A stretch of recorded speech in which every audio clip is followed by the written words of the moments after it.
No, they were here people started showing up around 5. All right. Everybody had left before 6. So, She had, when I left at 6, she just because she good morning, everyone. We're going to go ahead and start our regular meeting here for the County Board of Supervisors, November 18th. As customary, we'll start off with the moment of silence, and Brad, or Vice Chair Rasmussen. Thank you, Mr. Chair.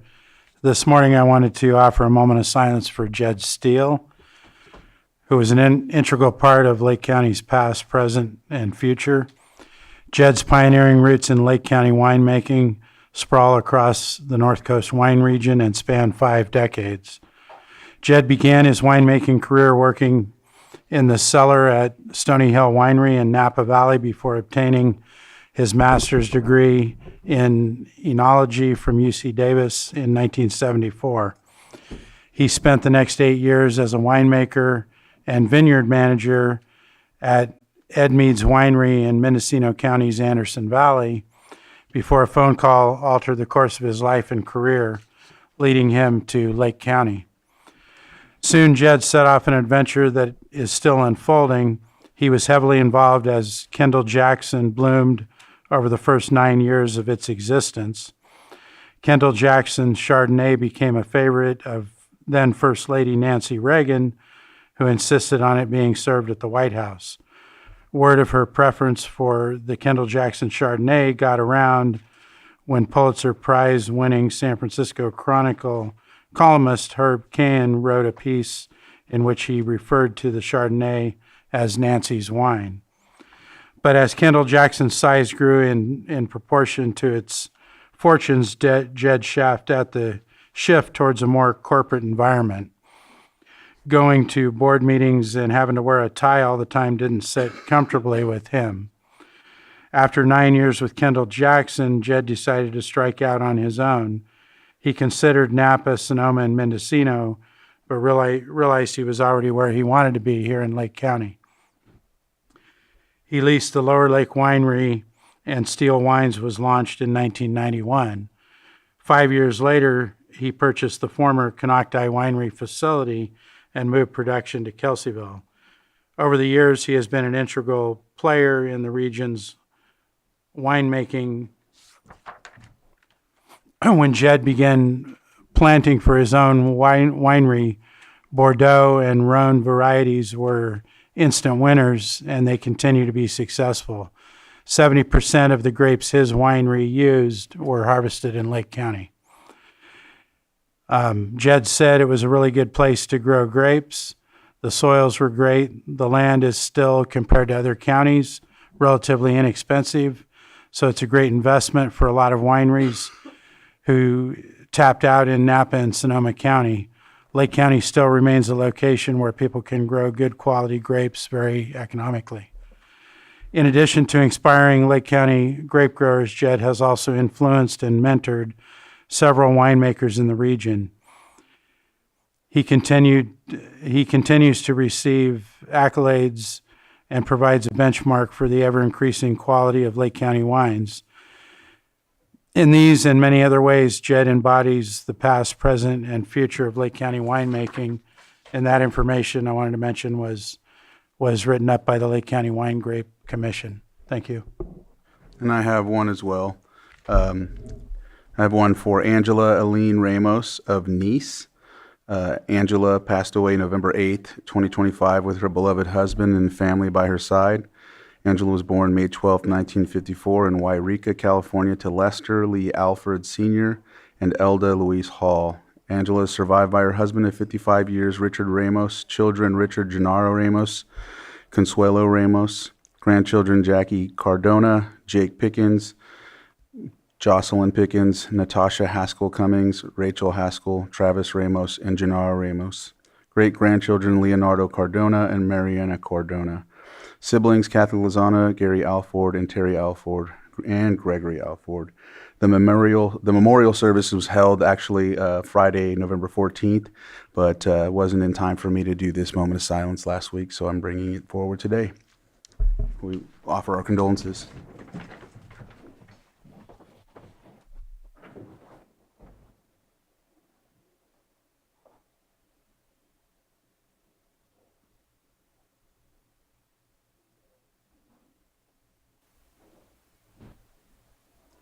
Supervisor Pyska, could you lead us in the pledge? I pledge allegiance to the flag of the United States of America and to the republic for which it stands, one nation, under God, indivisible, with liberty and justice for all. Thank you. All right. We'll move on to our consideration of extra items not appearing on the posted agenda. It looks like we don't have any. And we'll move on to consent agenda items, and it looks like we're going to pull 5.8 and 5.14. Is 5.9 accurate? Okay, and 5.9, but that will be moved to the 9th. Are there any others the board would like to pull? I'll open it up to the public if there's anyone in the public that would like to pull a consent agenda item. All right, I'll bring it back to the board for action. Mr. Chair, move to approve the consent agenda as proposed with the exception of 5.8, 5.9, and 5.14. Second. I have a motion and a second. All in favor? Aye. Any opposed? That motion carries 5-0, and we will be taking 5.14 up at 9:15. All right. Next, we have our timed items, our public input. Is there anyone from the public that would like to come up and speak? Anyone on Zoom? Oh, we have somebody.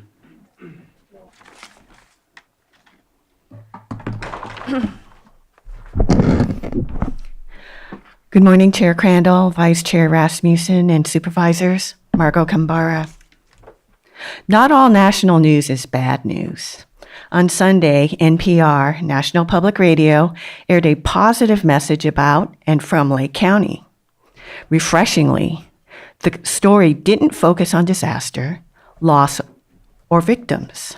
The NPR story spoke of Lake County's lessons learned from its wildfire experience, proactive measures to reduce wildfire risk, and addressing the homeowner insurance crisis. The story highlighted the strategy of community-wide wildfire risk reduction. The NPR reporter included Supervisor Pyska's comments on the actions taken by the county. The insurance industry has yet to recognize efforts of communities to reduce high-hazard risk, such as wildfire. While the insurance crisis hasn't been resolved, it's encouraging for the county to receive national attention for its proactive measures to reduce wildfire risk on a community-wide scale. Thank you, Board, for your support of wildfire risk reduction, and special thanks to Supervisor Pyska for her leadership on this topic. For your reference, I'll upload the link to the NPR story as an e-comment under today's public comment agenda item. Thank you. Thank you. And you said there's someone on Zoom?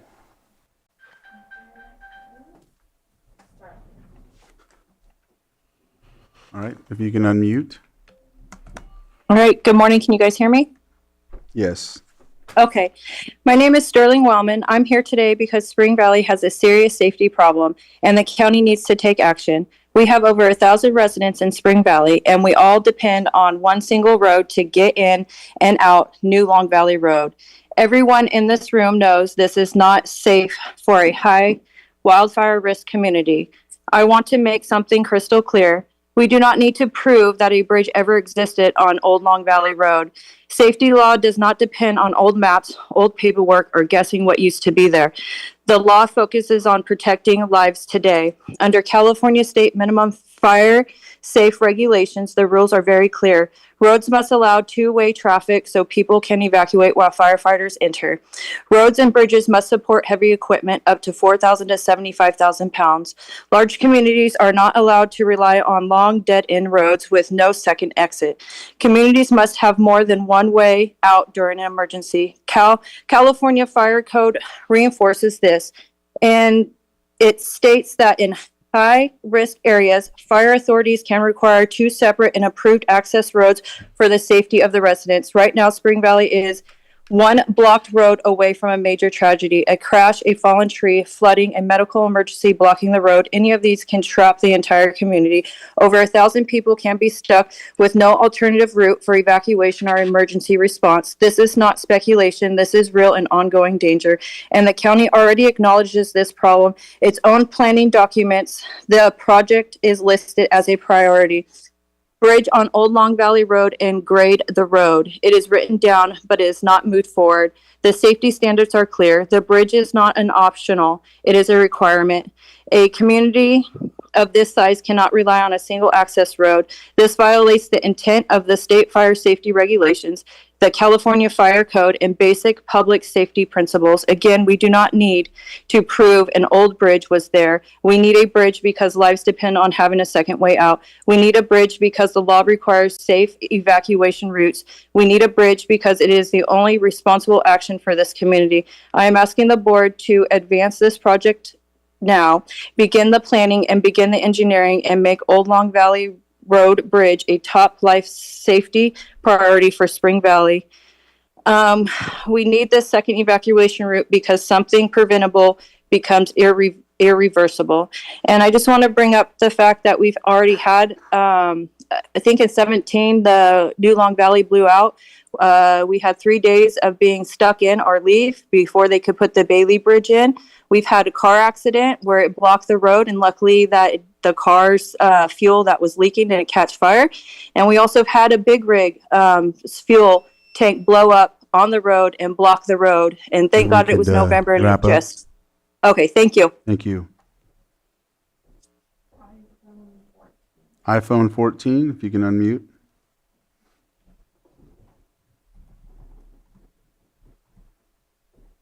Sky Lewa, Pillsbury Family Farms. What we are witnessing in community development is no longer poor management.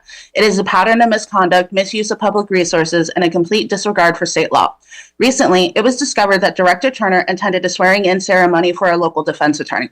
This ceremony took place one floor above her office inside the same county building, while she was wearing her county official badge, meaning she was certainly using taxpayer-funded time to attend a personal event. Under Government Code 8314, using public resources, include paid working hours for personal purposes, is unlawful. Under Penal Code 424, a public officer who uses public money, time, resources for any purpose that is not authorized by this board or law can be guilty of misappropriation of public funds and punishable by fines and imprisonment and disqualification from public office.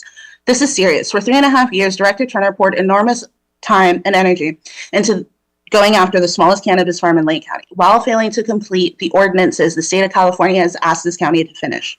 She has misused task force meetings, and she has issued unreasonable and inconsistent demands.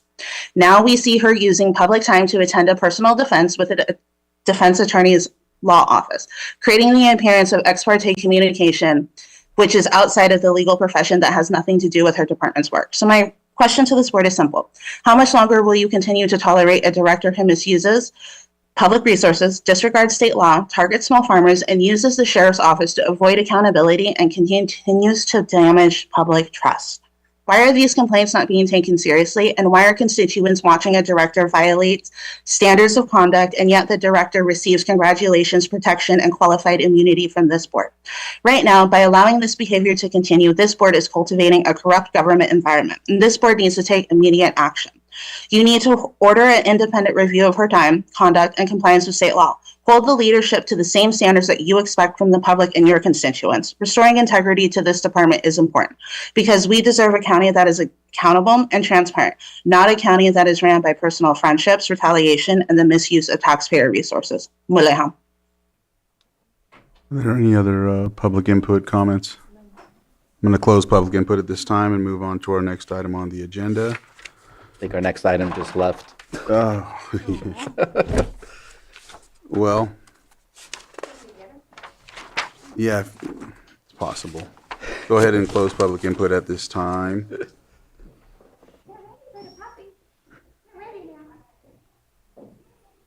6.2, our pet of the week. All right.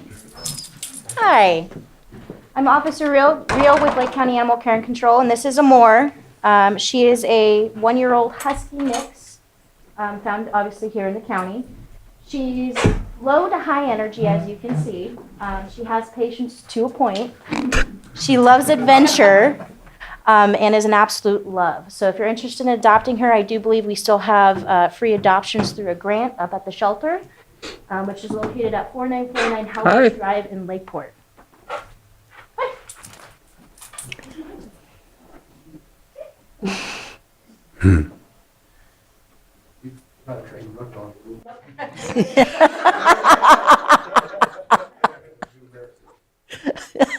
All right. We'll move on to 6.3, our 905, presentation of proclamation recognizing November 17th through November 21st, 2025 as California Clerk of the Board of Supervisors Week.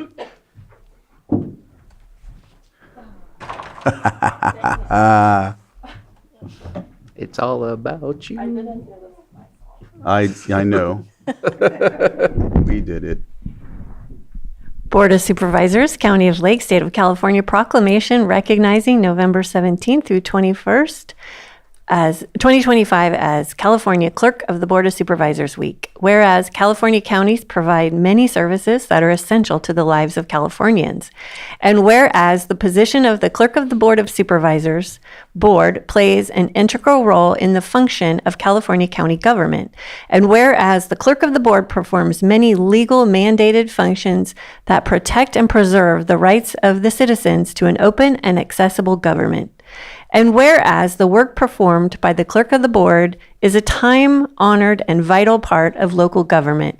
And whereas the clerk's duties of record keeping is revered, their work among the earliest recorded on behalf of the public, and clerks have long pledged to maintain their neutrality and impartiality of the proceedings of government.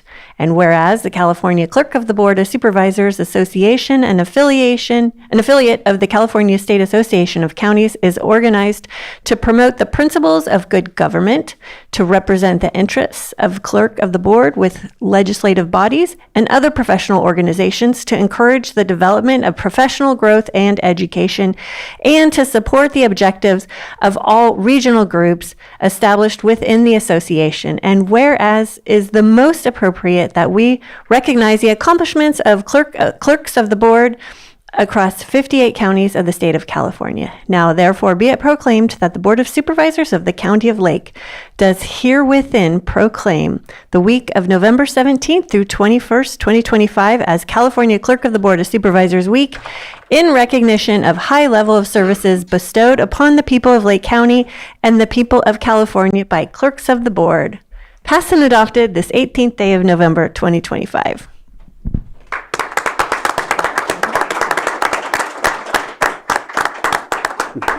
Johanna, you do your work with such a high degree of transparency, which is what we all really appreciate. It's the law, but it builds trust in our community, with our constituents, and our board. So thank you for everything that you do.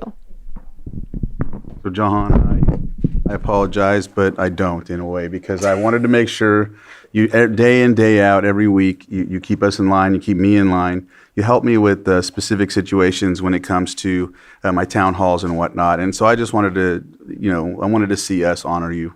I know you wouldn't put something like this on for yourself. So, yeah. I'd like to thank EJ for putting it on. Yeah, it's well deserved. You are appreciated. Thank you for your work. I just want to say, I have something to say.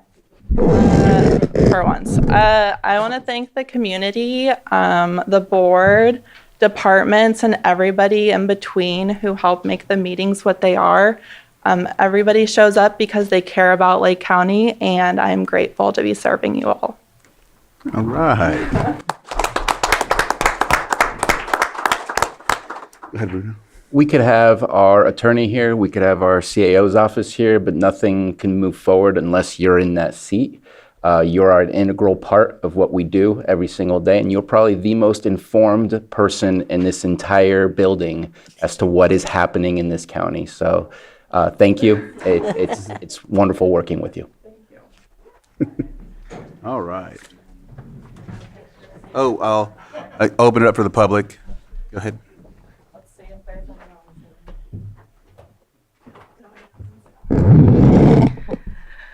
Good morning, Board. Ms. DeLong, I offer congratulations and thanks on behalf of being a member of the public. I truly appreciate your service, your professionalism, your promptness, and you're so helpful. Thank you so much. To an ordinary member of the public, it's bewildering having to deal with county government and the deadlines and the paperwork, but you make it much simpler, easier to transact with our local government. And thank you. And that's democracy at our most basic. Thank you so much. Any other public input? Comment, actually. All right, we'll take our picture.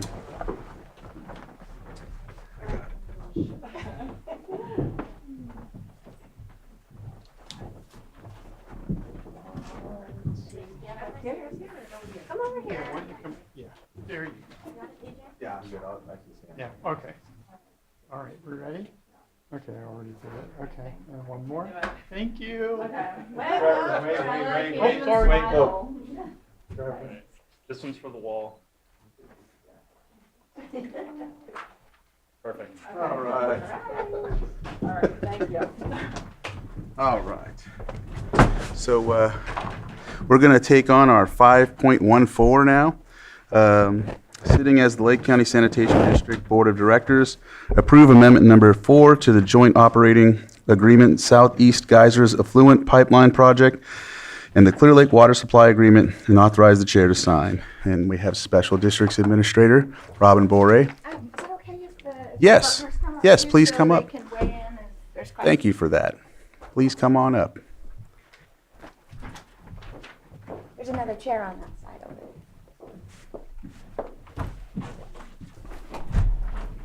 Let me just stick this in the little.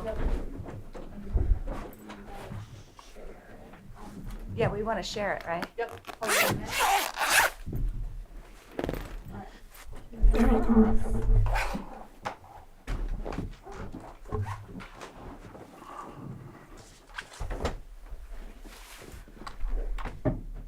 I don't need this, right?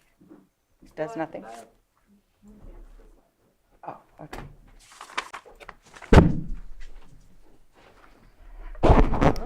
Good morning, board, community, and staff of Lake County. This is our report about the extension of the geyser agreement known as the SEGEP agreement.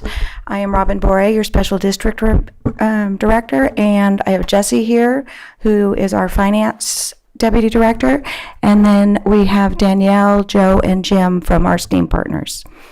On Zoom, there are several other participants in case we need to call on them.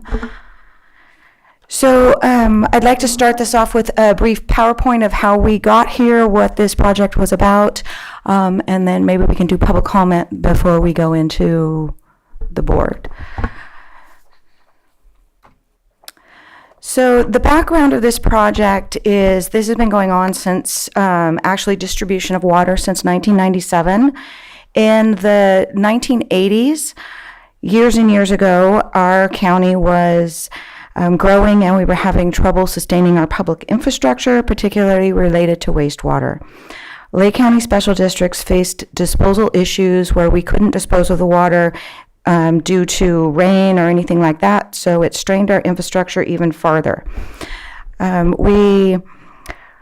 At the same time, the geysers started experiencing a decrease in the steam that was provided from the geysers itself, and eventually they were considered as an option for our wastewater disposal. A series of technical studies, engineering studies, the environmental and legal reviews followed alongside a much-needed funding stream to fund this one-of-a-kind, first-of-its-known type of project. The staff were able to include allies such as California Energy Commission and the State Department of Energy, as well as other state and federal partners to come up with the funding for the first phase of this project. The construction of the SEGEP, which starts at Southeast and goes up to the to the geysers began in 1995, and the delivery of the recycled water actually commenced in 1997, which is quite a feat to complete such a project in 2 years. That part of the project originally had 29 miles of pipeline that went cross-country in roads and through people's properties. Now we have added a length of another 40 miles to include the additional nearby communities that delivered approximately 8 million gallons of water per day to the geysers. The pipeline capacity make-up water from Clear Lake is used to maximize the injection flow or to make up water when we don't have flows to substantiate that amount of water. All the local communities grow over time, and we expect that our recycled water will increase. However, that could or could not replace the makeup water depending on future policy decisions. The geothermal injection system provides long-range capacity for local growth and economic development without the necessity of periodic disposable facility expansions and their environmental disturbances. This is truly a great partnership. We have great teamwork and collaboration. It's economically beneficial to the county. It increases the economic development in the county. It provides Lake County with an environmentally weather-independent effluent disposal solution. It supports local renewable green energy and provides regional grid reliability. Replenishing the geyser steam fields ensures reliable, clean, renewable energy for generations to come. It saves Lake County Special Districts millions of dollars that we would have to expend if we had to create additional storage capacity and replace all of the previously used sprinkler lines at all 3 wastewater plants. This recycled water sustains the geothermal production, generating federal royalties that come to Lake County. Dramatically reduced water footprints and saves the taxpayer sewage treatment costs. The agreement suspends delivery from the Clear Lake under drought conditions. So if we have a drought, then the lake intake is not allowed to be used. So this amendment is extending our partnership for another 25 years. The extension continues to provide Lake County Special Districts with an environmentally friendly, weather-independent disposal solution of effluent from 10 Lake County communities, starting from North Lakeport all the way around the lake, picks up Clear Lake Oaks wastewater, goes to Southeast wastewater, and then it continues to Middletown and then up to the Golden Flange into the steam fields. The steam suppliers will be paying all of the costs for the makeup water and the main pipeline pumping power, which was previously shared. The increase in the revenue from the steam suppliers will contribute to the North Lakeport Capital Improvement Distribution Facilities of $100,000 a year. Previously, the district was responsible for all costs associated with North Lakeport. There's also a CPI, so as inflation goes, this amount of funding will continue to increase with inflation. This also continues to allow Clear Lake Oaks a location to discharge. Previously, there were many spills because they have literally no storage capacity and nowhere else to discharge. That agreement will be coming back to the board. Now that once this is done, then we can negotiate our continued agreement with Clear Lake Oaks Water. This also allows for long-term capital investments from both Lake County Special Districts and from the steam suppliers so that we can plan for future additional wells, additional growth, and other long-term capital costs. The future flow increase expansion and the full circle options are not locked in under this agreement. Those would definitely, if they come to fruition, once the feasibility studies were to be done, we would begin negotiations on those and look at all options that best fit the county. Our costs are associated with all the costs that are associated with the Lake County, with the lake intake structure and the steam suppliers' use of that water is all going to be burdened 100% by the steam suppliers. And I've put together a kind of a side-by-side of what is changing. I know that there's many agreements here and it's very convoluted, so we tried to boil it down as easily as possible.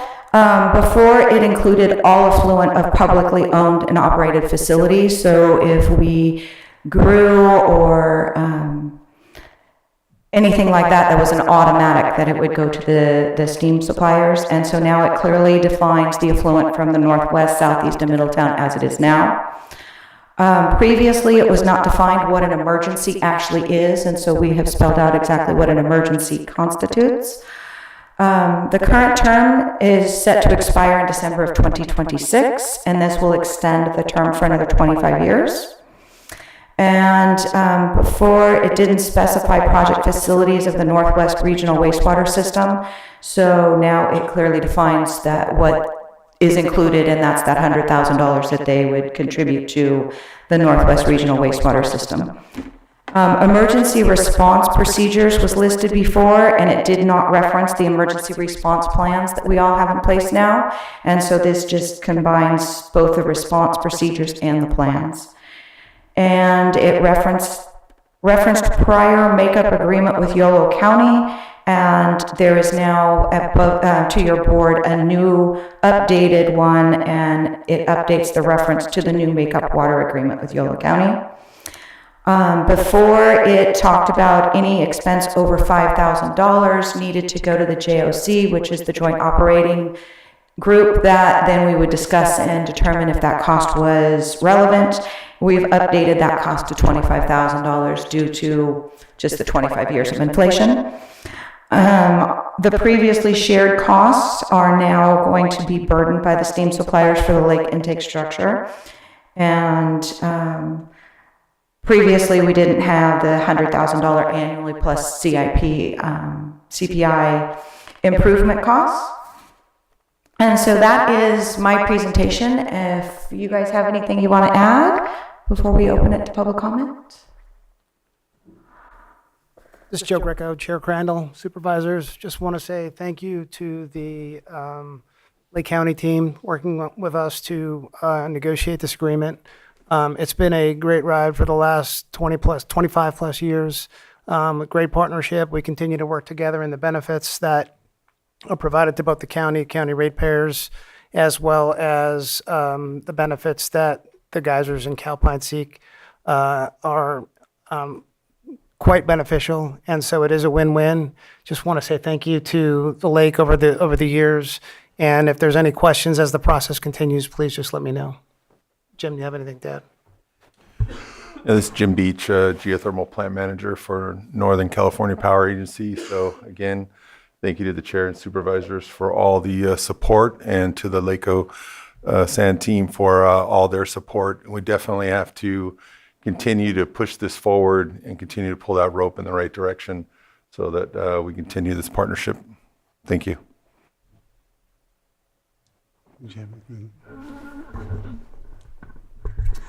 Good morning, Danielle Matthews-Saparis with Calpine. I echo my colleagues' comments. We're so grateful for the partnership. Robin alluded to the Joint Operators Committee, and I just want to add that we do meet religiously every quarter, and there's been some great strides in partnering up on smaller projects, and I know we're all committed to continuing to do that quarterly meeting, but it is very inspiring that that meeting still continues on a regular basis. Well, and on that note as well, I'd like to add that if something comes up, they're one phone call away, and they're always willing to jump into the fray with us and help us figure out what we need to do to keep the pipeline going and fix anything that happens, and work with us. You know, we're looking at other options for solar at some of our plants, and they've indicated that they are willing to give us some technical advice and help us in any way to benefit the county. Chair Crandall, just wanted to add one thing. We believe that the moving forward at this point in time, to echo what Jim was saying, is timely because both NCPA and Calpine and the county need to continue to invest. So as we move forward, the earlier to understand the amendment process and signing that agreement timely is critical to our success on a go-forward basis, so we don't run up on a timeline that is a critical juncture in terms of timing. So we appreciate that effort. Thank you. Anything else before I go ahead, Supervisor Pyska? Well, this is a big day. We've been working on this negotiation for about 3 years, I think, just so the rest of the board is aware of what this process has been like. Past County Council Anita Grant reviewed everything for us to support current County Council. Past Special Districts Administrator worked on this. Robin's been carrying it forward with her staff. This was an incredible amount of documents to work through. It really, really was. So the team with admin, County Council, Special Districts, the Geysers partners, we met regularly with past Supervisor Simon, Supervisor Owen. There were many fly-ins from your staff and your council. So I just want to let the board know how hard we worked on this, and I feel really good about what we brought forward. This relationship is the gold standard of public-private relationships, and this infrastructure has fundamentally changed how we grow in this county, both publicly and privately. So I'm really looking forward to executing this amendment and the next 25 years of this partnership. I do want to disclose at the big anniversary event we had last month, Supervisor Owen and I were each invited, as were our other state and federal elected partners, to celebrate this relationship, and the cost per guest was about $370. So I just want to let everyone know that we were at that event, and we were happy to celebrate with everyone and represent in our official capacity. Supervisor Owen? Thank you. And yes, that was a really fun event. It was a huge milestone, 65 years of the geothermal geysers. And that has been a huge boost to our economy here in Lake County, our geothermal geysers. I know my family has worked there, NCPA, and I think that this is a great win-win for the county, our community, and the geothermal, to be able to continue the geothermal going and having a place to put our effluent waters. So that is just, it's phenomenal what we've done, or what you have done, actually. And I think I'd also like to thank you for everything you do in the county, for supporting our county as far as the community goes. You guys have done an amazing job. If anybody has not visited the Calpine Center and taken a tour with Miss Danielle, it's a great opportunity. You learn a lot. So I just can't say enough about it, and I look forward to working with you in the future. Thank you. Thank you, Supervisor. I'm going to open it up for public comment. I'm just used to seeing public comment if there's anyone that'd like to come up and speak on this item.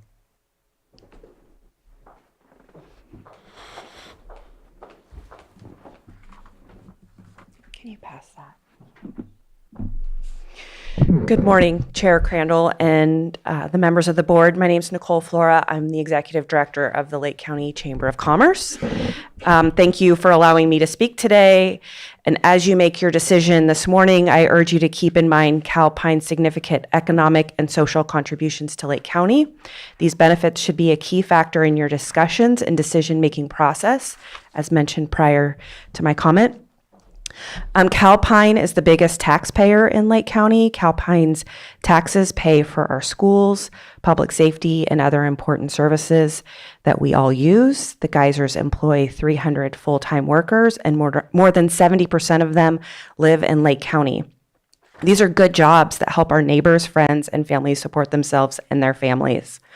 Each year, Calpine pays $22 million in geothermal royalties. Over $12 million goes to private landowners, $5 million goes to the state of California, and $6 million goes back to the federal government.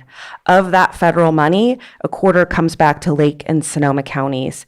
This steady flow of money helps keep our local budget strong and supports things like our roads and infrastructure.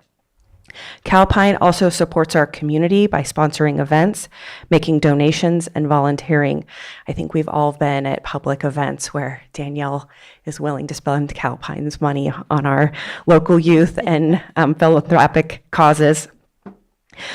Looking ahead, Calpine is solidifying its long-term partnership with our community by committing to remain here for the next 25 years and through the proposed amendment pledging an additional $100,000 each year to Lake County.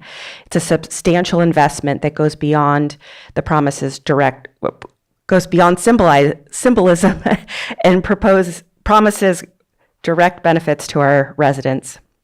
This ongoing support not only reinforces Calpine's role in providing good jobs and strengthening our local budget, but also creates a meaningful opportunity for growth, ensuring the company remains part of our community and that the strong partnership continues to build a brighter and more prosperous future. Thank you.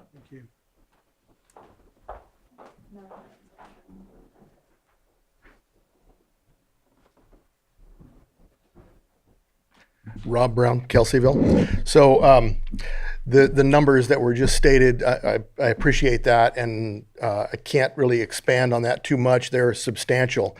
What I can tell you, and I'll probably run out of time, so you have to give me a little freedom here, but I'm going to travel back to the 1900s.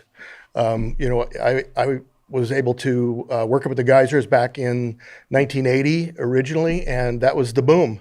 And in the later 1980s, I actually met this young blonde-haired girl who had her own little private green old beat-up Chevy pickup that she was using for a pilot car, and we became friends, and we're still friends to this day.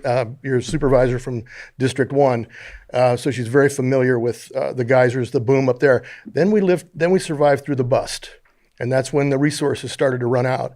And there were a lot of us that were affected by that were ancillary to the geysers, but we were, hauling gravel, we were working equipment, we were doing all these things.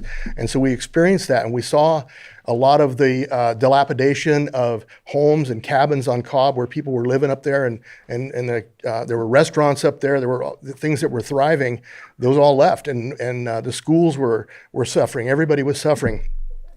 Then Steve Brodnansky and Mark Dellinger, back in the later 1990s, started working on this project that Robin talked about, and this thing started coming alive. And it was, by the time I came on the board in 2000, it was already going. Sonoma County was emulating their project that they came up with, and the geysers was a boom again.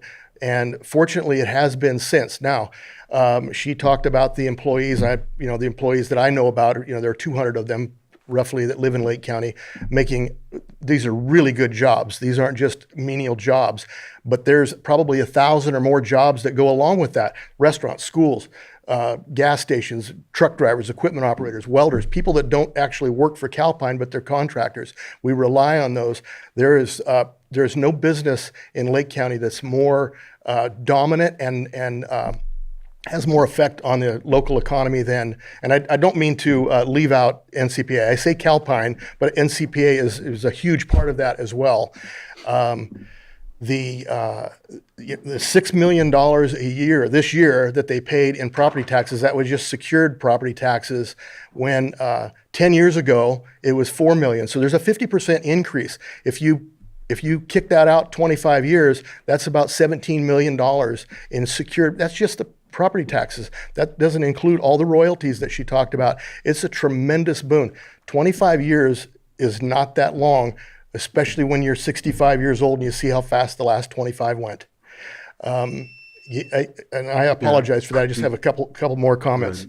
There are people that are going to work for Calpine and NCPA this year that will be able to retire 25, 30 years from now. We need to make sure that they're around to be able to allow for that. These people are buying homes. They're making mortgages, 30-year mortgages. 25 years isn't a tremendous amount of time. I would give them more if you could, but I appreciate the project.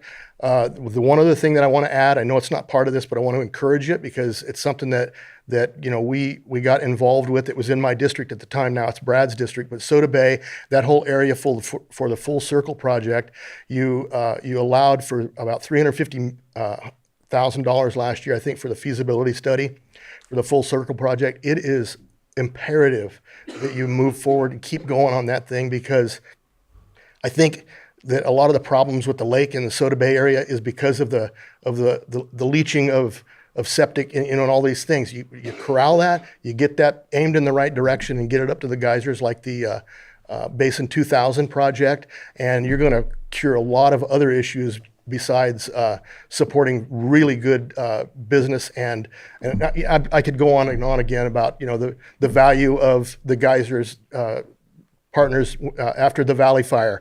And I honestly feel that most of Cobb and Anderson Springs would not have been rebuilt had it not been for this partnership. So there's a lot of time and thoughts that could go into this, but in case you're wondering what side of the fence I'm on, I think you should support this. Any other public comment in the room? Okay, anyone on Zoom? Okay. Please unmute Sarah and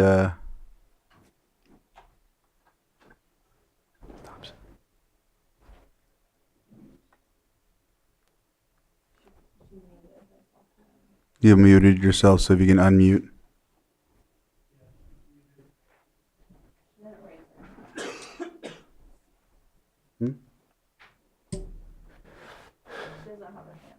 If you can raise your hand.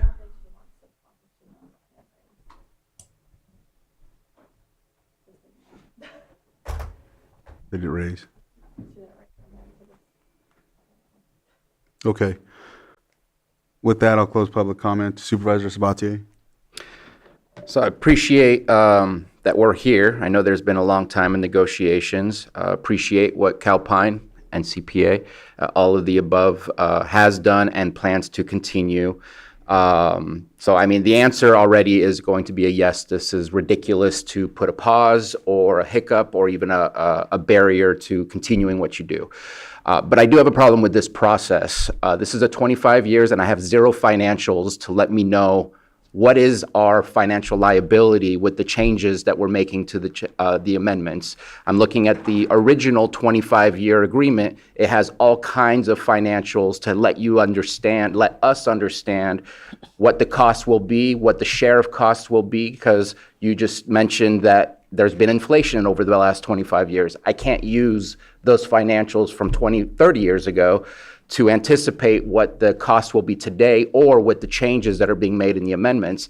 And I think if we're going to sign a 25-year agreement for the next 25 years, we actually need to share what the financial liability will be to the county as well as to the steamers, I think is what you guys are, steam suppliers. I was going with the train, Thomas the Train. So to me, not having any financials in front of us as we approve a 25-year agreement, I would say, can we please postpone this 2 weeks and come back in December and really look at the numbers? Because they're numbers. There's big numbers behind this. And I'd like to understand, we talk about protecting our ratepayers. Today, we're ignoring our ratepayers and saying we're going to make a deal without knowing what the actual impact might be on the others who are utilizing the systems. And so the answer is yes, I want to get there, but I don't have the information to say yes today other than it feels good. I know it's good, but I can't look and say the data shows me that it's good. Maybe those numbers were provided inside the negotiations, but they're not in front of me. There's only the Fourth Amendment. There's not the original agreement, the Amendment 1, 2, 3. I had to ask for those. I just think it's a very segmented perspective of what we're getting today to get to a yes. We need to get to a yes, but there's missing information to really be able to say for 25 years, this feels good, this feels safe, let's move on, rather than, oops, maybe some of the amendments or things that we did is not actually beneficial to the agency versus towards the steam folks, Calpine. I'll just stick with Calpine, sorry, NCPA. And so again, my answer is I want to get to a yes. There's no other way to do this, but what's in front of us is lacking a lot of information to get to that today. So I'd like to respond to that. I have Jesse here. We have pulled the financials. We did review them in the negotiations as well. So I will let him chime in on the the cost sharing agreement and how much we've been paying over the past years, we would assume it to continue on at the same rate. And then he also has the lake intake numbers.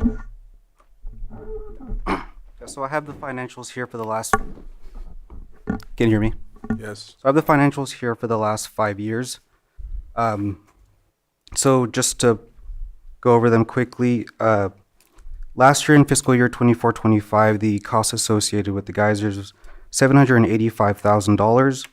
Of that, the LIPS PG&E meter was $296,000. As mentioned in the amendment, that entirety will be covered by Calpine. And then the rest will be that percentage that's built into the contract. The year before that, fiscal year 23-24, the total was $966,000, with the LIPS meter being $158,000 and $211,000 in LIPS and SEPS repairs. A year before that, LIPS was not running quite as much, so total cost was $374,000, with the LIPS meter only being $9,000. We see fluctuations. A year before that, $281,000, with the LIPS meter being $33,000. So that was another year with where we weren't drawing from the lake quite as much. That's why you see the reduced cost for the PG&E meter. And fiscal year 2021, total cost $545,000, with the LIPS meter being $229,000. And I appreciate that. Do we have a, because in the original agreement, they talked about the avoided costs for the fact that we don't have to figure out where to go with the 2 billion gallons worth of effluent rather than where it's going currently, in order to figure out what are we avoiding versus what is the cost that we are currently sharing. So if we didn't send the effluent through the pipeline up to the steam suppliers, all of 3 of the different wastewater facilities would need extensive expansion to the storage, as we aren't able to really sprinkle the effluent in the winter months because our permit only allows us to sprinkle 5 days after a rain. And so during the winter time, that pretty much killed our ability to dispose of any water. So building additional storage, the environmental of that will take years, and then it would be millions of dollars to build additional reservoirs. It'd be probably close to $1 million to install all the pumps necessary and new sprinkler systems throughout all 3 plants. And so it's a significant undertaking if we have to pivot and go to another option. And not looking for the option, just again, within the math of what is the part of the cost sharing was the avoided costs, and it seems we don't have the avoided costs at this moment in time. And I appreciate the fact that Calpine is offering to provide $100,000. I'm just gonna be blunt, and that's a drop in the bucket into a big giant funding that Calpine has.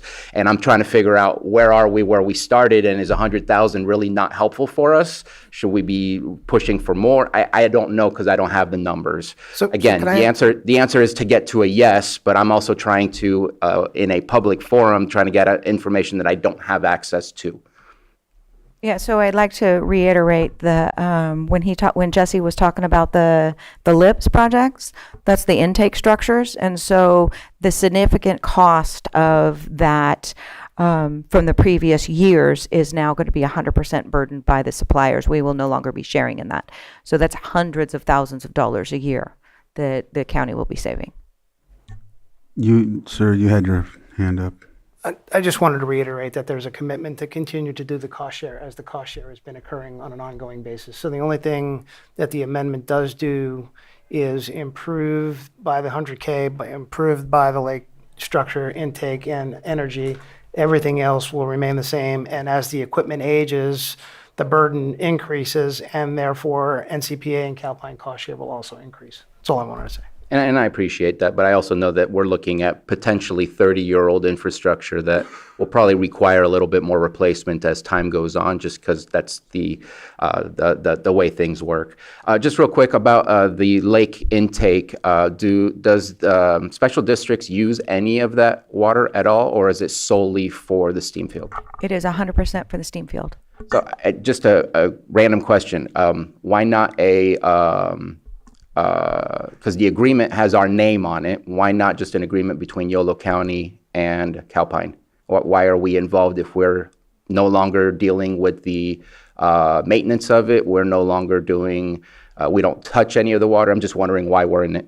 Well, we would continue, special districts will continue to operate and maintain that, and then we'll be reimbursed by the steam suppliers. Lloyd, do you want to chime in as to why the agreement is?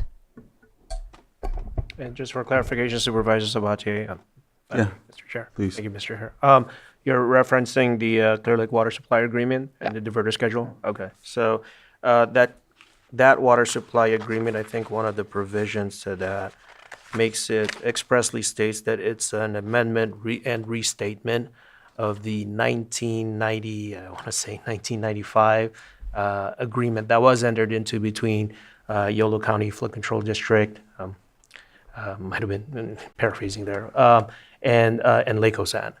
And so that's the tie-in there from Lake Osan's perspective as to why it's a signatory, because just generally speaking, in between that 1995 agreement to what's being proposed to your board today, what's being proposed to your board today in terms of the water supply agreement is intended to be amongst the parties to be a restatement and amendment to that agreement. But at the same time, it makes it clear that as it relates to this proposed water supply agreement, the diverters being referenced here is specifically identified as the steam suppliers parties, not Lake Osan. But is there any legal liability for our name being on there rather than not? Well, in terms of legal liability, everything that's in place on that 1995 agreement should still be in effect. The indemnification provisions of the proposed Clear Lake Water Supply Agreement are obligations imposed on the diverters. So that's not on Lake Osan. It's effectively in recognition of Lake Osan being a diverter in the 1995 agreement, but not in this agreement. And I think to the extent upon reviewing the Clear Lake Water Supply Agreement, the one that's being proposed before your board today, Lake Osan's obligations, I believe, only go to the extent, as it relates to just this proposed agreement, to information sharing. Certain information sharing provisions that relates to the diversion of water by the diverters, namely NCPA and GCP. And then the difference between the previous and this one is, last one was a maximum of 7,950 acre feet, and this one is not to exceed 2,000 acre feet per month. Am I correct on, or is it still the same? Because I'm seeing different numbers in different places, and I know that some places it's for drought, some places it's for other reasons. Just wanted to check in. If Owen's got her pen up, so if you can wrap up after this question, please.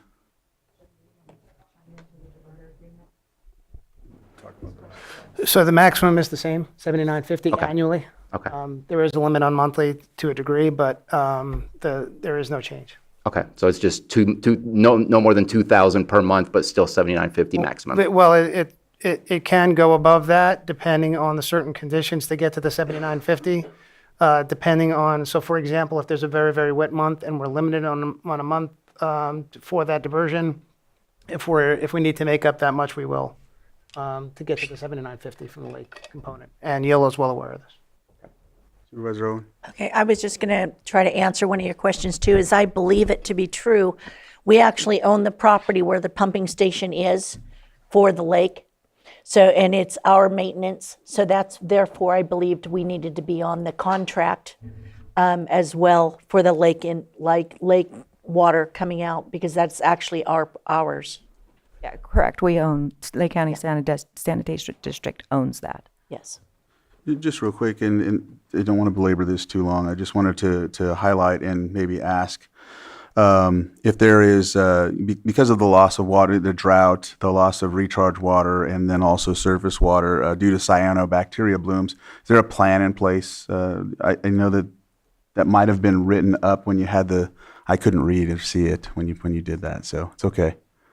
I just wanted to ask that. It has not. What exactly, So what we're going to do about the drought, because of recent droughts and whatnot, and future potential droughts, loss of recharge water and surface water because of cyanobacteria blooms, because when there's lack of recharge or water going into the stream from the streams, the cyanobacteria will sit and create more of an enhanced situation of that. So just a plan or just any type of analysis of that.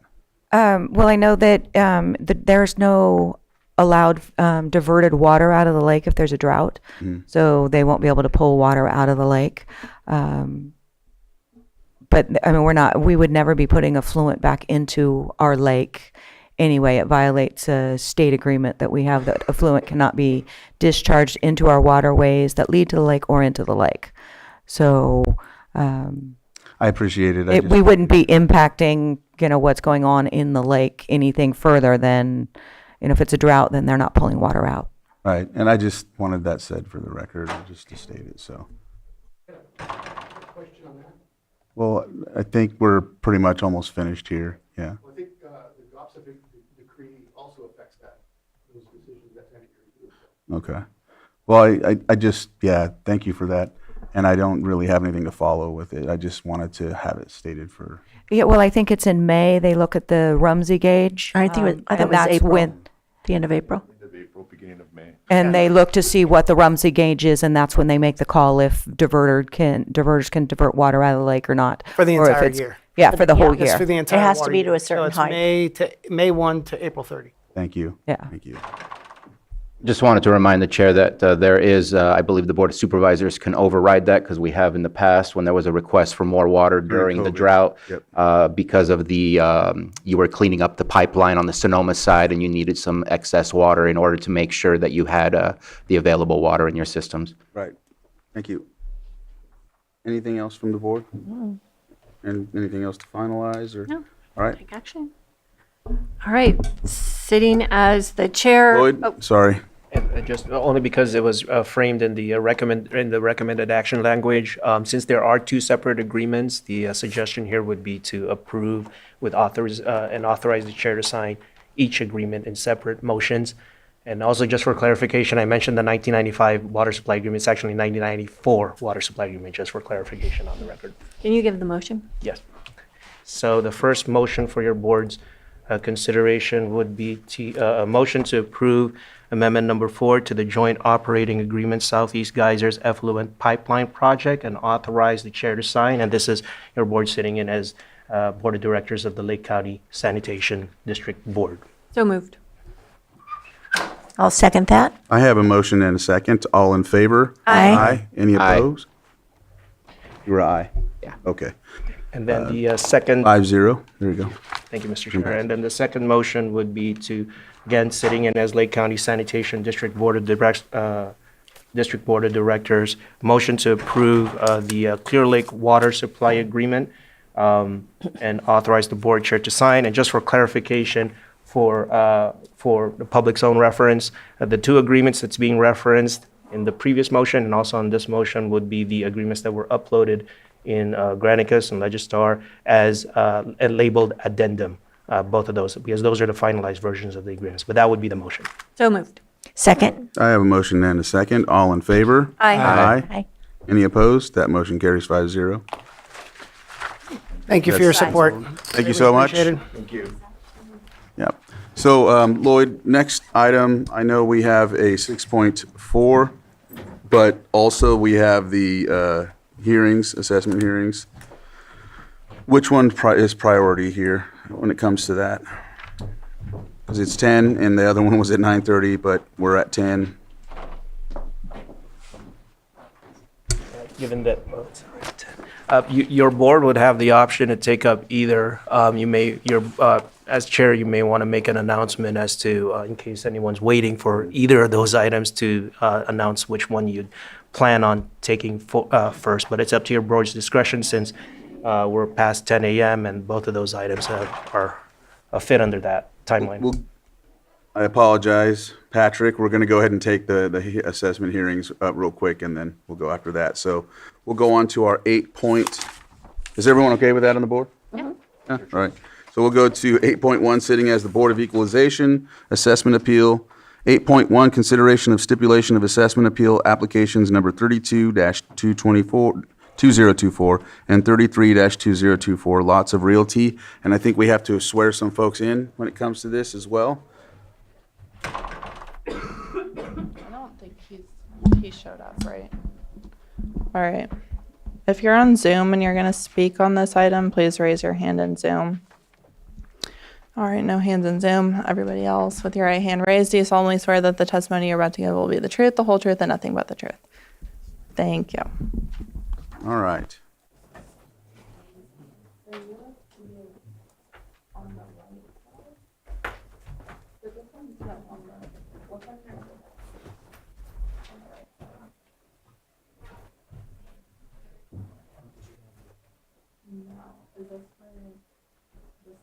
Oh my gosh, is that all for me or pass it down? Okay. Oh, I'm still thick.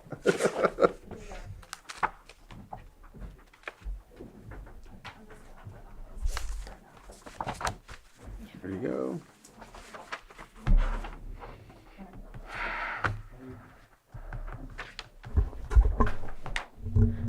Go ahead. Good morning. My name is Landai Janakis. I'm Chief Deputy Assessor Recorder. With me today, Michelle Buckinani. She's Senior Appraiser, and Thomas Hinston. He's our Auditor Appraiser. So we. There you go. Amen. So, first one we have is 3.1. You pull the mic closer. Not sure if is it turned on. There you go. There it goes. The first hearing is 8.1, and it is for Lots Realty. They have stipulated, they came to an agreement. We looked at the market. They have 2 homes, and they want to know if we could lower it to a Prop 8 temporary reduction, and we agreed. And they agreed with the values that we came up with. So we're asking for stipulation on that. All right. Any comments from the board? All right. Mm-hmm. I don't have to open for public input, do I, Lloyd, on this one? No. Every time I do, I don't. It tells me I do, and then I think for these I don't have to, yeah, or we don't have to. Sorry. It's at your board's or board chair's discretion, depending on who may want to testify. I didn't see anyone else stand up to swear in, or anyone or in on Zoom. Yeah. All right. So with that, there's no motion. So we'll approve. So go ahead, Lloyd. So the motion for your board's consideration would be to approve the stipulation for the properties. I think that's plural, just confirming. Yes. There's more than one property here. There are 2. Two properties. Yes, 2 For the properties described in agenda item 8.1. So moved. I have a motion and I have a second. All in favor? Aye. Any opposed? That motion carries 5-0. We'll move on to 8.2, consideration of withdrawal of assessment appeal applications number 26, 2024 Jeffrey Anderson and B 28, 2024 16-2021, 24-2022, and 14-2023 Tesla. Go ahead. The appeal number 2624, Jeffrey Anderson. The applicants filed assessment appeals for 23 and 24 tax years. The 23 appeal was resolved through a stipulation. Following this resolution, the applicants withdrew the 24 appeal as the matter was addressed by the terms of the 23 stipulation. Anything else to add? Any questions from the board? Lloyd? Yeah. And thank you, Mr. Chair. So your board may just want to, just in case, to see if there's anyone to testify on this. No hands in Zoom? Anybody in the chambers? No? So we just Yes. basically accept the withdrawal? Yes, and so it would be by motion, it would be a motion to accept withdrawal on the listed assessment appeal applications under item 8.2 and deny the appeal. So moved. Second. So I have a motion and a second. All in favor? Aye. Aye. Any opposed? That motion carries 5-0. 8.3. Another 8.2 have another one. Oh, yes, the B, sorry, the Yes. 28, 24, and yep, there you go. Tesla Energy Operations. The assessed value was adjusted based on the updated living survey and the factor table for solar systems. These updates were approved by the California Assessor Association, published in October 24, and apply retroactively to 2016. The applicant agreed with the assessor value and withdrew. All right, Okay. anything to add? No?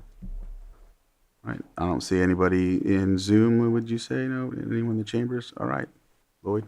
Okay, so again, it would be a motion to withdraw, accept the withdrawal on the listed assessment appeal applications as identified by the County Assessor Recorder's Office and deny the appeal under agenda item 8.2. So moved. Second. I have a motion and a second. All in favor? Aye. Any opposed? Motion carries 5-0. 8.3, consideration of continuation of assessment appeal applications number 22-2024, Matthew Barbado and Kristen Barbado Trust. Go ahead. The applicant has requested a continuation, and the assessor office has no objection. All right. Anyone on Zoom? None in the chambers. Lloyd?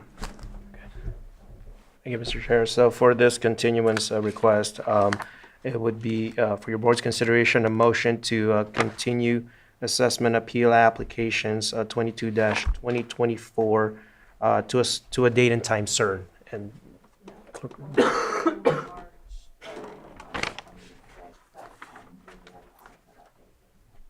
So moved. Second.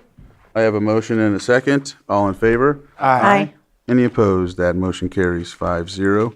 8.4, consideration of denial of assessment appeal applications number 34-2024 Waste Connections of California Incorporated, B 35-2024 Quackenbush Mountain Resource Recovery and Compost Facility LLC, C 36-2024 South Lake Refuse Company, and D Mendocino Leasing Company Incorporated due to lack of response from the applicant, and it looks like we have a request to withdraw.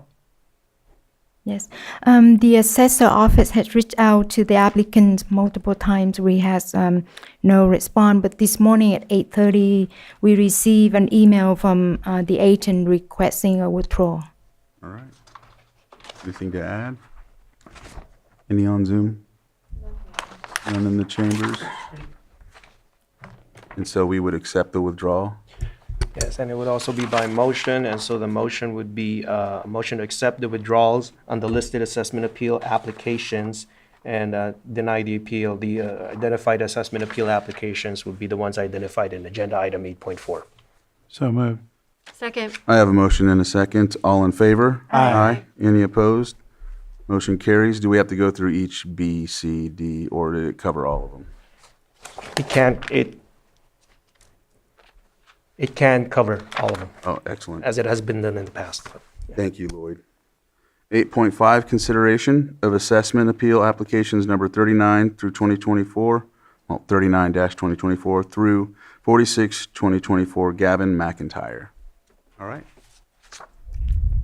Good morning. Is Mr. McIntyre?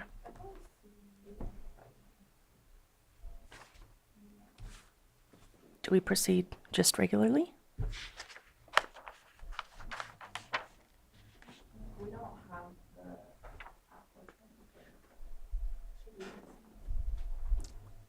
Is that at our discretion, Lloyd, if the applicant's not here to move forward?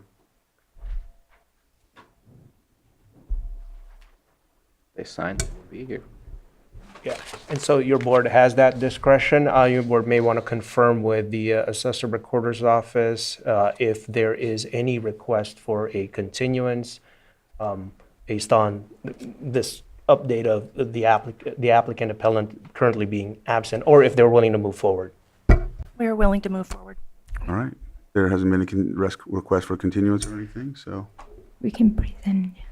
And you're willing to move forward? I'm pretty. if I may, Mr. Chair, just as a preliminary matter, your board may also want to inquire with the county assessor recorder's office staff as to the notice. And so just so it can be placed on the record, the notice that any procedures of notice that was provided to the applicant leading up to today in which the applicant appellant is absent. So your board may want to inquire about that and make it as part of the record. You responded to the notice? Okay, It is. all right. It's the last attachment. Go ahead and proceed. Okay, good morning. Mr. Gavin McIntyre presented with appeals for the 2017 through 2024 tax years of escaped assessments. Mr. McIntyre stated that his parcel is landlocked and that he has concerns that he does not have a legal easement for his road. Oh, thank you. Mr. McIntyre stated that he believed the assessed values were too high. On the 78 plus or minus acre parcel, we have discovered a mobile home, an owner-built barn, sheds, water tanks, a pool, as well as other miscellaneous structures. Mr. McIntyre stated that there is not a known well or spring on the property and no water is available. And all the findings are as follows. So we searched Google Earth, and as of 8 of 2017, there are images of the mobile home. He has crops, he has sheds, he has a pool with a floaty toy in it, and miscellaneous outbuildings.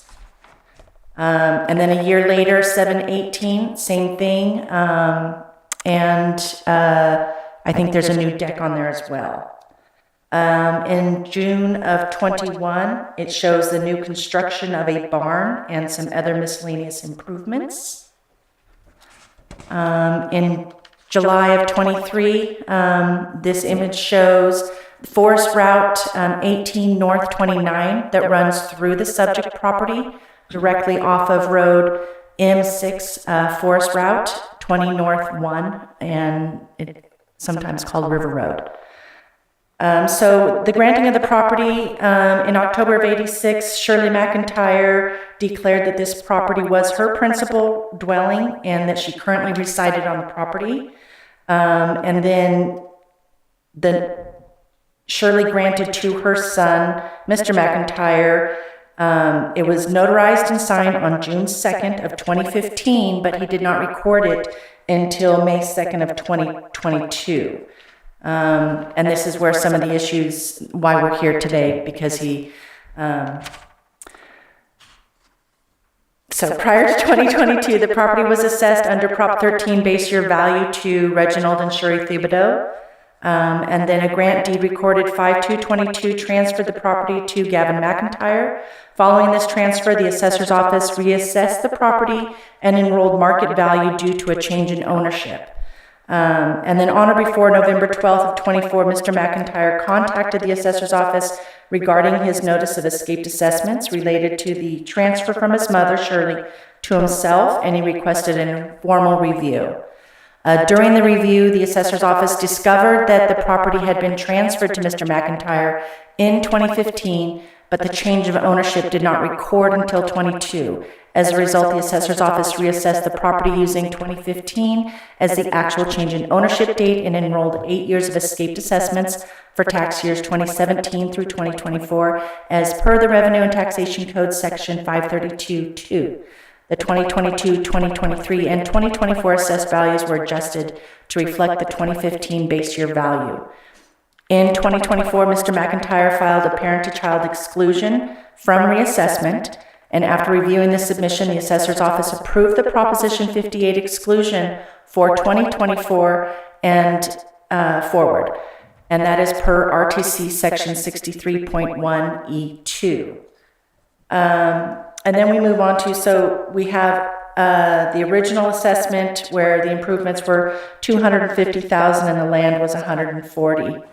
The next shows the escaped 8 years after the reassessment, forward from 2015.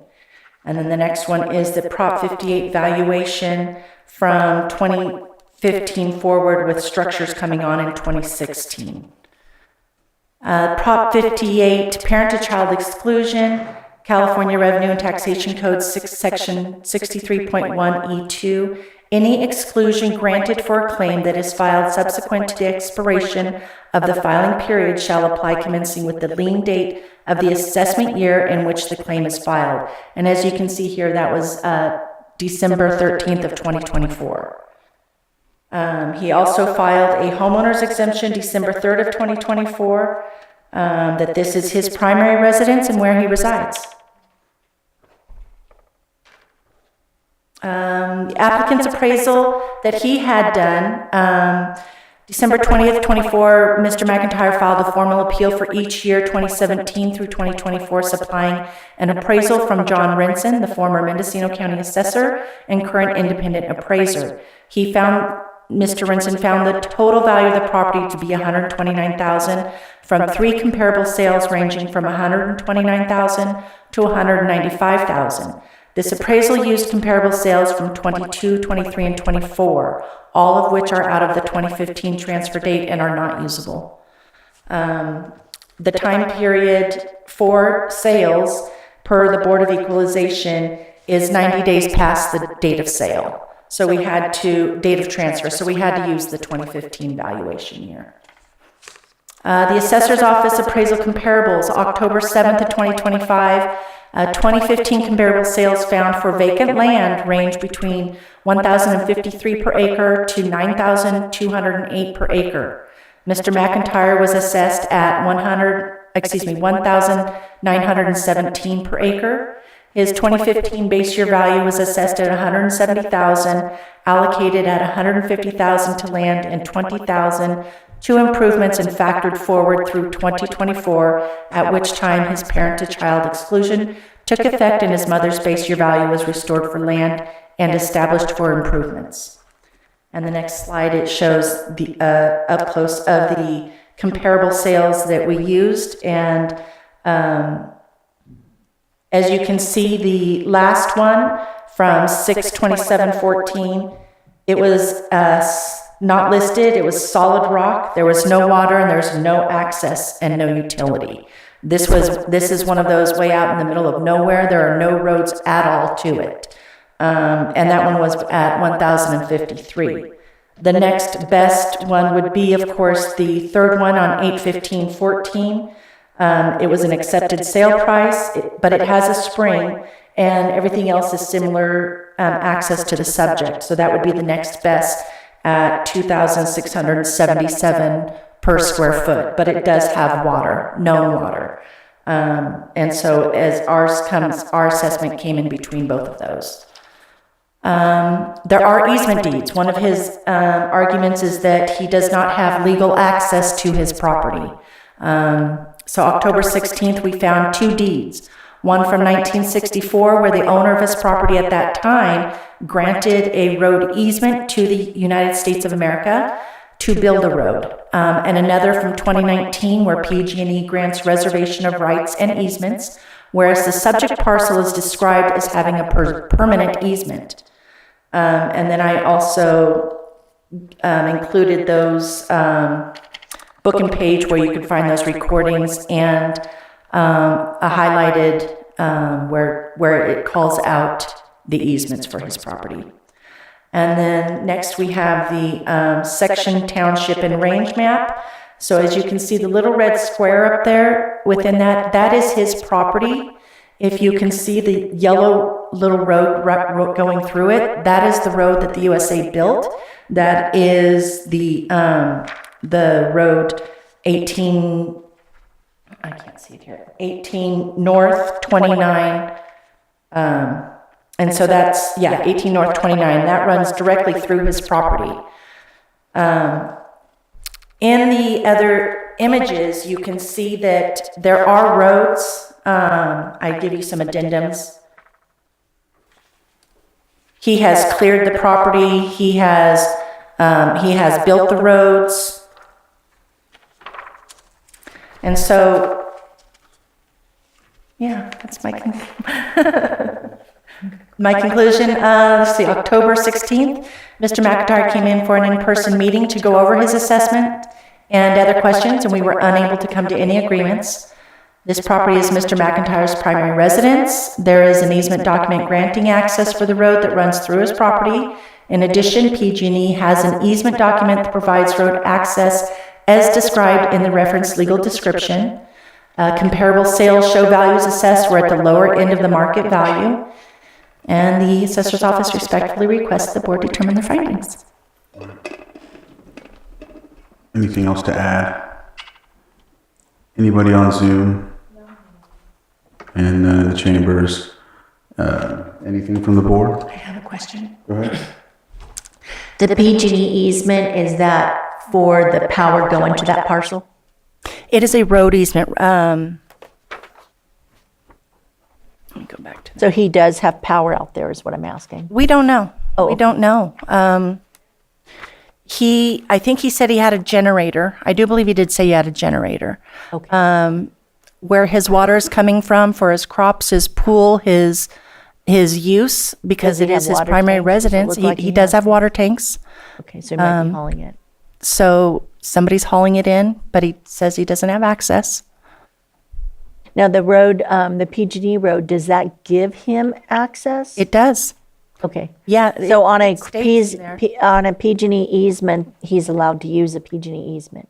The legal description is all that certain parcel of land situate in sections 26, 34, and 35, Township 18 North, Range 11, west of the Mount Diablo Base and Meridian, in the counties of Mendocino and Lake, State of California, being more particularly described as follows. So he is in section 35. Okay. That is where his property is. Sure. Thank you. Thank you. All right. I think that's all we have from questions, and we can take action. So your board, with the request from County Assessor Recorder staff, with the evidence that was submitted to your board for consideration, your board may consider a motion to deny the appeal. And as part of that motion, it would be the denial of appeal numbers 39-2024, 40-2024, 41-2024, 42-2024, 43-2024, 44-2024, 45-2024, and 46-2024, all pertaining to a property described under Assessor Parcel Number 001-031-080, just to make it all as part of the record for purposes of that motion language. So moved. Second. So I have a motion and a second. All in favor? Aye. Aye. Any opposed? That motion carries. That covers this. Thank you very much. Thank for you, that. We are going to take a quick 5-minute break and come back and do our 6.4. All right, welcome back from the break. We'll go ahead and move on to our next item on the agenda, our 6.4. Consideration of the June 30th, 2025 report of Lake County pooled investments, and B, consideration of the September 30th, 2025 report of Lake County pooled investments, Treasurer Tax Collector Patrick Sullivan. Thank you, Mr. Chair. Patrick Sullivan, County Treasurer Tax Collector, and I'm here with Carlos Oblitas from Chandler Asset Management. So we're going to go through a presentation of the quarterly report ending September 30th of this year. We're also going to touch on the June report as well, just to give some highlights there, but we'll be focused on this one. And I'll go ahead and share my screen, and then if Mr. Oblitas would like to lead off here. Let's start on pages 14 and 15. All right. I think we're sharing a mic. Or, yeah. No? Okay, sounds good. Supervisors, good morning. I'd like to report to you on the results of your county treasury's investment portfolio. The news are all around good. There have been some changes in the economy that I want to discuss, and I'm certain that you may have questions about it, and I'm happy to address some of those. But to start with, I'd just like to start with the statement of compliance on the report, pages 14 and then also 15. You can see that everything is in compliance with California Government Code and the county's investment policy. This is an important part of your investment program. As you are all aware, some of you intimately, that your investments are governed by California Government Code. There are several restrictions on what you can do in those investments.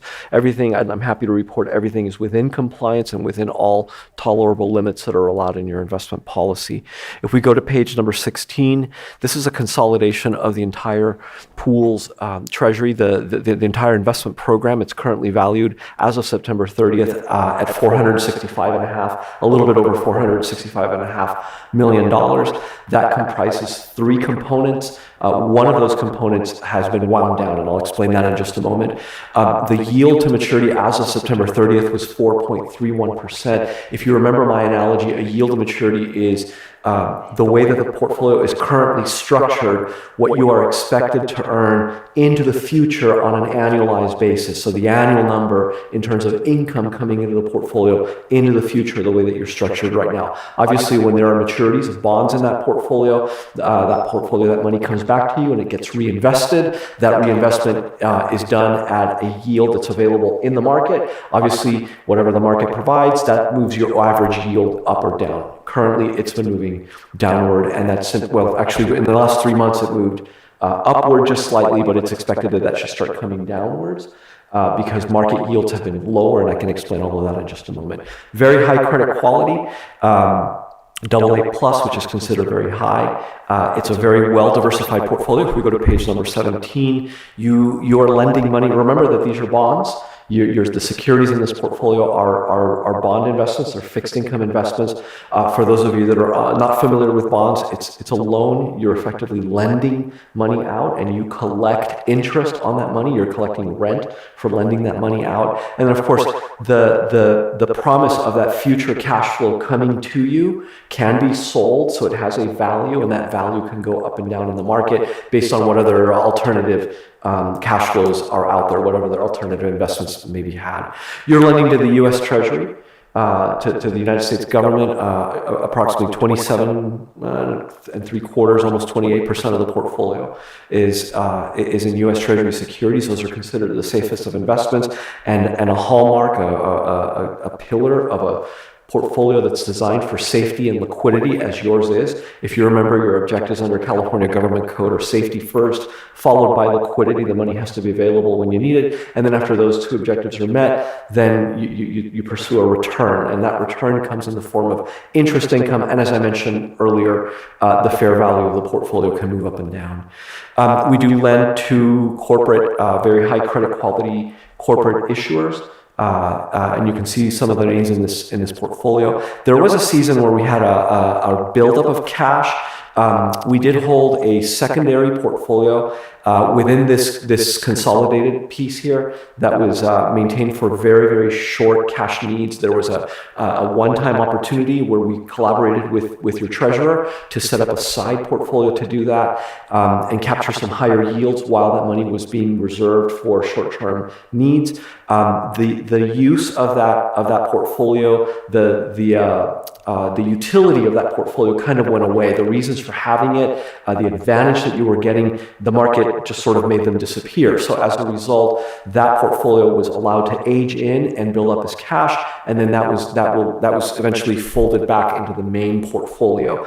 That's being reallocated or has been reallocated as we speak. Some of it is still held in cash. But it's in the process of being reallocated. I'd like to flip forward to page number 21. Overall, as I mentioned, rates, we've been able to capture rates as rates were higher in the markets. You can see the history of that purchase yield that we looked at earlier. But as I stated, it's anticipated that this yield will start gradually coming down. The yields that are available to us in the markets today are lower than they were 2 months ago, 3 months ago and a year ago, and I can show you a chart on that. But it just means that as we have maturities in the portfolio, or if we sell out of something before maturity to rebalance the portfolio, that new reinvestment is going to happen at a lower yield.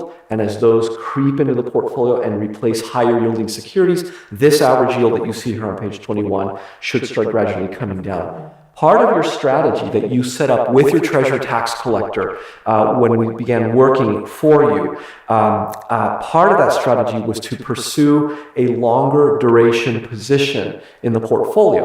And that was basically meant to stay at somewhere around 1 3/4, 1.8 years. That strategy is now of very good use to you because it just means that we buy securities primarily between 1 and 3 years, sometimes longer, sometimes as long as 5 years, but they averaged 1.7, 1.8 years. Now, as yields fall, you have pieces in your portfolio that you're going to be waiting, if you hold them to maturity, you're going to be waiting upwards of 3, 4, 5 years to replace. It means that they're higher yielding securities. They're going to stay in the portfolio for longer. And as rates in the markets fall, there are less maturities coming in than had you been much shorter. So in essence, this longer strategy is protecting your income right now, and it will do so for some time. If we go to the individual portfolios, the main portfolio is on page number 23.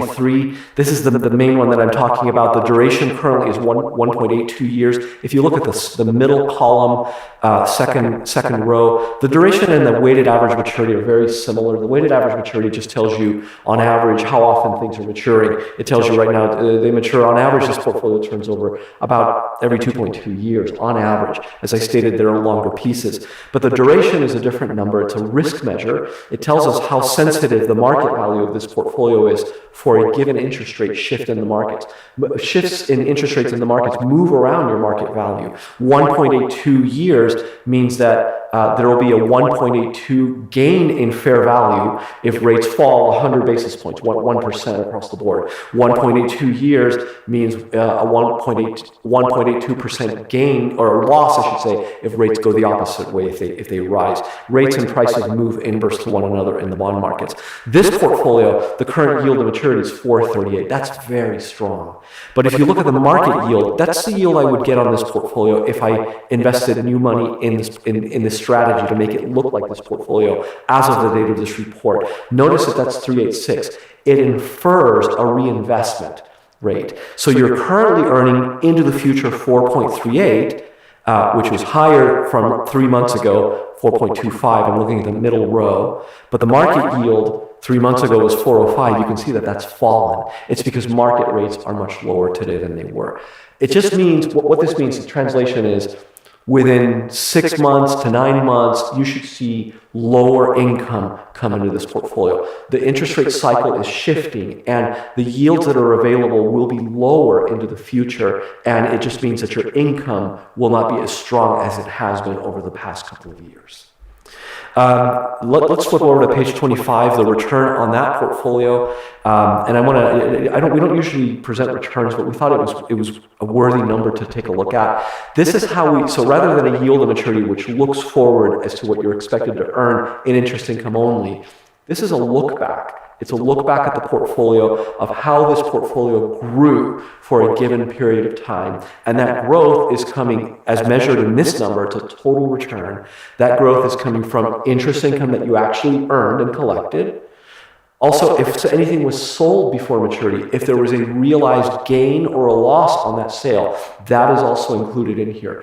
And we also include the change in value on paper for all the securities in the portfolio. So if the interest rate shifted and it caused the portfolio to go down in value or up in value, that number is captured here as well. So it's a very holistic view of how this portfolio grew. For the past 12 months, ended September 30th, the growth was 4.32%. You grew this portfolio at 4.32. And I would tell you that a lot of that, in fact, most of that came from interest income. About, well, call it 6, 8, 7 eighths of this portfolio came from interest income.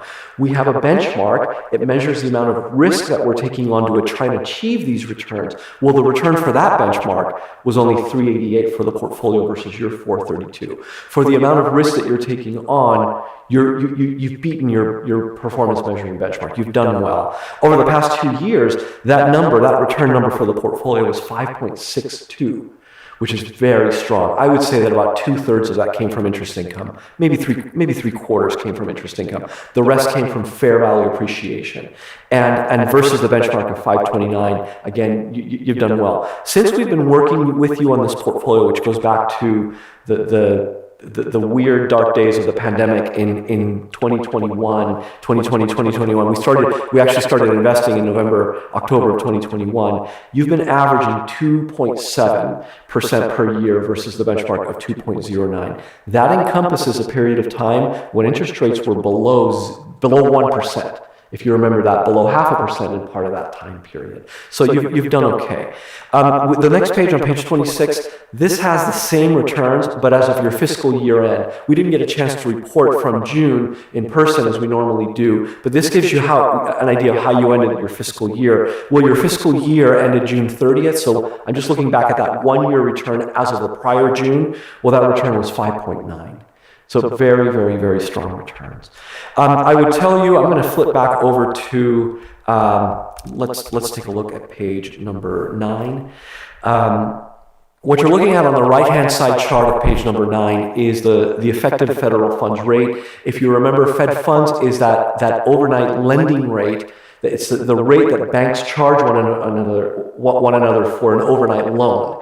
Banks take loans out from one another to meet capital requirements and such, and this is generally what they end up paying each other. And this rate is set, a target for this rate is set by the Federal Reserve in the United States, and that's how they control monetary policy. In essence, the Fed sets a target for this by saying we will raise that target if we think that inflation is very high, to basically make it more expensive for banks, and it gets passed out to the bond markets and to people and personal loans and such. It basically makes it more expensive for people to borrow, and what it does is it removes money out of people's hands. They have less money to go spend, because when they're spending money, they're competing for goods and services, and that competition can drive prices higher. That's called inflation, and too much inflation is a bad thing. So when the economy is heating up and there's money in people's pockets, they make it more expensive to borrow, cutting off access to credit by raising rates, by making it more expensive. If you think of buying a home and you have a mortgage of 5%, or let's say 6%, and now all of a sudden mortgage rates go to 6.5%, it's too expensive to afford that house because you can't afford the payment. So you might wait until rates come down. And when rates come down, maybe you jump back in. While you wait, you're not spending that money and driving those prices higher. So in this instance, the Federal Reserve, the opposite is happening. What is happening is the economy is slowing down, and we're not generating as many jobs as we have in the past.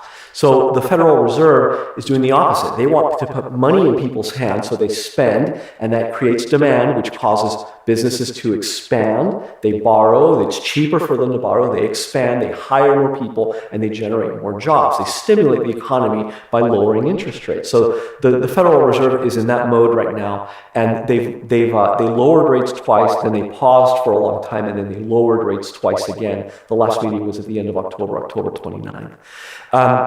It is generally expected, it was generally expected by most investors that the Federal Reserve would lower rates once more again between now and the end of the year. There is a meeting. They meet about every 8 weeks. It's expected that they were going to lower rates again in their December meeting. The odds of that before the last October meeting was like almost 100%. Because we can generate probabilities on this based on where investors buy futures contracts on these things. It's complicated, but basically the odds were close to 100%. Those odds are less than 50% today. And that's simply because after the last meeting, the Federal Reserve released their minutes as they normally do, and they give a press release. And one of the things they said was, we see the economy still resilient, showing some strength, but job creation has moderated. We're not generating as many jobs. And not only that, but at the point that they met, the government had been shut down for close to a month.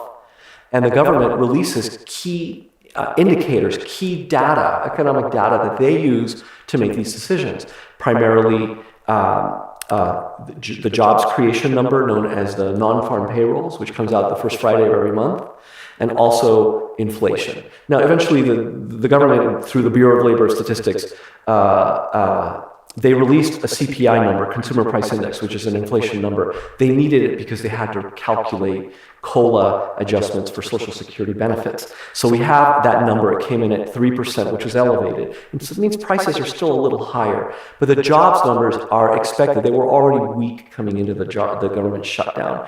Now that we're in this government shutdown, it's over. It's the longest that we've had in history, 47 days. There's a lot of uncertainty as to what the Federal Reserve is going to do. But in essence, what we think is happening is that we're still in a little bit of a late cycle economy. If you look at the economy in the business cycle, we're sort of at late stage, which means that we're seeing weakness permeate. And there is still room for the Federal Reserve to lower rates at some point in the future. If not at the next meeting, certainly within the next 6 months of 2026.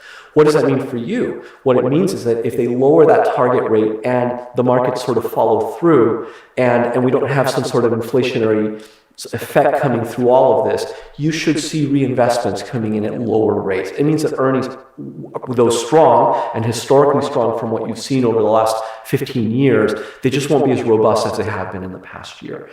The opposite side of all of this, the bright side of all of this, of course, is that when rates fall, the value of your existing investments actually go up. Sometimes that gets realized when we reposition, sometimes it doesn't, but we do book that, as I just showed you, in the total return number, so that's a good thing. And certainly your auditor controller will book that in the annual consolidated financial statements that you, or report that you issue every year. That'll get booked in your earnings. So from a financial position, you're in very good shape. From a safety and liquidity position, this investment program is in very good shape. Your treasurer takes steps to make sure that the approaches are very well diversified through using our management services in this portfolio, through utilizing local government investment pools that are available to him and his staff, and to making sure all the time that money is available when needed and optimized as much as possible. I'll stop there and take any questions you may have. Supervisor Peisker? I always love it when you come to visit, Carlos. We learn so much. And our portfolio is, it's just one of the things I think we're all most proud of right now. We knew it was going to peak out at some point, and I think we're right about in the time that we thought that was going to happen, and right about at the amount that we thought that it was going to happen. And so looking forward, I know it's really hard given everything you just told us, but what should we expect for budgeting and planning for the next year? Like how significant do you think falls will be? The impact for next year, for next fiscal year, shouldn't be significant, but it will be lower. It goes back to a statement that I made earlier, which is that because you have a longer duration strategy, your strategy is to stay in the range of somewhere around 1.7, 1.8 years, regardless of what investments you're doing. Logically, you would want to get as long as possible when rates are falling and as short as possible when rates are rising. Logically, if you think about it, if I'm shorter on average, I have more maturities coming in, which I can then redeploy faster in increasingly higher rates as rates rise, and the opposite when rates are falling. If rates are falling, I want to get as long as possible. That means that I have less money coming due, which they hang on to their yield for a longer period of time, and I'm not forced to reinvest in lower rates available in the markets as rates fall. But of course, getting super long, super short, how do you make that determination? When do you do that? And at what point do you get in? And what point do you get out? And how long will rates be moving? No one knows that. And this is why you pick a target, you stick with it regardless of what rates are doing. Now, we do position shorter and longer within a band around that target. That target is protecting your income for next year. Only a small portion of this portfolio will be replaced with those lower yields between now and the end of the fiscal year. So only a portion of the portfolio, not the entire program. So if you hear that Fed funds target rate is somewhere around 3.75% to 4%, which is what they're targeting, and your portfolio, you're reinvesting in somewhere around 3.8 or something like that, those reinvestments only impacts a portion of the portfolio. So it will take some time, and the reason it will take some time is because you implemented this strategy of being longer, which frankly is protecting you at the moment. I think that the impact will be harder felt possibly in the not this next fiscal year, but the following fiscal year. But who knows what rates may look like at that time. Okay, that's good to know. Thank you. Yeah, I might be able to add something to that if it helps. We did have this chart that I was going to go over, and this is just we've been putting up each time. It's the quarterly earnings for the county, because I think partially in answer to Supervisor Pyska's question, the rate that you were seeing in the report from Chandler, that's based on accruals that are coming in and money that we're earning that we actually haven't realized yet, because bond payments come every 6 months, let's say.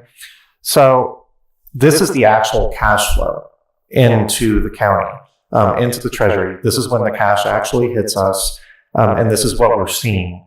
So these are the numbers that are essentially plugged into the budget. And so what I guess I would point out is that, yeah, we're definitely hitting the peak here. If you see, this last quarter, we brought in a little over $6 million. I would expect, based off what we're seeing, that this is either the highest or next quarter could potentially be higher, but because we've been spending down our cash, that's unlikely by my estimation. So I think you're probably seeing the peak. So as you go up, I think as Carlos was stating, if we're seeing this rate drop, where we're going to be reinvesting at 25 or 30 basis points lower than we've been, then really you're going to see numbers more like where they were in here, I think, in the next fiscal year.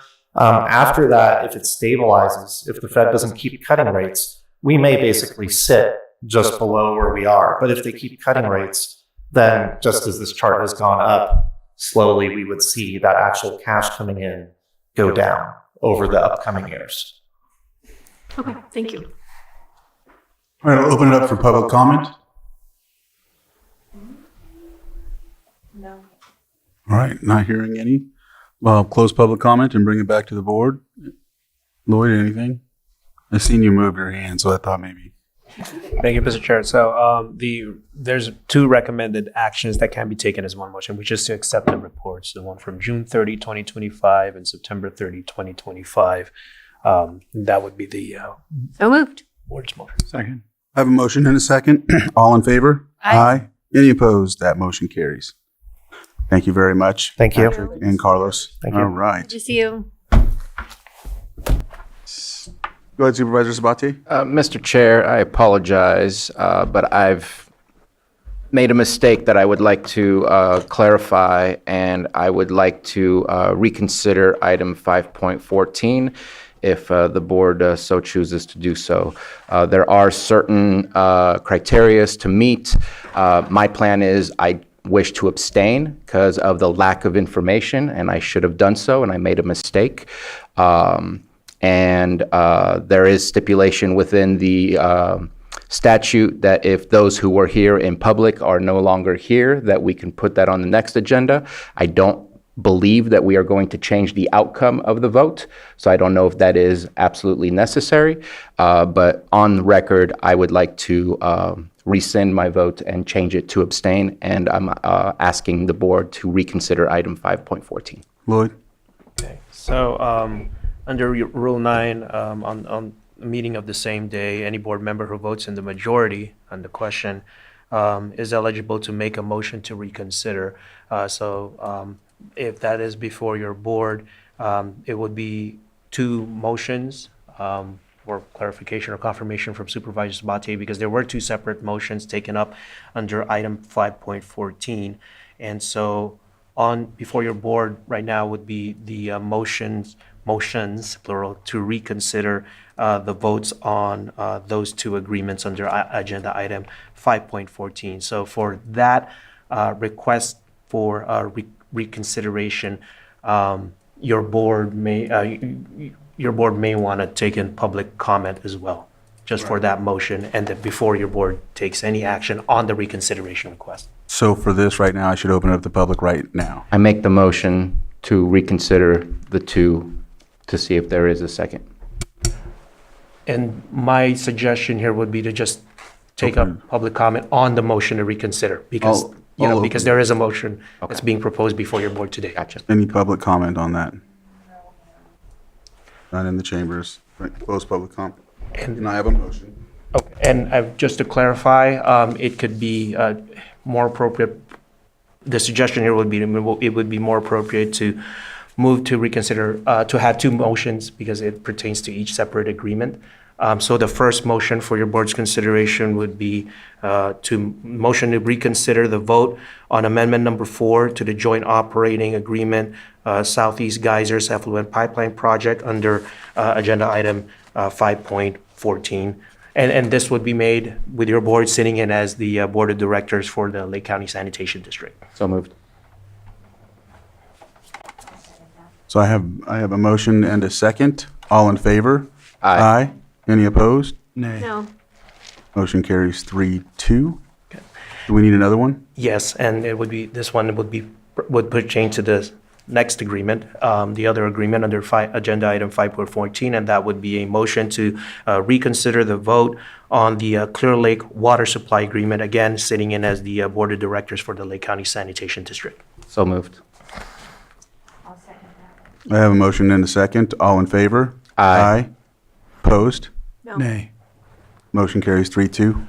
With those two motions to reconsider having passed by a majority vote, your board may, at this point, want to essentially take up agenda item 5.14. It essentially reopens 5.14 so that your board, again, may want to take public comment to that, I'll open it right further now. discussion, and then the vote would then be before your board as it relates to those two agreements for the approval of each of those agreements. Vice Chair? Just a question, so we don't have the folks in the room here, so that would be my concern, that they have the opportunity to be here. Supervisor Owen? I feel that the only change is that Mr. Sabatier just wants to abstain. So I don't have a problem because I know it's going to pass. I just think that he just wants to be on record. Lloyd? And that would be up to your board's discretion, as Supervisor Sabatier has laid out. It could either be taken today under certain parameters, or the other option is to take it at a future regular board meeting. The language of Rule 9 states that a motion to reconsider shall be in order during the meeting at which the action to be reconsidered took place, provided members of the public in attendance during the original action are still present in the board chamber. In all other cases, motions for reconsideration must be placed on a future agenda for action. So we can't finalize it today. Well, that would be up to your board if your board I would like to proceeds with- just finalize it. I'd like to make the offer right now. So I'll open it up for public comment, because that's no hands and no one in the chambers. Did you have something else? Well, I guess I'm okay with taking it up today without further discussion on my concern. Yep. Right. Lloyd? Okay, and your, Mr. Chair, you open it up for a public comment. Just to clarify, that is the public comment for agenda item 5.14, which is effectively reopened as a result of the reconsideration vote. Right? I opened. Okay. And so I think bringing it back for action, right? Yep. Yes. And I'd like to make the offer. Okay. And I could walk, if I may, I Please. could walk through the two separate motions for that. Okay. So sitting in as the Lake County Board of Directors for the Lake County Sanitation District, the motion would be to approve amendment number 4 to the joint operating agreement Southeast Geysers Effluent Pipeline Project and authorize the chair to sign. I make the offer. Or motion, right? Motion. I have a motion and a second. All in favor? Aye. Opposed? Abstain. All right, motion carries 4-0-1. Okay. And then the second motion would be to, as sitting in as Lake County Board of Directors for Lake County Sanitation District. Motion would be to approve the Clear Lake Water Supply Agreement. Again, as with the previous motion, just to clarify, this would be the finalized versions of the agreement marked as addendum in the documents uploaded to Granicus/Legistar. So that would be the motion, and authorize the chair to sign. And I make the offer.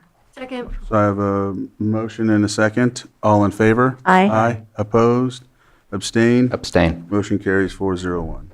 We'll close that item. Move on to our 6.5. Public hearing, consideration of ordinance to amend Chapter 21, Article 27 of the Lake County Code for commercial cannabis uses, and Community Development Director, Rhea Turner. Thank you. Mireya Turner, Community Development Director. Staff does request a continuance on this item. The ordinance is in process and is on schedule to be presented to the Planning Commission in their December meeting in a noticed public hearing, and then we'll follow with the board hearing in January. All right. Any questions? I'll open it up to the public comment. No public comment. Any on Zoom? None on Zoom. None on Zoom. So we'll bring it back to the board. And so Lloyd. Thank you, Mr. Chair. So for this particular item, because it stems from the November 4, 2025 your board's discussion of this item back in November 4, 2025, in which your board gave some direction to staff in relation to what is anticipated to be a proposed ordinance. But since we don't have an ordinance in place, your board may want to just continue the item or direct staff to continue the item, and that can be for a date and time certain. That is to be distinguished from a continuation or continuance of a first reading of an ordinance, because we don't have a draft ordinance at this point. And I'm looking at Director Turner to see if she's amenable. I concur. Supervisor Sabatier. And I just want to check in with Director Turner. If I heard you correctly, you said you would bring back the ordinance. Is it still planning to go through the Planning Commission first, as we had suggested? Yes, Okay. and by the Ag Advisory Board as well, too. Okay. Just wanted to make sure. All right. I did open it for public comment. I have a comment. Go ahead, Supervisor Owen. The roads, I know we were supposed to bring to the Ag Advisory. And so I was kind of hoping to get that kind of knocked out pretty soon. Is that possible? It's been canceled twice. It was canceled twice due to the cannabis ordinance. However, we are having the meeting that the board directed us to have with the fire chiefs, Farm Bureau, probably not the Ag Commissioner. This Wednesday, they just added it to the Fire Chiefs Association agenda. And so given after the direction or input from that group or that meeting this Wednesday, I did forward you that invite. Yes. Then we'll start working on that draft ordinance. And I think we misunderstood. We had a discrepancy on what we actually had asked for from for the roads on the board. This was the agricultural road standards. But that's For not. cannabis. That's not part of today's agenda. So yeah, if you. But I'd be happy to follow up with Supervisor Owen on that. Yeah, I had thought we had instructed it to come before the Ag Advisory. When I just that rewatched the portion video separate. and I had staff rewatch the video, the meeting that we requested was approved by the board. But the road standards will, when it's in draft ordinance form, will definitely go before the Ag Advisory Committee. Thank you. All My right. pleasure. I opened it up for public already. All right, and now, so do we have to set the date, time certain, or continuance to? If it's okay, we'd actually prefer to renotice, just so we have the most coverage out there in the public. And that can be done Future via meeting. direction to staff. All right, so we'll just give direction to staff to do so. Yep. All right.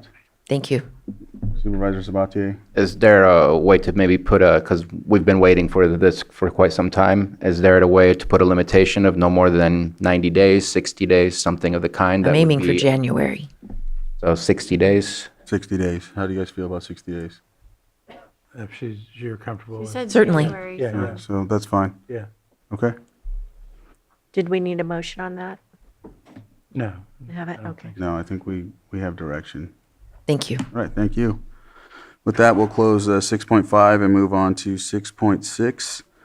Sitting as the Board of Directors of the Lake County Watershed Protection District accepts staff presentation on water quality in Clear Lake Outreach Perspectives Project Updates, Water Resources Director Pawan Upadhyay.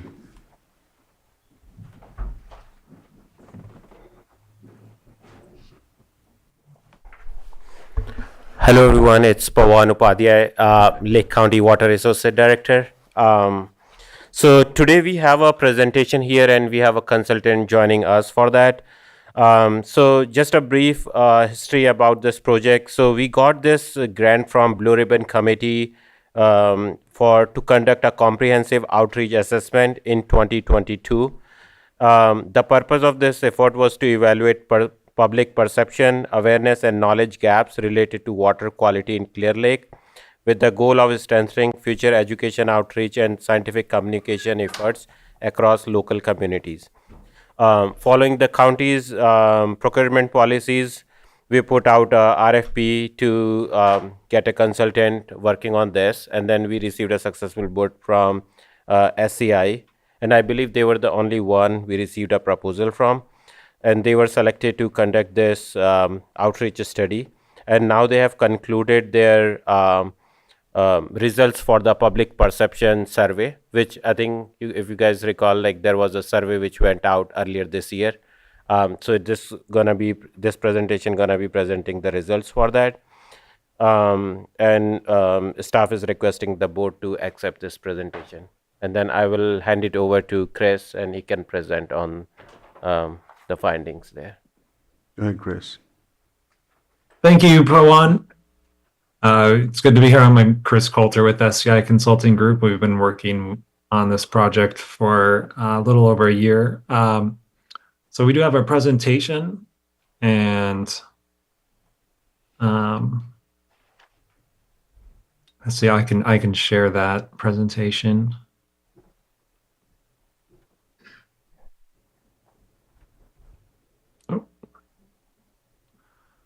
Okay, so today we're just going to talk about the results of our work to date.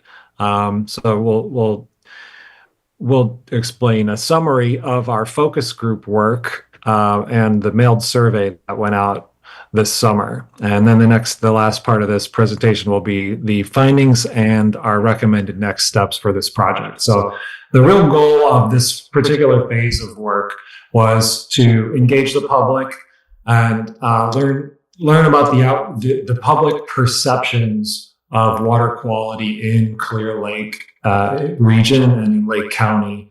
The goal really is to learn what the public knows and what they believe, and this information that we collect in this phase of the work will shape the subsequent parts of the project work, which we'll explain. But the real goal of this is to explore water quality and stormwater funding options. So the first part of this is to engage the public and learn what kind of knowledge gaps exist and what people already know and what is important to them. So the outreach perspective work in 2024, we have a number of focus groups with a number of diverse groups, the Socioeconomic Subcommittee, the Clean Water Management Council, and we also held some focus group work at the Clear Lake Science Symposium over the summer. Later in May of 2025, in the summer, a survey was mailed out to about 7,000 property owners, and property owners received a physical copy in the mail and were asked to indicate their level of support for a potential fee or assessment to support stormwater and clean water activities in the county. And then today we'll give you the results of that work. So in our focus group work, namely, the first goal was to learn about what folks believe is happening in Clear Lake regarding water quality. and what causes exist, what impacts are creating issues with the water quality in the lake and stormwater issues. And so we got a number of responses, and I'll show you the question that we asked is really the main goal of this slide.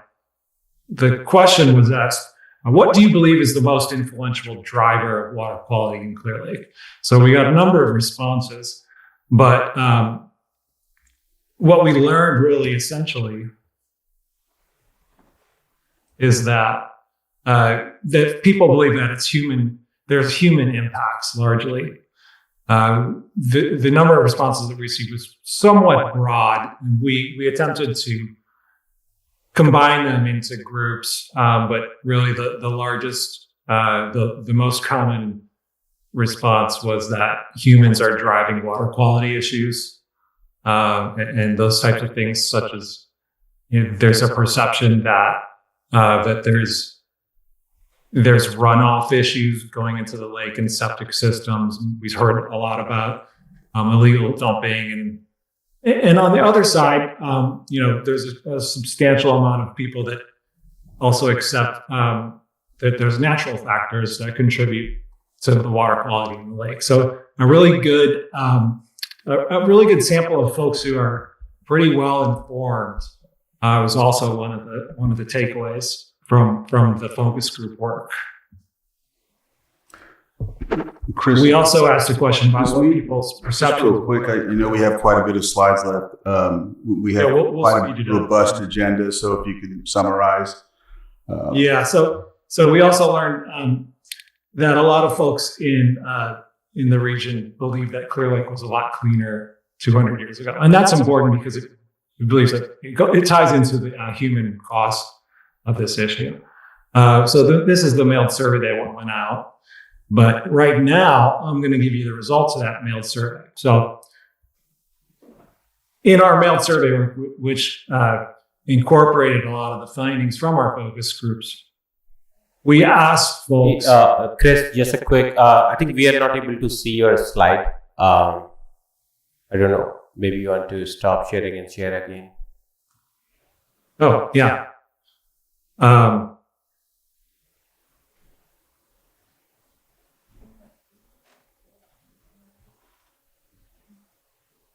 Yeah. Are you able to see? Yes. Yes. Oh, okay, good.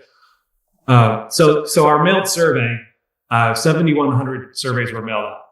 There was a question that asked folks, would you support a fee or an assessment on your property tax to fund clean water activities and improved water quality and improved stormwater management in Lake County? Our survey tested two rates. We tested a lower rate and a higher rate. We tested a $9.75 rate for a single family home, and we also tested a $22.50 rate. The corresponding revenue, the totals that those bring in are $500,000 annually for the lower rate, $975, or $1.15 million for the $22.50 rate. Now that's for a single family home, typical single family home. The results that you see here, we're looking at a 50% threshold majority for approval. So the lower rate received 62.5%. The higher rate was also very close to that at 59.8, just under 60%. So we got a positive result from the survey in terms of the threshold being 50%.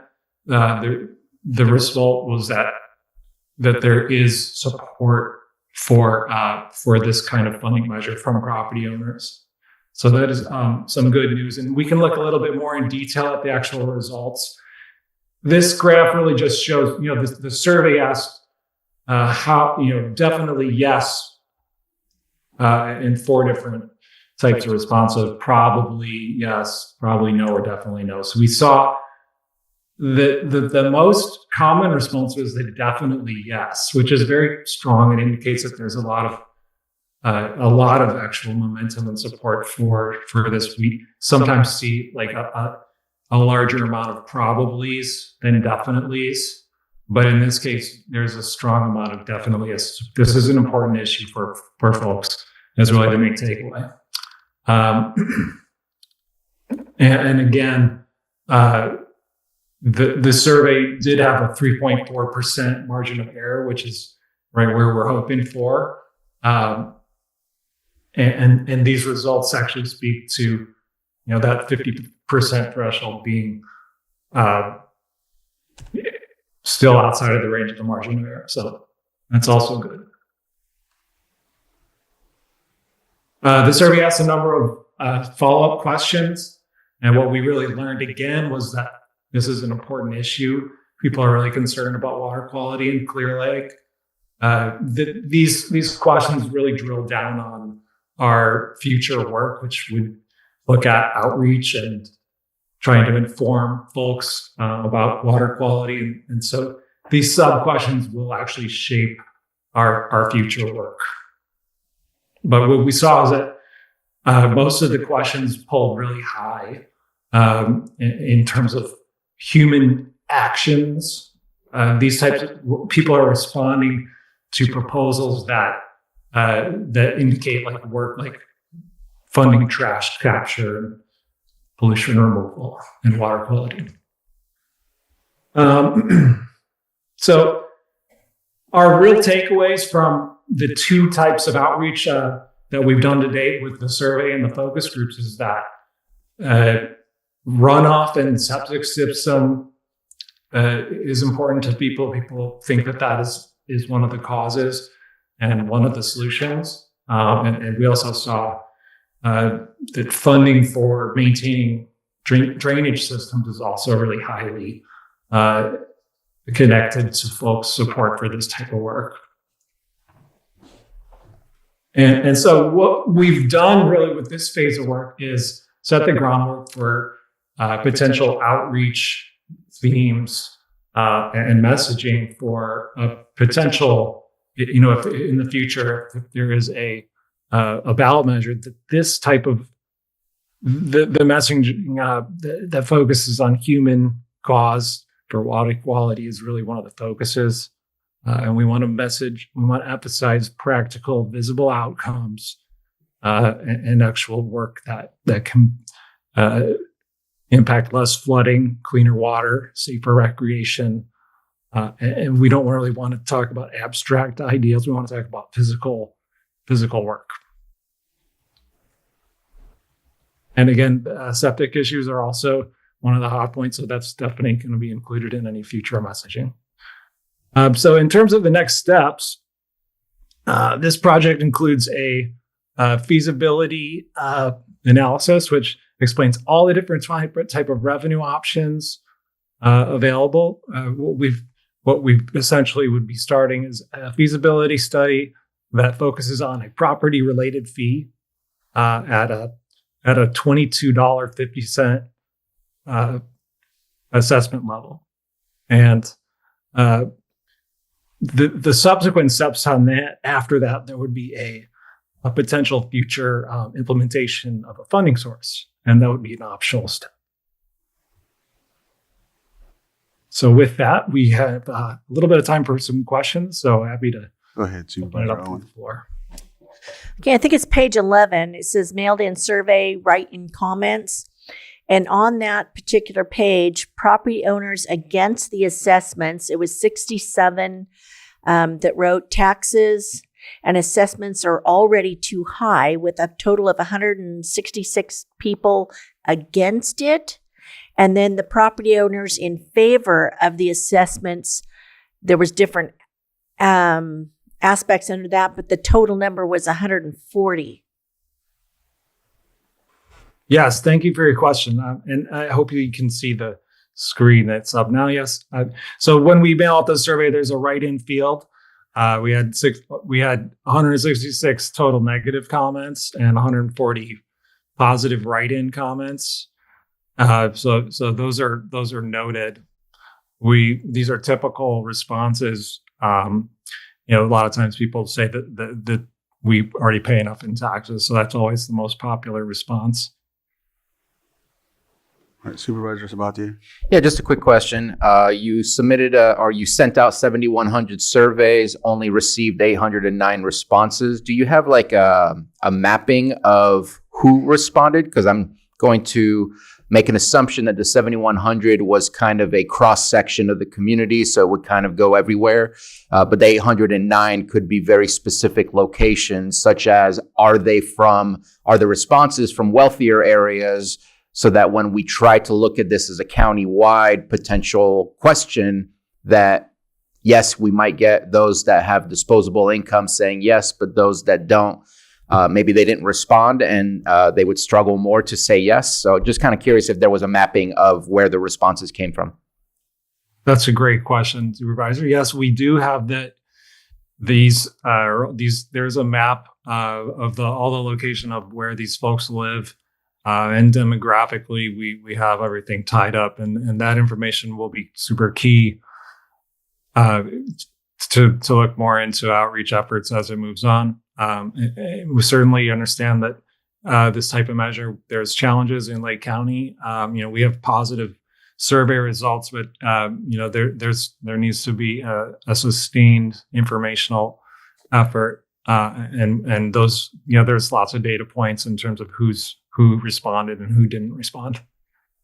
That information would be great. All right. I'll open it up for public comment. Betsy, if you can unmute. Thank you, Mr. Chair. I did submit a letter yesterday to all of the supervisors, and I did not have an email address for the consultant, but I would like to correspond with the consultant. I would like to see all of those data points. I would like to see all of the actual information that was put together. And I would also like to see how the questions were created based upon your knowledge of the existing multi-million-dollar funded programs. I made suggestions specifically to the supervisors because of our more than 30 years of millions of dollars of investments in these programs.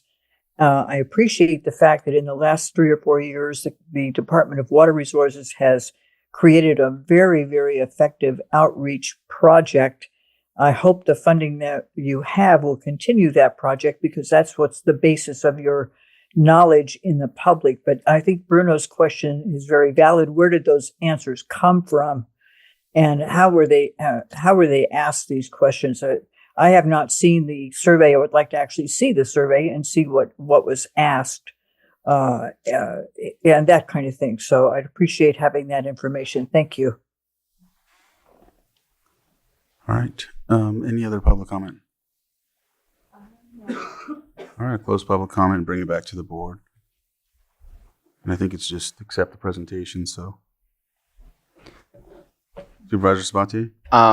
And what I appreciate is we have finite amount of funding when it comes to water resources, and Clear Lake is something we need to manage and take care of. Luckily, we have good partners that help us with that as well. I'm not against the concept of looking at where other revenues could come from, such as potentially some kind of tax measure that goes on the ballot. But I would much prefer going after a specific tax than a general tax, just because that holds us accountable for future generations rather than just the people who have good intentions and know what they were asking. And so having it not reach that 2/3 status kind of limits my approach of maybe now's not the right time, and maybe there's other opportunities, and continue to work with our partners to see how we can best extend those dollars to make sure that we are treating our lake in the appropriate way and making progress. But just wanted to at least make those points. Supervisor Owen? Oh, I'm sorry. Oh, okay. All right. Lloyd? Thank you, Mr. Chair. So just for purposes of the recommended action, the staff is requesting that your board, essentially by motion, accept the staff presentation on water quality in Clear Lake outreach perspective project updates. So moved. Second. Oop, I have a motion and a second. All in favor? Aye. Any opposed? That motion carries 5-0. 6.7. Consideration of expanded use of previously approved stormwater matching funds, file number 22-402, to support groundwater management activities under SGMA. And B, accept staff presentation on the Big Valley Groundwater Sustainability Plan Advisory Committee GSPAC update. All right. And this was our 11:15. We're at 11:30, and we'll go ahead and continue. Hello everyone, it's Pawan Upadhyay, Lake County Water Associate Director, and I have with me here. Good morning, everyone. My name's Todd Abbott. This is my first time addressing the board, and it's a real honor today. Get the microphone. Oh, closer. I'm Yeah, sorry. there you go. Is that better here? Did we get the presentation up? Okay. So just to give a brief overview about this agenda item. So what we are asking board here is like in the past, I believe 2023, the board has allocated us certain fund for the stormwater management, and that's matching fund of 100,000 over 5 years. So 100,000 for each year, 500,000 in total, and that is supposed to cover our overhead thing, which is not covered, generally not covered by grants. We have received a total of, at this point from the last approval, is about $1.6 million. That includes a host of things, which some of the items were in that previous presentation as well, like the trash cleanup, or updating our plans so that it's good to ready to go projects to apply for the further grants. Flooding and planning of some of the projects to make it ready for next steps. So what we are asking board on this item is to expand the use of that 500,000 to include, so we can use those funds for groundwater as well. And that's primarily because we have been using our internal department fund to address some of the stormwater matching requirement which is needed for the grants. So yeah, I think I will pass it to Todd and he can give a overview and go to the presentation. All right. Good morning, everyone. It's a real honor to address the board today. It's my first address. My name is Todd Abbott, and I'm a Water Resources Program Coordinator for Lake County, in charge of groundwater and lake bed management. Today, I'll provide you with a very brief update of where Lake County's groundwater management program stands, and then I'll turn it over to my director, Pawan, for a discussion about funding. The next slide, please. As you likely know, SGMA stands for Sustainable Groundwater Management Act. It passed the California State Legislature in 2014 and requires local management of the county's groundwater to prevent overdraft and to ensure long-term sustainability of the resource. The passage of the legislation mandated the formation of groundwater sustainable agencies, or GSAs, and to develop and implement groundwater sustainability plans, GSPs, for high and medium priority basins with the goal of reaching basin sustainability by 2042. The Big Valley Basin is ranked as a medium priority basin and is therefore subject to SGMA requirements. It's very important to note that basins with a medium or high ranking are required to meet SGMA requirements, and if we fail to do so, Lake County loses control of our groundwater management to the state. So every effort must be made to maintain compliance with SGMA. Okay, this next slide here is a map of the groundwater basins within the county. There's a total of 7 major groundwater basins in the county. Big Valley is the largest of the 7 and is the only basin within Lake County to be subject to SGMA. Scotts Valley Basin is also obviously very important, and in part because of its connection to the Big Valley Aquifer or basin, and for the irrigation it provides for agricultural interests across Scotts Valley. But the Department of Water Resources classified it as a low priority basin and therefore is not subject to SGMA requirements like Big Valley. This next slide here is a geographical boundary map of Big Valley Basin. The basin provides domestic and agricultural water for thousands of residents, as well as environmental, habitat, and recreational beneficial uses across the valley. It has been some time since Water Resource has provided an extended update on groundwater conditions within Big Valley, and I would be glad to come back and provide that update. Today, with respect for time, I will streamline the conversation and focus on the progress we've made as a county in implementing Sigma within Big Valley Basin. Okay, this next slide here is the Lake County Sigma progress. As I stated, in 2014, California passed Sigma. In 2021, Lake County Water Resources Department received just over a $1.3 million Sigma implementation grant from the Department of Water Resources, in particular to develop the formation of the Big Valley GSA and GSP. The grant also provided for consulting services, meetings, and other resources to enable the formation of the GSA and to develop a strategy designed to ensure the Big Valley Basin reaches sustainability by the 2042 benchmark. In 2022, Water Resources submitted the Big Valley GSP to DWR for approval, and in April of 2023, DWR approved the report. Between 2021 and 2024, Lake County Water Resources has continued to submit annual GSP reports to DWR, with each report being approved to date. The 2025 GSP report will be submitted in early 26, and after the 2025 annual report, Water Resources will be required to produce a periodic evaluation for 2026, which I'll speak to in just a moment. This next slide is the requirements to be compliant with Sigma. To restate, we must submit an annual groundwater report that provides year-to-year updates on groundwater conditions across the valley. And we also must submit a periodic evaluation every 5 years. The periodic evaluation is an expanded and more comprehensive report of groundwater conditions within the basin. And this is the first periodic evaluation Lake County will produce. The 2026 periodic evaluation is due January 2027. We'll go quickly to the cost to implement Sigma. This chart essentially outlines the myriad of responsibilities that DWR outlines for the administrative, regulatory, and project costs associated with Sigma that must be funded. From what's important here to know is that from general and operational needs to report production and well monitoring, implementing Sigma is a multi-pronged endeavor and has required resources from a range of places. This next slide is the cost to implement it continued. To date, we have used a variety of funding options to cover groundwater management costs, but these resources are limited and unable to cover all of our management expenses. Grants we've applied for, our initial $1.3 million grant provided the resources to create the GSA, the GSP, and establish our program and management actions. In late 2022, Water Resources applied for the second round of funding through DWR, but the process was very competitive and we did not receive the grant. Along with the approximate $1.3 million implementation grant from 2021, DWR has also provided funding for 2 monitoring wells within Big Valley and for contractor and consultant services to help establish our GSPAC advisory group and in shaping our GSP.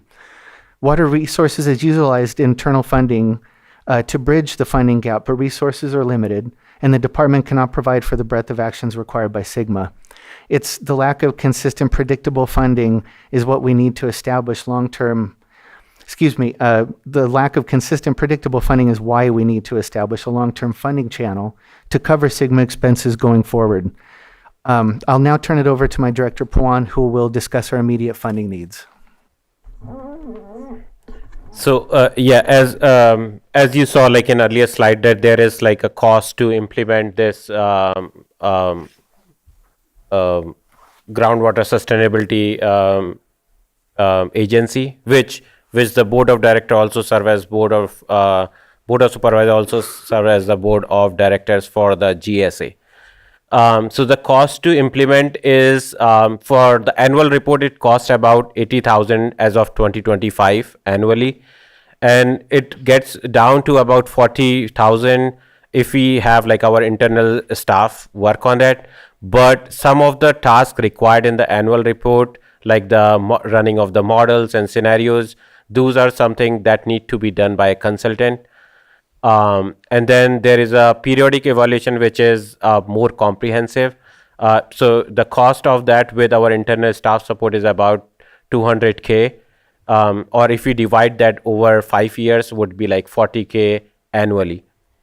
And as mentioned, that there is a need because this is the cost like which was doesn't come with like setting up a Sigma and plan and updating these things. So we need to, there is also a need to do a long-term study which can establish a sustained funding mechanism. And at this time, I think the cost for that, we are approximating about 100K.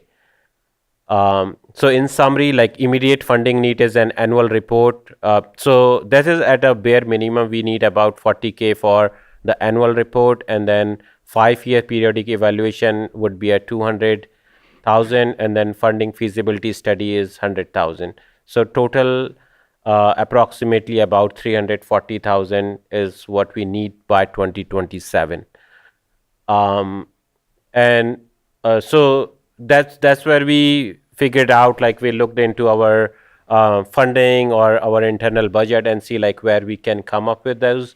So one of the option which we have, or which we figured it out might be workable, is so we already have a 500,000 which the board allocated us for the stormwater projects as an matching fund for other grants, which we can utilize as our overhead cost. So at this point only, we have used only 50,000. And the reason for that is because we have been using our internal funds and grant funds to cover that. So we have about 450,000, which we have not utilized at this point. And in order to, so if we expand, so the request here you can see is like to expand the use of that 450,000 remaining to also include the cost for the groundwater management. So we can, depending on whether it's needed for stormwater or groundwater, we can dip into that and utilize as needed. And that's just to cover the immediate funding need. But because this, as you know, the whole thing gonna go to like 2042, where the basin becomes sustainable in itself. So there is an annual reporting, and every 5 year, which would be like another 3 comprehensive update would be needed by 2042. So for that, we have so we need to establish separate mechanisms, because this 450K we have would be exhausted at this point by 2027.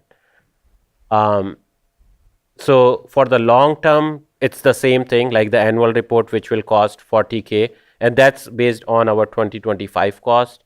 And the periodic evaluation is 200K over 5 years, or 40K average out about 40K per year. So we have a need of about 80 to 100K if we adjust for inflation. And for this, like we have like a suggested, or like something as a starting point is, by 2027 rolls in, we need to have this annual or like this funding mechanism established. So as an option 1, we can have like either county provide these 100% of the annual needs, which can be provided to us as a Department of Water Resources, and we can use that to cover that cost. Or county can provide 50% of it, which would be 50,000 per year, and then balance would be through a fee mechanism like a Prop 218 or similar measure. Or the third option would be like 100% of this need to be met by a fee mechanism on its own, which is again we are 218, but to generate a revenue of 100,000. And while these are an option, I mean, we will still continue to work or apply for grants and come up with the funds like as needed. But as you heard from Todd earlier, that we applied for the second round of funding, but that was not successful because the state gonna give it to only, because we received in the first round. And there are a lot of factors which work in the grant. It's not a given that we're gonna get it. But because it's a long-term thing, running up to like 2040, 42. So I think in long run, we do need like some support so we can sustain all these activities. Supervisor Sabatier? So just to make sure I'm clear and appreciate the clarification that the money is not, if taken away, that was made for the matching of the grants. You've been using other resources as the matching portion, so taking it away will not have any impact, negative impact on current grants that you have. Here you're saying $100,000 per year. Does that mean the 400,000 would help you give at least 4 years with potential grants in between that you can receive, or any other of the other options that we may go after? But would that be appropriate to say that if 400,000 was used from what was made for the matching fund, utilized for this, that it would give you 4 years? So right now we are asking to expand the use of the remaining 450K. So we are not using whole 450K for groundwater. We will still use it for stormwater on as need basis. So maybe we utilize about 300 to 350 for groundwater, and the remaining will still be used as a stormwater overhead. So you would have like 1 year's worth of groundwater stuff while the rest So gets this used will for cover up to stormwater. 2027 because the next periodic evaluation is due in 2027. So this will run us to 2027, and by 2028 comes in, we need to have some other funding, either a grant or 218 or like some county funds. And do you know if the state will offer similar grants as the first one that we did receive for groundwater and the second one we did not receive? Will there be new iterations of those grants? I think there will be. Okay. Yeah. But we will definitely apply for it, but whether we get it or not, that's another question. And I don't mind doing a year to year and just saying, let's cover for this at this moment in time. I'd hate to know what Sigma looks like if you don't meet their requirements. Vice Chair? So just so I'm understanding right, the 500,000, that was a one-time amount of money that was provided, so that's not something that's going to be renewed, right? Yes. So once that's gone, it's gone. Yeah, so that was for 100,000 each year for 5 years, and that was on a rollover basis. So whatever we have not utilized gonna roll over till 2027. So at this point, we have only used 50,000. So 450 is still there for us to use. Okay, I'm not necessarily concerned with providing the assistance right now with that money available, just concerned about the future, and especially if we're going to look at fee mechanisms, which I assume would be charging people for the use of their groundwater. Is that correct? Yeah, in some way or form, yes, yeah. Okay. Supervisor Owen, and then Supervisor. Well, I'd like to say thank you for looking to the future and be looking that far down the road. So I appreciate that. I am not for tapping people for their own wells. I'm against that. But I am in support of supporting you now, and I appreciate the fact that you're looking that far down the road. So thank you. Supervisor Pyska? I mean, I think it's pretty obvious we need to keep funding this because we don't want a state takeover, and that's what happens if we don't comply. This is, again, a little bit of an unfunded mandate here because we've got to do this for the state, and we're not getting supported. So hopefully that will change in their grants, and maybe that's something that we can advocate for because this is going to be an ongoing financial need for the next 20 years. So, yep, I'm in support of moving this forward. Thank you for being creative. We have to do what it takes to make sure that we maintain control of that basin. Open it up for public comment. Is there anyone in the chambers?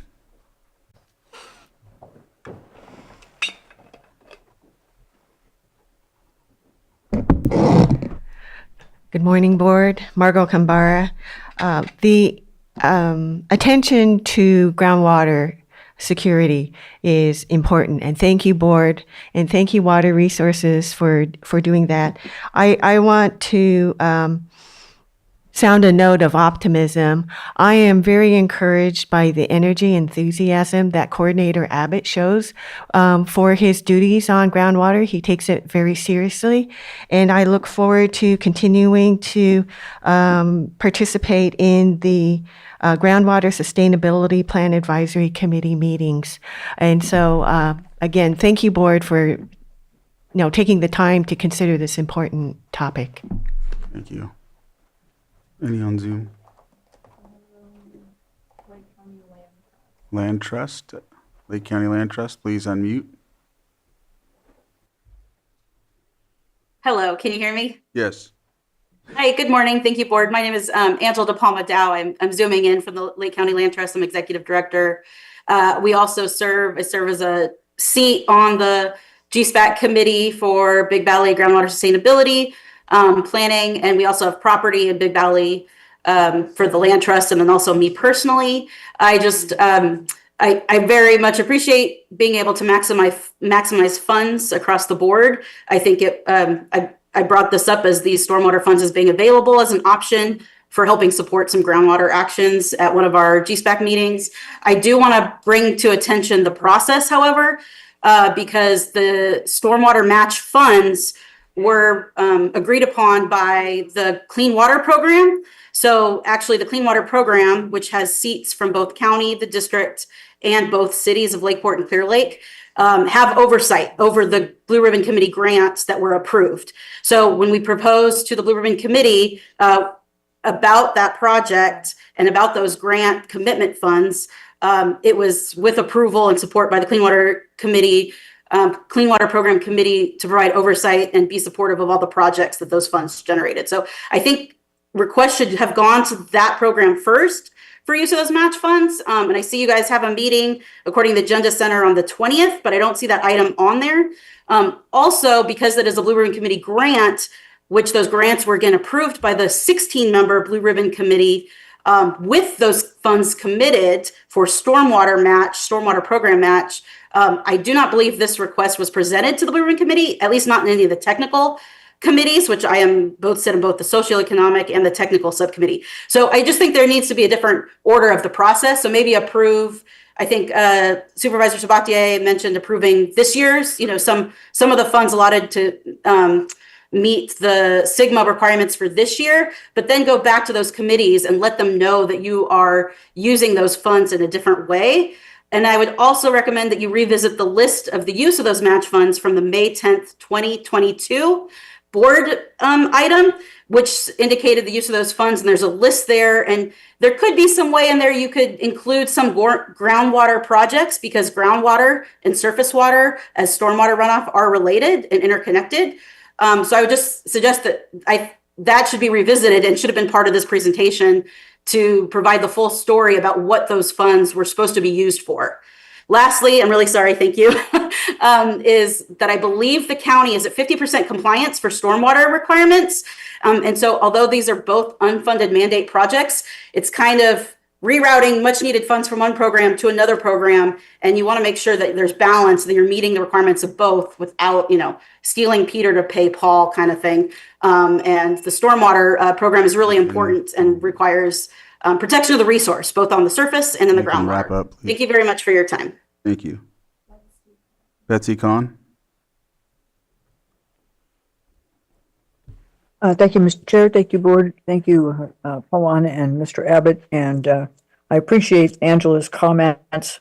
I really am concerned about the fact that only $50,000 have been spent of the funds that you want to move from stormwater projects. I'm very concerned about those projects that are not being done.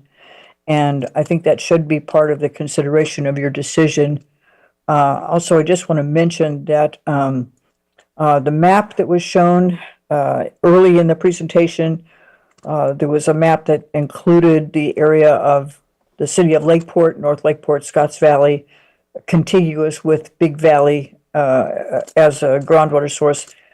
I do not know the status of those testing programs that were going to be done, the LiDAR measurements of monitoring wells on the what is believed to be the border between the Big Valley Basin and the Scotts Valley Basin. But I think it's important not to convey through misdirection that there is a known connection between those two basins. If there is, we need to have even greater protection. And finally, it is your job to do that. It is within your purview to do that. It's not something that we should resent doing. It's something that we should be really caring about in terms of our county resources. Thanks so much. Thank you. Any other comment? Okay, I'll close public comment. Go ahead. I would like to respond briefly that so the remaining funds is not there because we have not been doing the work. It's because we have been using some other source of funding. So as I said earlier, like we have been using our internal match, and that's the reason why the fund has been not utilized as much as initially expected. So the work is getting done on both front, like the groundwater as well as the stormwater. All right. All right. With that, action. Good. I'll make a motion to approve expanded use of previously approved stormwater matching funds, file number 22402, to support groundwater management activities under Sigma as the first part of the motion. Second. I have a motion and a second. All in favor? Aye. Any opposed? That motion carries 5-0. And then I think it's There's a B, Yeah. motion to accept staff presentation on the Big Valley Groundwater Sustainability Plan Advisory Committee GSPAC update. Second. I have a motion and a second. All in favor? Aye. Any opposed? That motion carries 5-0. Thank you very much. Thank you. Yep, there we go. Thank you. We'll move on to our 6.8, public hearing, consideration of draft ordinance amending Chapter 21, Articles 11 and 12, the County Zoning Code, to implement General Plan Housing Element Policy HE 58 pertaining to affordable housing. Community Development Director, Maria Turner.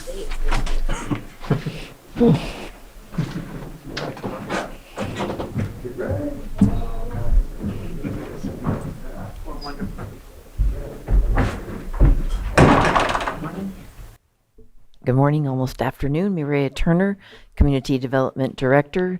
The item you have before you today is a draft ordinance implementing one housing element action from the 2019 sixth cycle housing element.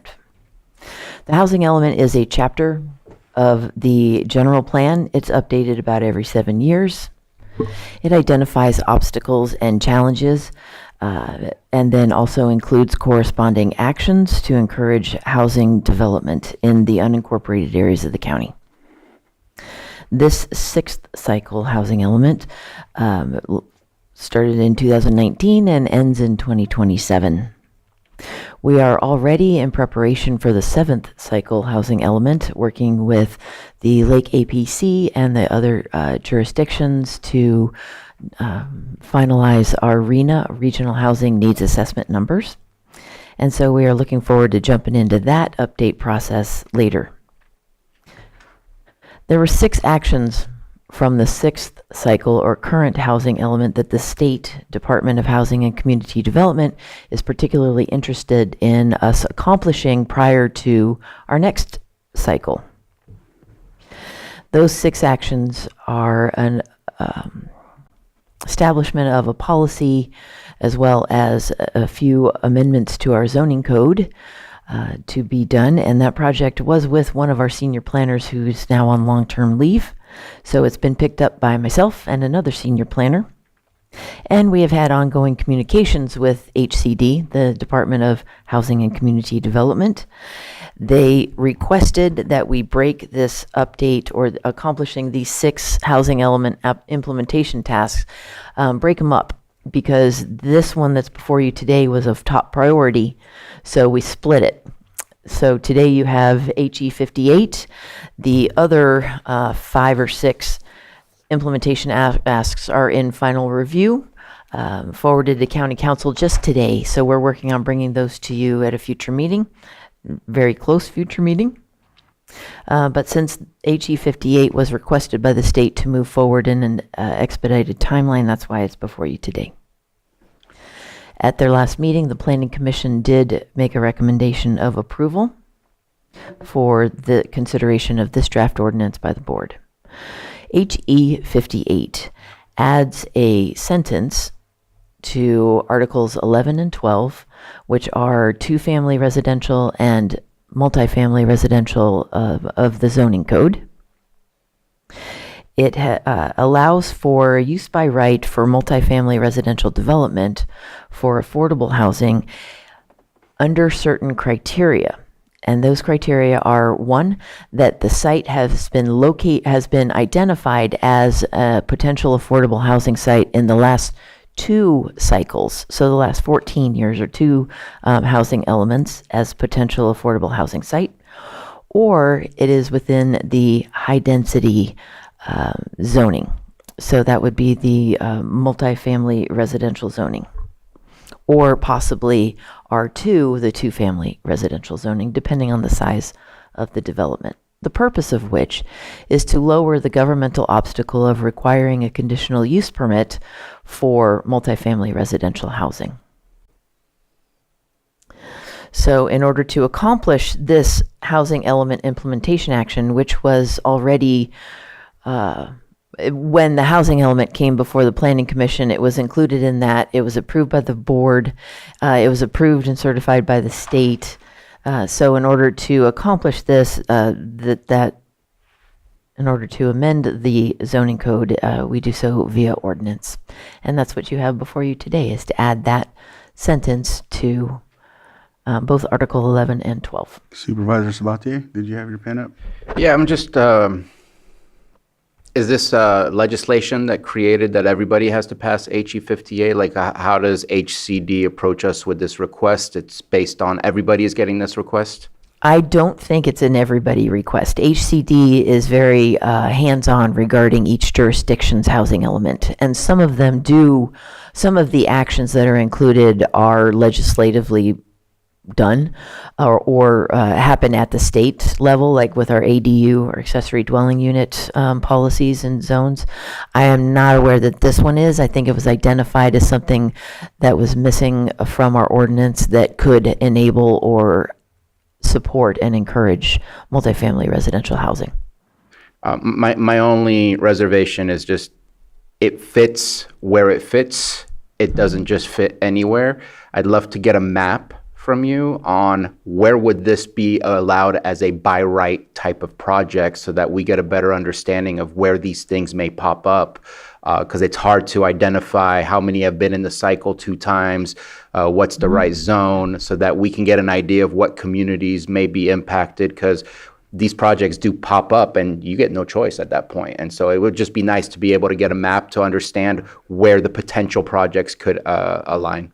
I would be happy to follow up and send the board an email that identifies that in the future. Thank you. Yeah, I would recommend we don't wait to implement this action, since the state is waiting to hear that we are accomplishing some of the actions that we said we were going to do already in the 2019 housing element. All right. Any other questions? Open it up for public comment.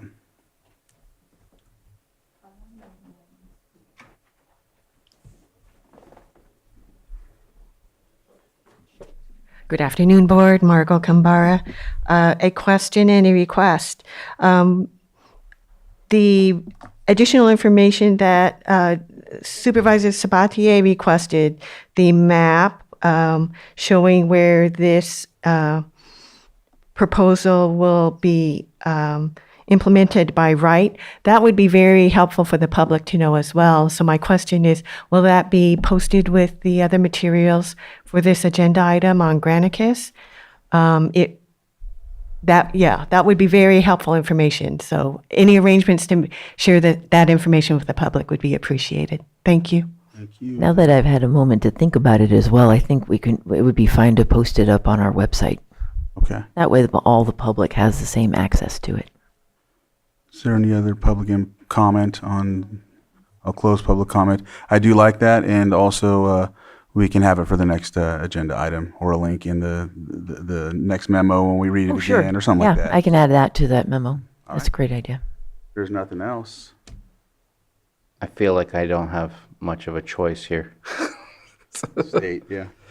There's a little less discussion usually when you've already seen the housing element. The board has approved it. It goes to the state. The state has said, yep, this meets the requirements, and now we're just getting it done. Yeah. So, yeah. And we'd have to change zoning and everything, and that's not going to happen overnight. But, I mean, these locations are already designated on the current map. There are, I have not identified which parcels are relevant. I'd have to go back through the last 14 years or 2 cycles of housing elements to find those, but we're happy to update that. Yeah, but we do have potential sites mapped already. Yes. Yeah. Yeah, and you saw a number of those in the HAPE as well. Okay, I will move that we approve the reading of the ordinance in title only and advance the ordinance to the next available board agenda for adoption. Go ahead, Lloyd. I apologize. Typically, your board, thank you, Mr. Chair. Your board would have 2 separate motions. One would be reading it in title, first reading of the ordinance. The first motion would be to approve the first reading of the ordinance to be read in title only. So moved. Second. I have a motion and a second. All in favor? Aye. Any opposed? Motion carries 5-0. All right. An ordinance amending Chapter 21, Articles 11 and 12 of the Lake County zoning ordinance to implement general plan housing element policy HE-58 pertaining to affordable housing. All right. And The second motion would be to approve the draft ordinance be advanced to the next Board of Supervisors meeting for consideration and possible adoption. And just for confirmation, the date of that meeting would be December 9th, 2025. So moved. Second. so I have a motion and a second. All in favor? Aye. Any opposed? That motion carries. We'll see this December 9th, and we'll go from there.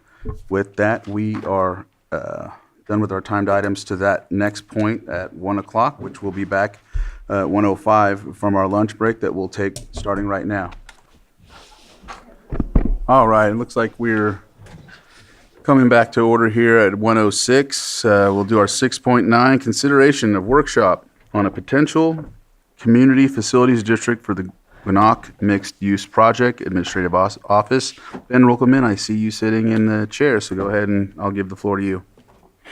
Good afternoon, Board. Ben Rickelman, Deputy County Administrative Officer.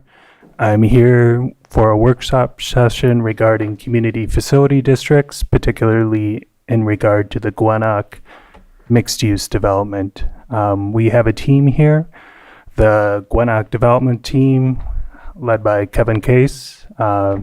We have Bound Counsel here, consultants, and then also James Hamill, who's a director with the Joint Power Authority, California Statewide Communities Development Authority. So I'll lead it off with Lou Feldman, consultant with the project that will help orchestrate the presentation and bring the various parties in to give an overview of what CFDs are, community facility districts, and how it could apply to this project.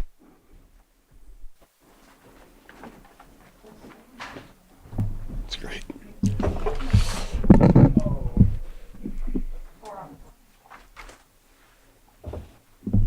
Much better. Honorable Supervisors, my name is Lou Feldman, and I have been in public finance for 45 years in California.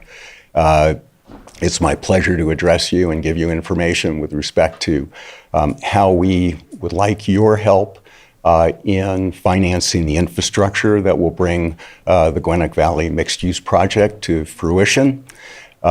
We've put a lot of work into today, and the idea isn't just to inundate you with a bunch of information, it's to actually have you ask questions, get clarification, and then understand what we're doing. We're trying to be, thank you. We're trying to be as transparent as we can, and some of this may make your eyes glaze over, but we've tried to condense it so that doesn't happen.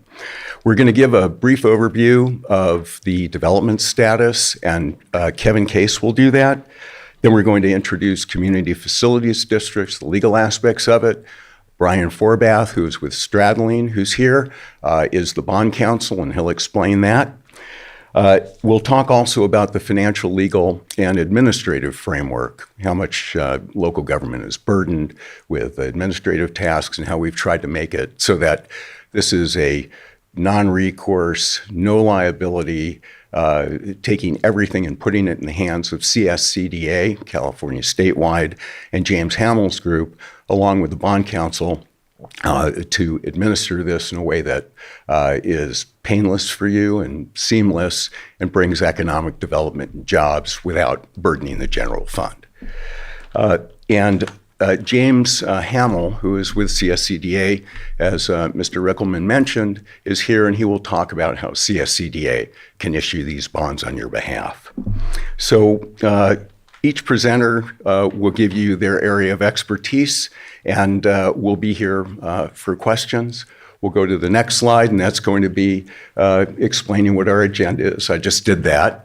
And then the next slide, please. introduces all of the people who will be on the team, including James Hamill, Todd Smith, who's the bond underwriter who would purchase the bonds and sell those bonds in the retail market or to an institution. Brian Forbath, I mentioned. One person who's not here today is Susan Goodwin. Susan is the person who puts together the tax formula and does the administration as a third-party consultant. And she's a wonderful person, but she couldn't be here today.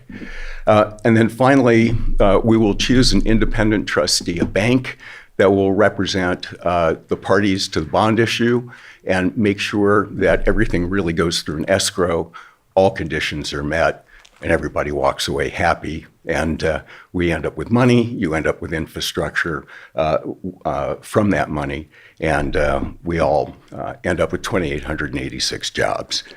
So with that, I'm going to go to the next slide and introduce Kevin Case, who is going to talk about where we are on the development process.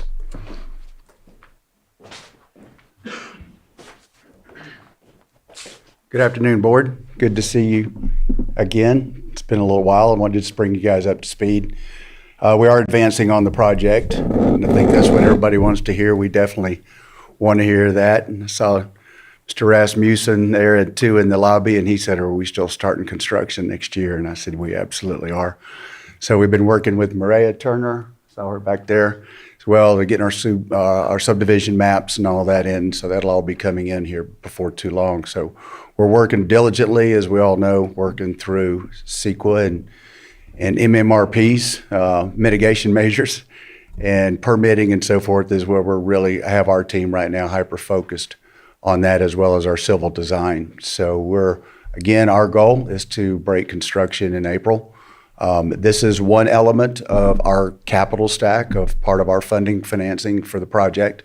Obviously, it's not our only source of it, but this will help us for the development of some of the infrastructure, of some of the roads and some of the utilities and so forth, the things that we don't see, but cost a lot of money.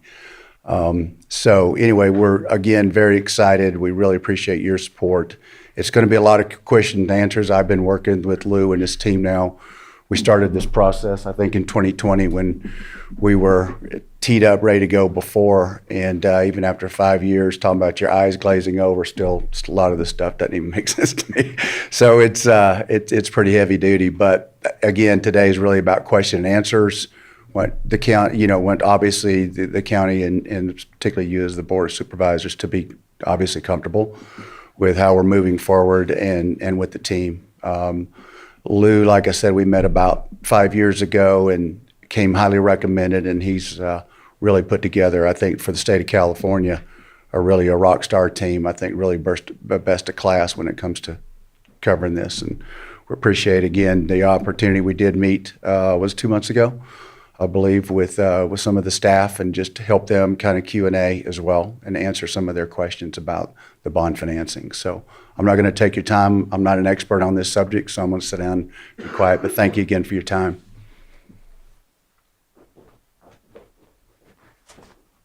Ben, go to the next slide. Thanks. Good afternoon, Board. Brian Forbath from Stradlin Yacht Carlson Routh. Pleasure to be here this afternoon with you. So my role is to serve as bond counsel to the transaction. So as bond counsel, I represent CSCDA in the transaction, and we render all the legal opinions that are necessary for bonds to be issued and sold out into the public to the investors. So my job is sort of to oversee the legal proceedings to make sure that everything's put together correctly and complies with law. And then there's also certain other aspects that we'll talk about as we get in the presentation. There's one of the big benefits for bonds, some of these municipal bonds, is that they can be issued on a tax-exempt basis as long as certain requirements are met. And so my firm works together to make sure that those requirements are met so that bonds that are issued are ultimately tax-exempt. In other words, that if you buy a bond, the interest that you receive on that, you don't have to pay federal income taxes on. And that's important because that means the bonds could be issued at a lower interest rate to investors because they don't have to pay taxes on it. So it's an important aspect of what we do and our role in the transaction. So I'm not sure how familiar you all are with the board with the community facilities districts or Melrose, But Melrose was essentially founded back in the early 80s after Proposition 13 came into place and sort of really restricted the way that public agencies could fund public infrastructure. So Melrose became a tool that would allow either public agencies or developers working with public agencies to finance public infrastructure to benefit new development or existing development actually too. And it's really a way that allows an amortization of upfront costs. In other words, we've got a project that's going to cost $50 million today to build this, and it's going to serve a community for 50 or 60 years, or 30 years at least. How do we sort of amortize that cost generationally amongst the residents who are going to benefit from it? And that's what Melrose serves a very important role in that aspect of it. Another key aspect of Melrose, in addition to financing public infrastructure, is the ability to finance ongoing services, which includes the maintenance of that public infrastructure as things age and degenerate, that there's special taxes that can be available to sort of repair, maintain that infrastructure, to pay for the removal of debris from drainage basins, to fix stormwater drains, et cetera. That's all able to be financed through Melrose. You want to go to the next slide for me, Ben? So what is a community facilities district or a CFD? A CFD is a legally distinct public entity that's established underneath the Melrose Act, and it's designed to provide infrastructure and services without burdening the agency that forms it. In other words, it's a non-recourse liability of the public agency that forms the CFD. The public agency establishes a CFD as a distinct entity with specific geographic boundaries and authorized for purposes of infrastructure development. Eventually, CFDs will issue bonds, and those CFD bonds are payable solely from annual special taxes that are levied on taxable property within the district. And we're going to talk about, I got another whole slide that talks about special taxes and how those are levied, so we'll talk about that in a minute. But special taxes that are levied on the property are collected on a property tax bill. They show up and you're going to pay them just like all your other property taxes that are due in December and April, and pay them when they're due. In order for a CFD to be formed, it requires a vote of either the registered voters or the landowners that live within the boundaries of the CFD. I'll just stop. If anybody has a question along the way, please feel free to stop me. Please continue. Yeah. And so the CFD special taxes have to be voter approved by 2/3 vote of either the landowners or the registered voters within the district, depending on who lives there. And again, there's no financial liability. The bonds that are issued are secured by and payable solely from special taxes on the property. And if the special taxes don't pay, then there's a covenant to foreclose on that property to recoup the special taxes that are not paid. I have a question. Sure. So you're talking about the taxes, is that levied on the property actually within the Gwinoc project, not Correct. without? Just within Not the Gwinnett outside. property, yes. Okay. So we would draw a specific boundary around either all of the property or portions of the property, and there'd be a tax that would levy on just that property within the boundaries of the CFD. But not through, not, Not on anywhere else in Lake County, yeah. thank you. Okay. We go to the next slide. Ben, thanks. So why use Melrose? Again, it's a mechanism to finance public infrastructure. It provides a lot of flexibility, and as Kevin mentioned, for a lot of developers, it's an important aspect of the capital stack. It's just a piece of the puzzle in terms of how they pay for and finance infrastructure. It also allows a significant amount of upfront funding that might not otherwise be available because bonds can be issued relatively early in the development cycle. And maybe in amounts that might not be able to be achieved or a much higher cost through private financing. It also provides a lot of flexibility in terms of, unlike an assessment district, I don't know how familiar you are with assessment districts, but assessment districts, you can only levy an assessment for the special benefit that a property receives from the improvements that are to be constructed. And so it's a constitutional test. And so it's stringent because an assessment only requires a 50+1 vote, whereas a Melrose special tax requires a 2/3 vote. Because it's a special tax, it doesn't require that the properties within the district receive a special benefit. They just have to benefit from the improvements on a reasonable basis. And so it provides a lot of flexibility in terms of what improvements can be constructed and how they're paid for and how the CFD is ultimately established and set up. We go to the next slide. So what can a CFD fund and finance? I mean, mostly CFDs are finance backbone public infrastructure. They finance roads, water, sewer, drainage, parks. Those are the public facilities that CFDs are mainly used to finance. In addition, CFDs levy special taxes to pay for the costs of administering and operating the CFD. And administrative costs are also part of a key component of what the special taxes are levied. And then again, in order to finance the improvements, these are all public improvements. All of these improvements must be owned by another governmental entity, whether it's the county, if there's a water improvements by a water district or a sanitary district, they're owned by a public agency. Or if there's school facilities to be financed, they need to be owned by the school district. Next slide. So a CFD has what we call a special tax formula or a rate and method of apportionment. And that is the methodology pursuant to which that properties get taxed underneath the CFD to pay for debt service on the bonds and pay for the public infrastructure. It's the rate and method provides a mechanism for the annual levy of the special taxes to satisfy what we will call a special tax requirement. And that special tax requirement is established each year to determine, okay, what do I need to levy to pay debt service on the bonds? That's one component of it. What do I need to levy each year to pay for the administration of the CFD? That's another component. And then are there other facilities that we're just going to levy special taxes for directly to pay for the cost of those public facilities or services that are to be provided by the CFD? But what's really important is the CFD establishes, the rate method, establishes a maximum tax that has to be disclosed to future property owners, that this is the maximum amount of tax that you can ever be levied on in any year. That tax can escalate up to 2% a year for facilities, or it can escalate more than that for services. But those taxes are statutorily required to be disclosed to property owners when they purchase their homes. I'm going to go to the next slide. So just some other considerations about a special tax formula and how they work. It's important to know that a special tax underneath the Melrose cannot be ad valorem based. So it cannot be based on the value of your home. It doesn't fluctuate based on the value of your home.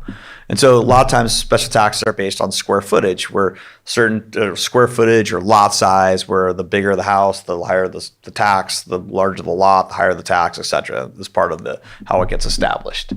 But it's also really important that the special tax is developed in a manner that ensures that there's always sufficient taxes available to pay debt service on bonds that are outstanding, that are sold to third-party investors. Again, I represent CSCD, I don't represent the developer.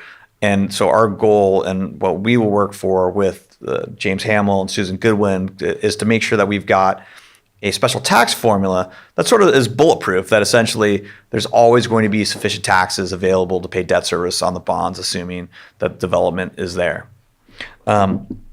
Again, as I mentioned previously, there's not a special benefit requirement. Instead, the Melrose Law provides a lot greater flexibility in terms of how you can assess folks. So in other words, certain homes that might be in an elevated area with benefit from greater views could be taxed in a different way than other places that don't have those views. That's just for instance, the different tax zones. And again, importantly, a CFD allows the ability to tax developed property and undeveloped property differently. And that's an important concept to know because, again, in terms of risk and reward here, undeveloped property, of course, is riskier than developed property. If you have a developed property with a completed home on it, that property is definitely a lot more likely to pay their taxes in a downturn or whatever, where it's not going to have any development risk associated with it. So this allows the flexibility to tax developed property first, undeveloped property second, so that we could size a structure, a transaction that provides the most security for bond owners. Next slide. So again, just some key components of the rate and method of apportionment. Again, it's voter approved. It establishes a ceiling or a maximum tax on that can be levied each year on property owners. And again, as I mentioned, the tax can escalate for facilities to pay for public infrastructure only up to 2% a year. But if there's a tax to pay for public services, that could be at a higher rate of like CPI or 4% that would more align with how services, the cost of providing those services may escalate. And thank you for reiterating that. If there's something else that you have to reiterate, we can just kind of, move forward. Oh, sure. I'm sorry. Yeah, I apologize. Yeah. The term of the tax is set forth, and then it also, the collection of the tax is on the county property tax bill. And then I'm going to turn, if there's no questions for me, I will hand this over to James Hamill over at CSCDA to discuss how CSCDA can assist the county in administering, establishing, and forming a CFD on its behalf. Thank you. Good afternoon, Chair, members of the board. My name is James Hamill. I'm a managing director with CSCDA, or California Statewide Communities Development Authority. We're a joint powers authority that was founded by CSAC and the League of California Cities back in 1988. You are a member to this authority. You were one of the first members, actually, in 1988. Of the over 530 members that we have of cities and counties on a statewide basis. Throughout California, we issue bonds on behalf of counties and cities, ranging from nonprofits to affordable housing to what we'll talk about today, infrastructure financing. In California, in this area in infrastructure financing, we've issued almost $500 million or $500 million in bonds in this area for 47 projects statewide. What we do on behalf of the county is really assist you in terms of taking the burden of doing these types of CFDs from the county's perspective, but that does not mean that it takes the power away and the decisions away from you as a county. So you are still involved deeply. Your staff is involved. We are doing this on your behalf, so we're not taking any powers away from the county on its own to do. So that's a little background on ourselves. In terms of the process and how you participate with us, as I mentioned, number one, you're already a member, so you don't have to go through that process. But number two is if you were to move forward with this project and wanted CSCDA to issue the bonds and administer the district for this, you as a board would consider and adopt a resolution that authorizes us to form the district, to issue the bonds for the district, and then do the ongoing administrative requirements for the district itself. In terms of those ongoing requirements, a lot of times counties, cities, districts want us to do this and like us to do this because if there are issues with the districts, delinquencies, anything associated with that, we handle that. You don't have to bring in your county council or any other outside parties to do that. In addition, on the tax roll, when the special tax is put on, as Brian pointed out, it has our phone number, our name, so the county is not getting phone calls directly on what is this and why is this on the property tax roll as a whole. So in terms of process, that's how you get in this. I won't go through the credit requirements but in detail, but mainly these are the standard requirements that we have in the over 600 million that we've issued throughout California.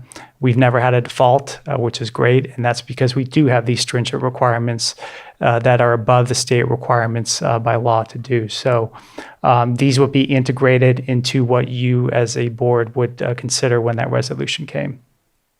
Go next slide, please, Matt. So I've already touched on this, but in terms of the process, if you go from the top to the bottom, the first step is the request, which would be for us to take this over and issue the bonds here. Then we handle everything going forward. We handle the public hearings. We handle all the formation. We handle the landowner elections. We work with the team, as Brian pointed out, in terms of marketing the bonds. and then the transaction closed, and that those funds are made available to the developer and the team. Now, the thing is, again, you are in control of all this. We are just doing the heavy lifting on all this on the front end and the back end. Next slide, please. So basically, this cuts out into what is the county doing, what is the developer doing, and then what are we doing?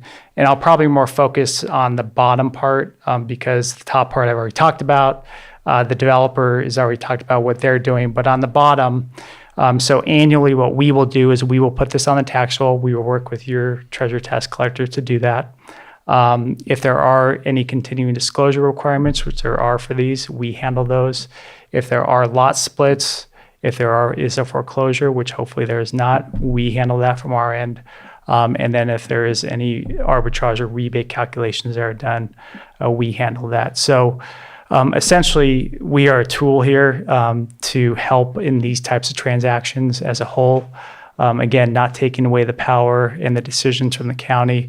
Whenever we do these, we work very closely with staff, multiple calls, making sure that as we move forward on this, that you are part of that process. And if anything needs to change or has to change, you can make those changes accordingly. So next. So Lou, I don't know if you want to. So I know it's a new vocabulary, and that's always fun to learn new things, special tax rates and stuff, but this is it's pretty simple. What we're doing is we're putting a voluntary tax on our property, we're collecting it, we're using it for debt service and to maintain the public improvements. All of the improvements that are put in are public improvements, as was mentioned, and they must be done to county standards. This is purely financing. What we're talking about, it has nothing to do with public bidding and other things like that. This is a very complicated project. We're going to talk to the Public Works Director to explain how we're going to do the contracting and get into a lot of detail. James and his company will help us, or his agency will help us, as well as working with the investment banker. The investment banker has to prepare this in a customary fashion to make sure that it's accepted by the market and we get the best rate. The best rate, the more proceeds we want, the lower our rate has to be, because it's just, I think I just won a Ford Pinto. But they have to get together and make sure that it complies with what the market is looking for. And I'm actually going to ask Todd, if you would, Todd Smith from Hilltop, to come up and talk a little bit about the bond market and how he is going to make sure, as another check, that we do a safe and proper transaction for you, so it never ends up in default. I've done a lot of deals. I've done workouts. I've never had a deal of my own go upside down. So that's 45 years, and I don't want it to happen on this one. So we all work together to make sure it doesn't happen. So Todd, why don't you come up and talk a little bit? Thank you. Hi. Good afternoon, everyone. Todd Smith with Hilltop Securities as the underwriter for the proposed bond issuance, or series of bond issues that will be planned for the project. Yeah, I mean, as James had mentioned, there'll be adopted policies for issuance, which includes value to lien ratios, making sure that we have sufficient maximum special taxes to cover debt service, et cetera, that type of thing. But, generally speaking, I mean, there's been, I think this year, on average in California, $1 billion to $1.5 billion of community facilities districts bonds that are underwritten and issued to and sold to the public. A transaction such as this, we would likely be marketing primarily to qualified institutional buyers or investors, and not mom and pop retail, especially for startup type projects. Again, just trying to de-risk the investor side of it as well. Yeah, I mean, really, the value to lien ratio is a key component. Understanding what the proposed development is, absorption of the project and build out of the project, which is obviously what investors want to know, because they're going to buy effectively dirt bonds that are being taxed with these special taxes. And what is going to be good for the investor is to see that project actually build out right and get vertical construction value, and which helps secure making sure that folks are going to pay their taxes, right? I mean, that's kind of it in a nutshell, but, and just try and manage delinquencies. And again, zero defaults. So we've got a pretty good track record. All right. Any questions? Okay, thank you. Seeing any? So in terms of what we're going to ask you to do, which is to study this, get any questions you have to us so we can answer them appropriately. And we would like you to consider adopting a resolution which would formally have CSCDA be the issuer. We're doing this simply to take the administrative burden off of you. In the future, should you decide that you want to form the CFD and you want to be the parties that handle everything, that's something that that can be done in the future. But right now, to get it started, the simplest and best way to do it is to have someone who's done it many, many, many times do it for you at no cost to you. And that's really what we're trying to do. So my understanding, and Mr. Rickleman will have to remind me, I think the 9th of December, we'd like to come back and we'd like to have you approve a resolution. And that resolution would be to have CSCDA serve as your conduit issuer. That's what they call it. And then we would, as the developer, we would put up a deposit so that all of the professionals and all the people who are working are paid. Again, no questions to the county about paying for anything. You don't pay for anything. And then that process would just unfold. We would have 3 resolutions. Brian can tell you all about that. He prepares them.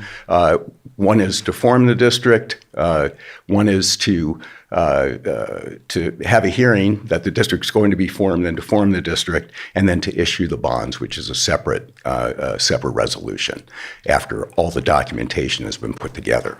But on the 9th, we're simply going to ask you to let us burden James and then check in with you along the way to make sure everybody's happy and that you're protected.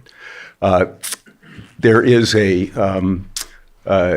I don't think do we need a Jason? I guess we do. We would need a joint community facilities agreement with every body, every public body that's going to accept some of these improvements. So we would work, say, water district gets this, county gets that, and then enter into an agreement as to who's getting what, and making sure that we are providing all of the things that are needed to have them accepted, just like you would an ordinary public improvement. And there will be goals and policies. I don't know if anybody wants to speak to that, but goals and policies as to what qualifies as a viable CFD, the kinds of standards, 4 times, 3 times, debt to value of the lien, pardon me, all of that's laid out. So those are the things that we're going to do. And between now and the next board meeting, we'll circulate these things. And like I said, you'll ask more questions and hopefully we'll have the answers. Thank you. Okay. Anything now? Let me open it to the public. Did you want to go first, or can I have public comment if there's any on Zoom? Oh, we do have Lars.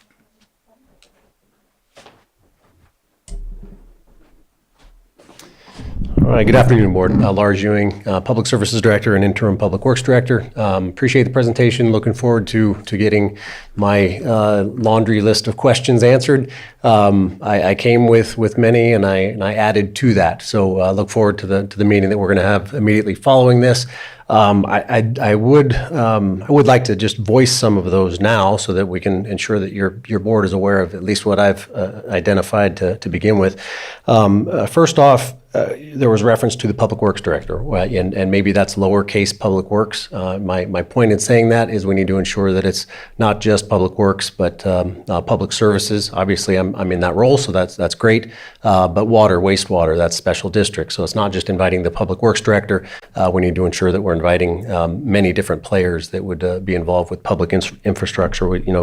There was mention made of roads, drainage, parks, water, wastewater, lighting comes to mind. defined lighting districts that may be under special districts, may not be. I don't know. A lot of questions there, but we need to bring the right players to the table.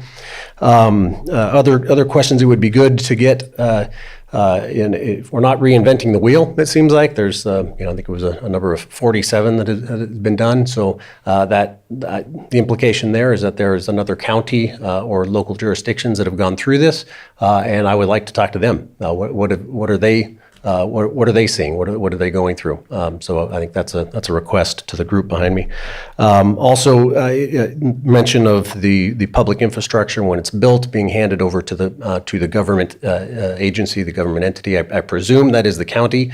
There's been a lot of discussion of JPAs and a variety of different entities. So I would like to ensure that who is the entity, the government entity that receives it. Just confirmation there. Also, when the public infrastructure is built, that's one thing. Ongoing maintenance is another. There was reference to that being covered, I think, through administrative costs, or at least the ongoing revenue that's generated through this whole process. But who actually completes that work? Is the money transferred to the government entity, the county, and then the county is responsible to do that maintenance? In which case, who establishes the cost of doing that work? Obviously, there's a cost of doing it privately. There's a cost of doing it publicly, and I want to make sure that the county, at least on the public works and public services side, is included in that. Also, administrative review. We've talked about the actual construction and maintenance, but prior to that, there's a lot of administrative review, plan reviews, construction inspection, surveyor costs that basically extends beyond the development review that has occurred up to this point that community development has been involved in, and I expect has received payment through development fees. But how does that administrative review? Would we be reimbursed? Would county staff, engineering technicians, engineers, surveyors, would they be reimbursed for their time to ensure that the infrastructure does in fact meet county standards on the design side and meet them when they are actually constructed? And then lastly, there was mention of park development. I haven't seen any of the plans for this, so I presume that it would in fact meet the requirements that the county has in place for Quimby Park improvement fees, or at least the provision of park facilities to meet the needs of that community. But and it may be that review has gone through my office years ago. I understand this goes back in time, but I would just want to double check that. So that kind of gets a few of the questions out there that I think are worth putting out there for the public and for you as a board. But I do look forward to communicating with through Ben and with the group behind me. So thank you. Thank you, Lars. All right. I think there's no other public comment, so I'll close it. And Supervisor Sabatier, and then I see you, Supervisor Owen.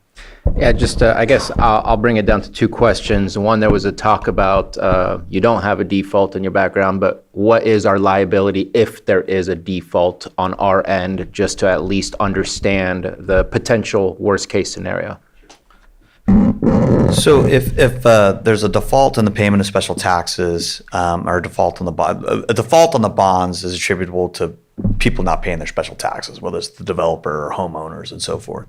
And so since the county is not the issuer of the debt, it's CSCDA. CSCDA will covenant to existing bond owners that it will pursue foreclosure proceedings against any property that defaults on its special taxes, and eventually there'll be foreclosure sales to try to collect those special taxes. At the end of the day, the bonds that are issued are not a debt or a liability of Lake County. It's an obligation of CSCDA that is payable solely from the special taxes, and that's clearly disclosed to investors and understood in the marketplace. Okay, and then thank you for that. Just a comment, just to make sure I understand and making it available for the public. One of the goals is to build out this great investment in the Butts Canyon Road area and eventually sell some of those properties to homeowners. Like you said, the homeowners would continue to pay this special tax. I know that there was a vote before, do they still have the ability to protest when they get there? Like, is that all done and it's Done. It's Done. I just wanted to make sure on that. And then my last question is, the bond is obviously so you can get upfront capital, so you can get the work done that you want to get done within the public right away and things like that.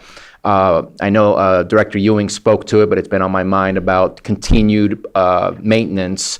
That to me seems more like an assessment district than what we've been talking about for a bond. Will there be a continued assessment district, or does this bond have perpetuity so that there will be continuous, like what's the timeline in order for us to ensure that we always have this incoming revenue to do the maintenance? That is a great question. And so that, I think, just to say bluntly, is a business deal for the county and the developer to sort out on the transaction. The bonds will have a term of 30 years. They might be issued in a couple different series over time. There is the ability to levy and collect special taxes for services to pay for maintenance in perpetuity. And so a lot of services, CFDs in the state do have that ability to levy special taxes for an extended period of time to pay for road maintenance, storm drain removal, debris removal, all that sort of stuff, and public safety and other aspects of it. We talked about that during the approval of the project as well, so to be continued. Supervisor Owen? Yes. Now, my understanding or my thought process was that much of this would be handled much like the Community Service District at Hidden Valley, where you guys would be building your own water systems and sewer systems, but they have to come into our standards. Is that correct? Okay, but you guys will actually be forming your own district to be able to maintain and to all but certain aspects, but a lot of it that's because you'll have, it'll be gated in many aspects of it. Is that correct? Yeah, some of it will be private. The private will be paid for with private funds, not with bond monies.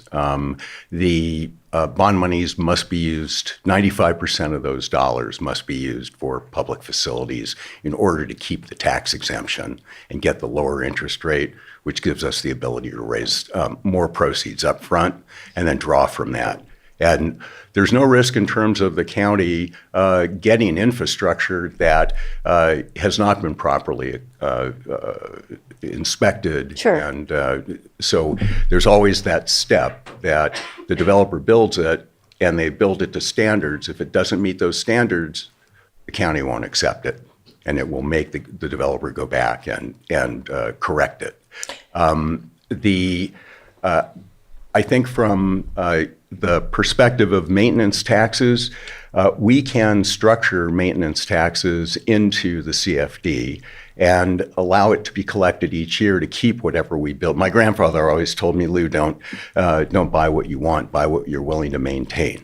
And that's kind of where we are. We have to build something that's going to be up to a standard that will allow us to be able to sell to people who see that it's well maintained. When the infrastructure is over, the infrastructure financing portion of the bonds is done, we still have a tax there. And that tax can be collected for maintenance in perpetuity, which is, I think, what your point, Supervisor, was. And so we follow that paradigm here. But we can build, that's why Susan Goodwin is hired, because she is the one who actually puts a very technical formula together, which is recorded, and it has a maintenance portion, it has the developed, undeveloped taxes, the kind of uses, and then how the property is going to be taxed. Okay, so I think what I was trying to reach for is obviously behind the gate, you guys will be taken care of completely. The portion that is going to be open to the public, are you going to be taxing to maintain that, or are you expecting the county to take over the responsibilities for that? No, we. That's what I was. That was my original thought. Right. We do everything, and that's really the most important message I can leave you with today, is there's no liability for you. And our job, sports analogy, I'm a guy, probably not PC today, but the quarterback that we're protecting here is really this project, its ability to maintain and build and maintain these improvements, and then create a long-term legacy.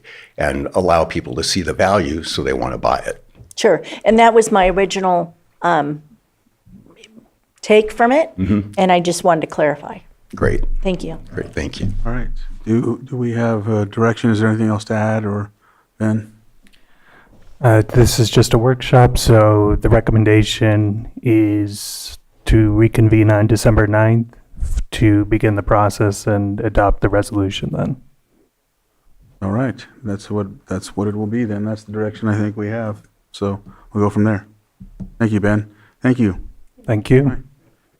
Move on to our next item. Consideration of presentation from Nielsen Merksimer on the 2025 legislative session and potential areas of emphasis for 2026.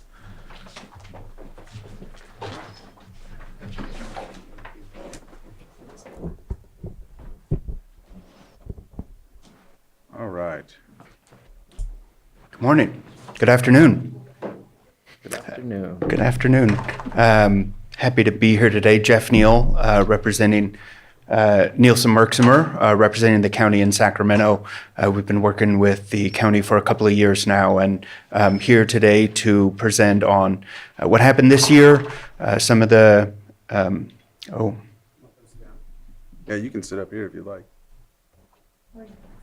I'll just stand here. I like to pace around actually when I walk, so I can't, just this mic comes. After my own heart. I'm a little more comfortable standing, but thank you. Just here to talk about the legislative session, the budget that was passed, the mini budget bills that were part of the budget that passed, some items of significance for Lake County in particular, and then talk a little bit about what we see coming next year in 2026, because there's a lot of unfinished business and a lot of known unknowns, as we like to say. So, first of all, the state passed a balanced budget as is constitutionally required. There were a number of cuts and deferrals. None, I think that, a lot of this was reported in the summer. I think where a lot of the interest came in at the end of session, they already had a lot of things to handle. And then, of course, the Governor Newsom decided to make the redistricting an item of urgency. And so there was, when the legislature comes back from summer recess, they have 4 weeks. And that's a real quick 4 weeks because there's a lot to do. All the bills essentially still have to be passed. They always update the budget, like you guys do your quarterly updates. They kind of do an end of session budget update. And then all of the bills still have to pass. Well, the Prop 50 discussion took an entire week where that was the only thing that was really talked about. But on top of that, there were all the things that the legislature already knew they had to try and get done. This was cap and trade reauthorization, allocating funds from the Proposition 4 resources bond that was passed last year by voters, and a couple other items that we'll get into. Both of those, the cap and trade, now cap and invest reauthorization, and Prop 4, as well as the other items, it looked to all of us like that was not going to happen. For cap and trade reauthorization, not the biggest deal. They still have a couple of years before that program expires and they needed to reauthorize it. But on the Prop 4 allocation, it would have been a major misstep. I think a lot of us were considering. There's $10 billion that have been approved by voters. The only cost to the state are the annual interest payments, which have been built into the budget at this point. $10 billion that they can allocate over a number of years, mostly for water projects, also some for not just drinking water, but also natural resource water, flood control, extreme heat, a lot of parks money in there, a lot of fire mitigation and response money. So to have $10 billion available and then to allocate none of it would have been sort of shocking, actually. At the last minute, really past the last minute, they waited until they were a day late, actually, getting all these deals together. But in fact, all of them ended up coming together at the, like I said, just past the last minute, with one exception that we expect to see some activity on next year. They did actually end up allocating over a third of Proposition 4 from all of the categories of funding. They did end up reauthorizing cap and trade, now called cap and invest. What's in a name? And along with that, they reauthorized and slightly modified the greenhouse gas reduction fund. So the cap and invest program, there's the, capping the emissions and requiring industry to buy enough credits to cover their emissions. That's where the revenue comes from. They have quarterly auctions where they buy those credits. Beyond the ones that they're just given. And then the greenhouse gas reduction fund is the invest part of it. So that's where they cap the emissions and then they invest the proceeds. And a lot of this funding goes to a number of programs that are of interest to counties. It is where the money for the Affordable Housing and Sustainable Communities program comes from. It gets about, depending on auction revenues, about $800 million a year for planning various types of development, including transit-oriented development. There's some transit money that comes from that. There's some clean air monitoring funding that comes from that. So all of those did come together. They did get passed. Because they were just past the last minute, they actually had to suspend the rules of the House, and they went one day longer than they were supposed to, which all of us who work in the Capitol were very pleased about, very happy to come in on a Saturday when we thought we were going to be all done on Friday. And because of that, actually, the governor had an extra day to sign and veto all the bills because he gets 30 days from whenever their last day of session is. So we got an extra day for all of those things. And so in the middle of all that, of course, there was also the transition from the not as of Monday, as of yesterday, no longer the current pro tem, Senator McGuire, but they announced the transition date, which was yesterday, for the new Senate President pro tem, Senator Monique Limon from the Santa Barbara area. So that transition did happen officially as of yesterday. We expect that to result in some changes to the committee assignments, committee chairs, including the important ones, the Budget Committee and the Appropriations Committee, as well as her leadership team. So we'll be in communication with your staff as that happens. But it'll be really of interest because you get to see where all of the most influential posts are divvied up, both geographically, urban versus rural, north versus south. And the list of folks that has been talked about a lot includes a lot of fairly moderate Democrats in her leadership team. We don't know if that's actually the case or if she's settled on that until the announcement comes out, though. So we'll see what happens there.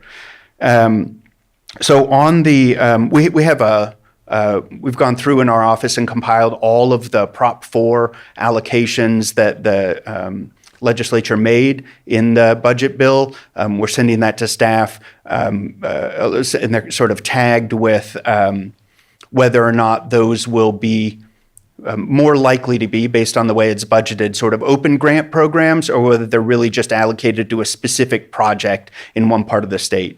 One example of that is really that's in two parts of the state, the offshore wind facilities. There's some money for that in the bond. That's not going to happen in an inland area, I'll tell you that. The offshore wind is definitely going to happen off of the Humboldt coast and off of Long Beach, most likely. So, ones like those, not tagged, but a lot of money for water projects, a lot of money for certain types of transportation projects, a lot for park projects, whether that's wilderness nature parks that people can go to, or whether they're city parks. So as the state departments and agencies that are responsible for those funds prepare those opportunities, hopefully getting the list to county staff ahead of time will allow them to get some lead time on seeing which projects might be appropriate for those funding opportunities.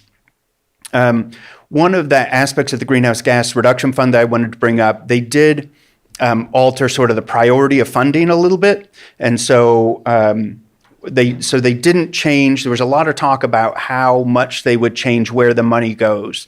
And mostly they didn't change that for now, although they did build in sort of a review process in the out years to look at how whether the allocation of funds is meeting the climate goals of the Greenhouse Gas Reduction Fund program, which is unsurprisingly to reduce greenhouse gas emissions. But they kept for now mostly the allocation. So there will be $1 billion that goes to the high-speed rail, down from roughly $1.25 billion. There will be $1 billion that goes through the annual budget process, that the governor and the legislature can negotiate for every year to deal with whatever high priority items have come up that year. The SRA fee, if you guys remember that from several years ago, that is now that's been suspended for many years. That funding is getting backfilled from GGRF. That's been true for a while, as well as the advanced transportation and alternative energy manufacturing tax credit that gets paid for out of GGRF. But then there are all of the continuously appropriated programs where the money just goes out. The legislature doesn't have to do it every year. That includes the one I mentioned earlier, the Affordable Housing and Sustainable Communities Fund that gets approximately $800 million. It includes some transit programs that get a few $100 million. A newish one called that has to do with monitoring clean air at the community level.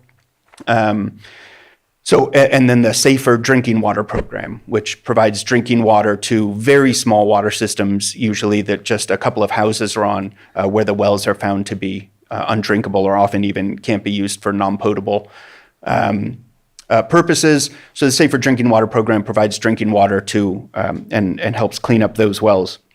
All of that funding used to be funded at a certain percent of the Greenhouse Gas Reduction Fund, where they were, if they didn't get their full allocation, they at least got something very close to it. These revenues swing from year to year from $3 to $3.5 billion. Usually they're around 4 to 4.5, and then once they got as high as $5 billion.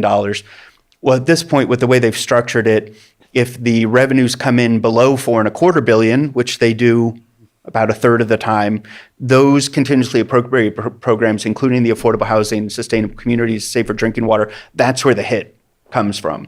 So the hit is not shared. The insufficient revenue is not shared equally among all the funds. It really goes there first. For any county programs that rely on those funds, should be aware that the funding is a little more volatile at this point. Of course, the hope is that the auction revenues remain healthy now that the program has been reauthorized. People know it's going to be around for the next 15 or 20 years. One of the other major issues for the legislature this year was dealing with AI, automated decision systems, putting some safety guardrails around those. A number of them had to do with the government use of AI and automatic decision systems in particular. These were heavily contested bills. There were many amendments made over the course of the year. And then right at the end of session, almost every single one of them failed to get the votes to get off of either the Senate floor or the Assembly floor. I think this is a bit surprising to people. I'd say one of the overall takeaways from this year in particular was that the moderate Democrats have become a much more forceful caucus to deal with. The last couple of years, they had not been very successful at stopping some of the more progressive elements of their party from passing the priorities that they wanted. This year, the moderate Democrats, partly because of the election in November that changed the makeup of the legislature, and partly, people just reacting to the way the last November election went, they were extremely effective. And so I think one of the things to look for in 2026 is whether that continues to be true or whether this was sort of the high point for the moderate Democratic caucus and their influence ebbs again. But on these AI and ADS bills, that was one area where they were extremely effective. Because there was a lot of hesitance around about how broad some of these bills were. So some of them, would have, until amendments that came in just the last few days of session as an attempt to try and get it to pass. One of the bills, AB 1018, would have stopped public agencies and many private entities from, while it was aiming at AI, it included technologies that everybody has used for years.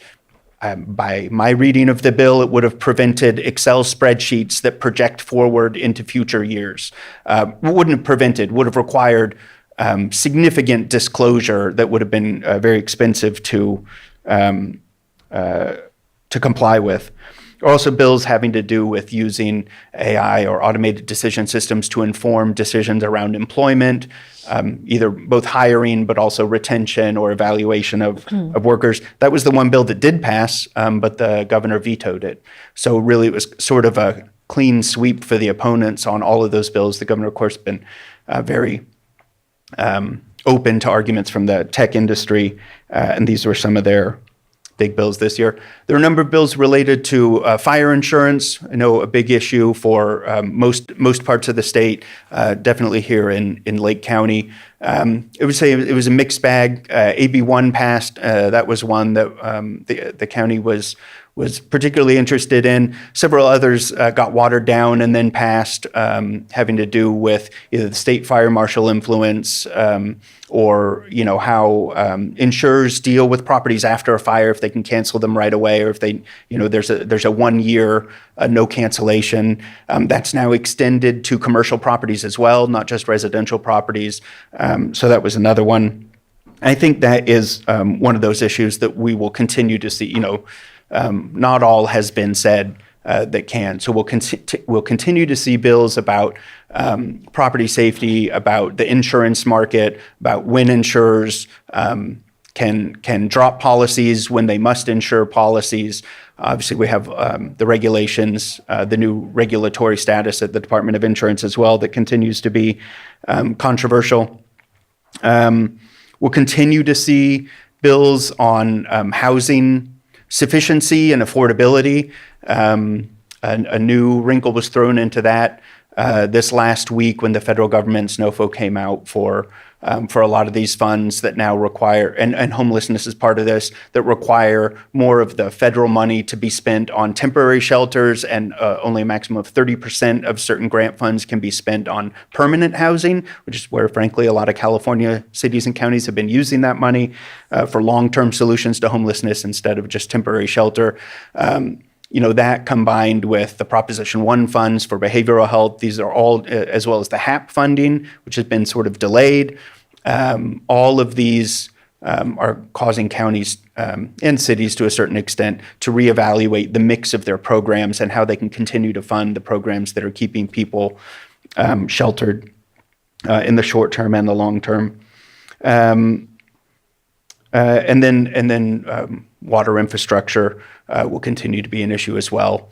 I think the last thing is just the state of the state budget. It is looking surprisingly good right now, but I think is considered still pretty precarious. So the revenues have come in so far this fiscal year, several $1 billion higher than estimates. Most of that money has to go to K through community college education, at least half of it. Another good part will have to go in the state's rainy day fund, which they did use a little bit of this year. So it'll help start building that back up. But right now the state budget's looking quite good. A number of people are predicting the AI stocks to, the word bubble is used a lot.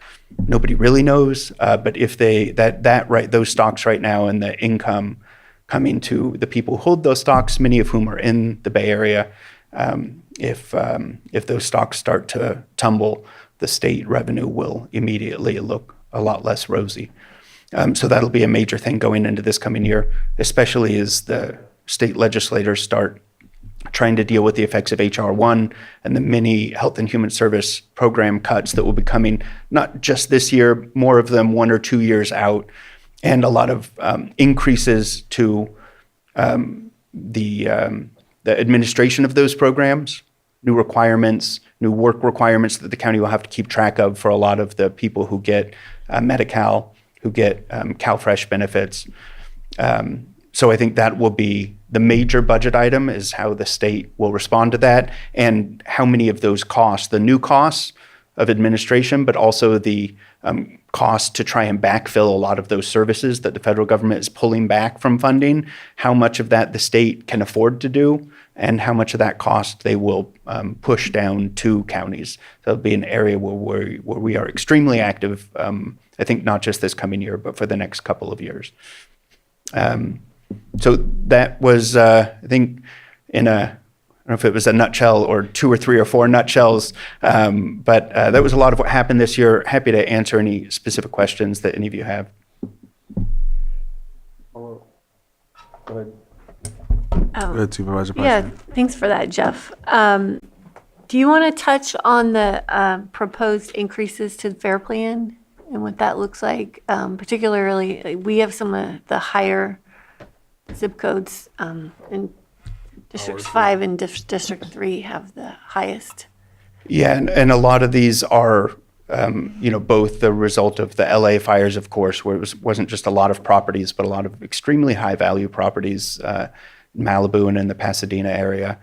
I mentioned AB1. There was also the effort to allow the FAIR Plan to use the iBank to kind of raise funding in order to avoid liquidation, I guess, or funding insufficiency. It's also related, as you know, Supervisor Pyska, to the new regulations that allow the catastrophic modeling that will increase prices, but require, hopefully, if it works as planned, the insurers that use the catastrophic modeling to insure more homeowners in higher fire risk areas of the state. I think this was when they were rolling out, when the commissioner and the governor, to a certain extent, were rolling out a lot of these proposals. One of the phrases that did not pass their lips very often, if ever, was affordability. Right? They're talking about making sure insurers try to get them to stay in the state or come back to the state. They're talking about helping make sure people get insurance. But I think there was recognition on their part that it was going to be difficult at best to pair that with keeping rates affordable. And so I think that's what we're seeing is a lot of those costs, not just of the disasters that have already occurred, but now of the ones being projected in the future, being priced into the cost of insurance. So what do you think the likelihood of these increases going through is? If I could use the AI or the predictive modeling of the automated decision systems, I think it'll be difficult to avoid. And so I think the size of them is a question, or how broadly they can be spread, right, among all of California's insured. If they're more localized, then they're higher. If they're spread among more policyholders, right, the increases can be lower because they'll be helped by properties in less fire-prone areas. So that might be part of the conversation, but I think that's been, from the conversations that I've heard and been a part of, that's sort of been the toughest part of the puzzle to crack, is how to try and keep those costs affordable. And I mean, it seems like that has not been the highest priority for the decision makers in Sacramento. Yeah. So, and just so you know, you probably have looked at it, but in our zip codes in the county, it's between mid 30% to mid 40% increase. Yeah. Well, if we can work with you to reach out to the department, if we can help facilitate some conversations with them, we're happy to do that. Yeah, and we're happy to provide any type of case study or story or anything to illustrate that hardship that is going to hit our residents, which they're already having difficulty making the premiums that they have now. So each year we're seeing a 40% increase on FAIR Plan, and then this is going to be a significant increase on those that are already on. Yeah, we have family that live in Tuolumne County, and they've had the same complaint. Just really shocked at how much their costs have gone up in just the last year or two. Supervisors, about to. Yeah, my questions or my comments are not necessarily about what happened, but just what we're doing to position ourselves.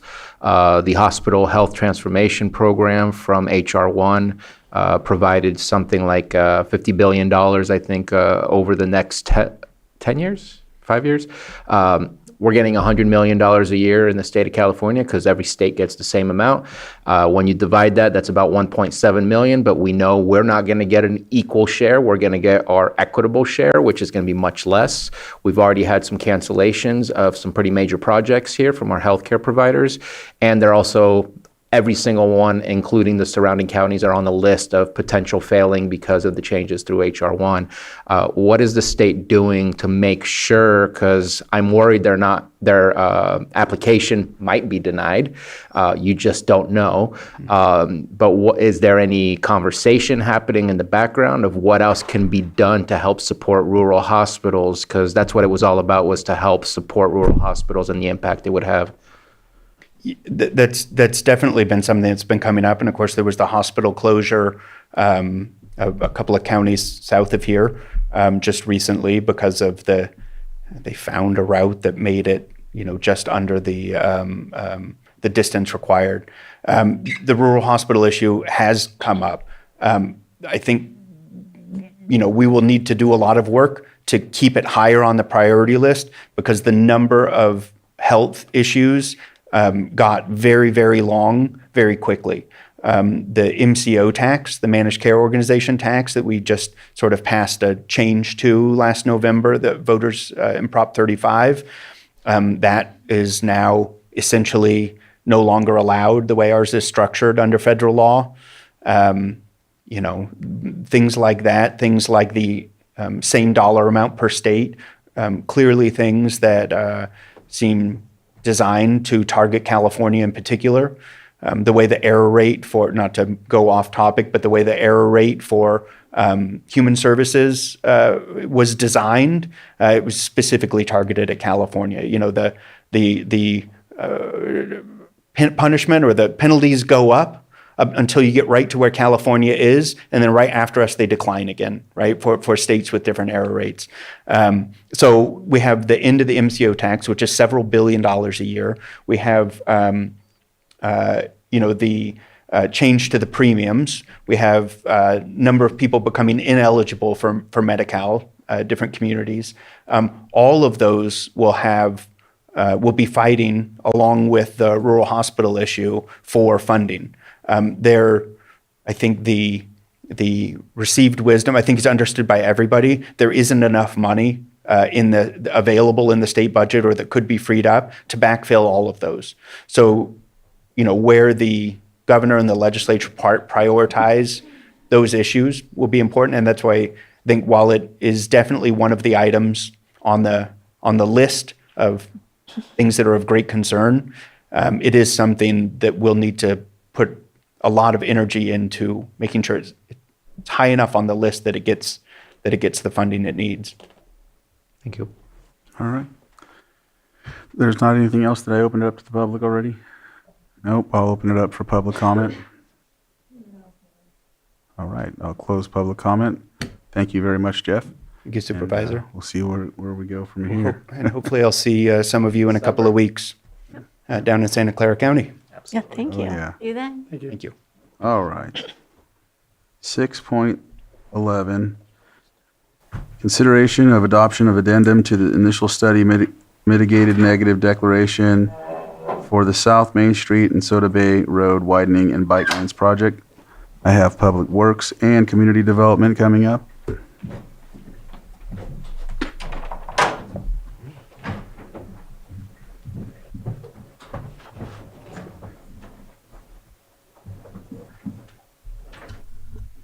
All right. Good afternoon. Lars Ewing, Interim Public Works Director. I believe that's on. We're doing a joint presentation here today. My role is to give a little bit of a background on the South Main Street Soda Bay Road project. But what is up for consideration is approval of an addendum to a previously approved CEQA document. Michelle here has worked very hard on this. I appreciate her work and others in CDD. So she can certainly speak much more intelligently and eloquently about the process that she has gone through, along with others.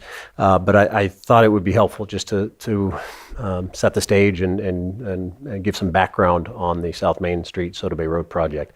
To be quite honest, I think we recently did give a little bit of an update when there was an addendum to the design contract. So this may be, you may be aware of it, but I think it is helpful for the purposes of this, of what is being considered here for CEQA.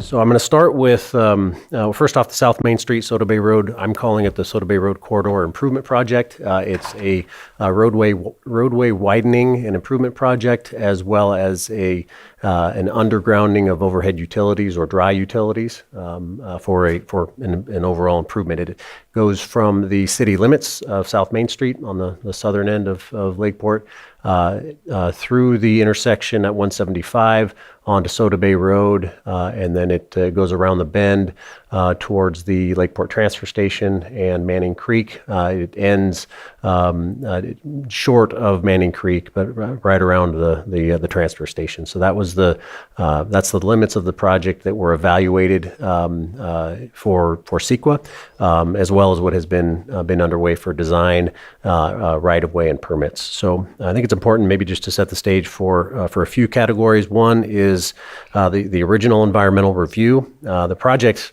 first off, goes back to early 2000s, if not before. There's an agenda item later today to amend the original utility undergrounding district that was established in 2001. So it does at least go back to that date because it was envisioned, the utility undergrounding was envisioned to be done in concert with a road improvement project. But the environmental review, to focus on one category, the original environmental review began in about 2007 and then at least completed as a milestone of the CEQA document being approved and the NEPA document that was a joint document in 2012. And then in 2013, the general plan conformity finding by the Lake County Planning Commission. So I did mention earlier that it is a joint document, NEPA and CEQA. The project has a variety of funding sources, a portion of which is federal, and so that it required NEPA, the National Environmental Policy Act, to be completed. And I think it's important to note that there was a similar, or at least an analogous, revalidation of the NEPA document done back in June by Caltrans. So the analogous step has been done by Caltrans as the lead agency for NEPA. There has been significant cultural and environmental efforts, both pre-construction and during construction. When we get there, just examples, that includes a historic properties treatment plan and an MOU with Big Valley Band of Pomo Indians. So the environmental review was done. We'll come back to that because that's really what we're addressing here. But a few other things to highlight: regulatory reviews and permits by those regulatory agencies. We have three main permits that are secured, two of which have been secured. The other is literally in the mail, and we will receive it in a few days. We have the Army Corps of Engineers 404 permit for the Clean Water Act and the Central Valley Regional Water Quality Control Board 401 permit. So those are in hand, and what is in the checks in the mail is the California Department of Fish and Wildlife 1600 stream bed alteration agreement. So permits are complete. Next step is design. Design is 99% complete. We're just a few days out from that being what would deem to be construction ready. Right-of-way acquisitions. We have about nearly 50 acquisitions completed over a number of years. That includes both permanent right-of-way as well as temporary construction easements. We do have 3 properties that remain, and we're in direct communication with them, and it looks like the path is going to be complete in order to meet the deadline that we have, which I'll come to later. A few other things that are going on. Utility coordination. There are existing utilities above and beyond the overhead utilities. We have to coordinate, as you can imagine, with the utility owners in the road to ensure that they're on board with the project, and that has been complete, for example, with Lake County Special Districts for their infrastructure in the road. And then the last, as far as completed work or main category, is the coordination with the overhead utility companies, PG&E, AT&T, and MediaCom. So that has been underway, and we have what's called a joint trench agreement with the county as the lead agency for that. So that's underway. Today's action, the CEQA addendum, the reason for an addendum to CEQA is that the original initial study and mitigated negative declaration did not evaluate nighttime construction. And just to ensure that we preserve all the options and attempt to minimize any disruptions or minimize disruptions to the public and to business owners and residences along that corridor. We felt it was important to provide for that allowance. So the CEQA addendum includes that is included in your board's packet. It does include an exhibit that thoroughly evaluated that nighttime construction, and it did conclude that there are no new significant environmental effects, and that's the same documentation that was reviewed by Caltrans when they did a NEPA revalidation. So that is helpful, I think, for your board to be aware of. A few key milestones coming up. Funding, I mentioned everything that I mentioned before. We need to get to completion so that we can access construction funding. All the pre-construction work needs to be certified. Environmental documents, regulatory permits, design completion, right-of-way securance, and utility coordination needs to be certified in order to access about $10.5 million that is in STIP funding at the CTC, the California Transportation Commission. So the January 2026 meeting is our deadline to have the CTC allocate the funding. There are, just like your board meetings, we have to back up from there in order to get it agenda ready. So our deadline is December 1st to have everything submitted in to access that the $10.5 million, or better stated would be for the CTC to consider allocation of the construction funding. The construction funding of $10.5 million is not the entire, it will not fund the entire corridor. We're looking at phasing the project. The $10.5 million is anticipated to fund South Main Street and a portion of Soto Bay Road. That's just for the road funding. The undergrounding of overhead utilities is in a similar boat. Rural 20A funding through PG&E is available, as well as AT&T and MediaCom funds that they bring to the table. But the funding available looks like it'll fund essentially to that same those same project limits from South Main Street, all of South Main Street, and then onto a portion of Soto Bay Road.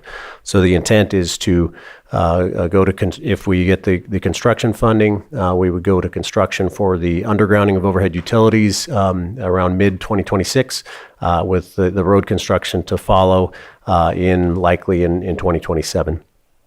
It's important to note that coordination with the city of Lakeport is ongoing for the placement of water line in the corridor, at least in the South Main portion and Soto Bay Road, so that we're not tearing up the road at a later date. And I think the phase 2 is entirely dependent upon funding. There's no source of funding right now identified for that. So we would have basically a shovel-ready project, and it would provide us an opportunity to apply for future funding. So that was maybe a little bit of a belabored summary, but it goes back a while, and it requires I think your board's awareness to consider this CEQA addendum. So I hand it over to Michelle to talk about anything on the CEQA specific portion. Thank you, Lars. Good afternoon, board. Michelle Ayers, Senior Planner, excuse me, the Community Development Department. As Lars noted, a addendum to an initial study has been prepared in accordance with CEQA section 15162 through 15164. And really, the key component to being able to prepare an addendum is upon analyzation of, I don't know if that's actually a word, upon completion of analyzing the modified project, as Lars noted, is adding a couple hours to the construction period, that the modified project would not have any an increase in substantial significant effects that were not previously identified, and that the minimization and mitigation measures have been swapped out or strengthened, if you will. And the last thing that occurred through the addendum is that all of the regulatory sections were updated as needed. For example, vehicle miles traveled is the way that we analyze traffic under CEQA now versus LOS, which was level of significance. Added a section for AB 52 tribal consultation. And those are just some examples. The biological section was updated. They did a Section 7 consultation with U.S. Fish and Wildlife. So essentially all of the documents and the regulatory components were updated as necessary. And the addendum found that there are no new substantive impacts, and so it can be supported by staff. Happy to answer any other questions you may have. Last thing I'll note is that all of the original mitigation measures and requirements of the 2012 document are also still incorporated and valid and will be implemented for the project. I'll open it up for public comment. No hands in Zoom. I'll close public comment. And with that, Anything further? Mr. Chair, I'll move to adopt the addendum identified in Exhibit A to initial study with mitigated negative declaration for the South Main Street and Soda Bay Road widening and bike lanes project as modified based on the findings in the board memo dated November 18th, 2025. Second. I have a motion and a second. All in favor? Aye. Any opposed? That motion carries 5-0. Thank you. Thank you. Thank you. All right.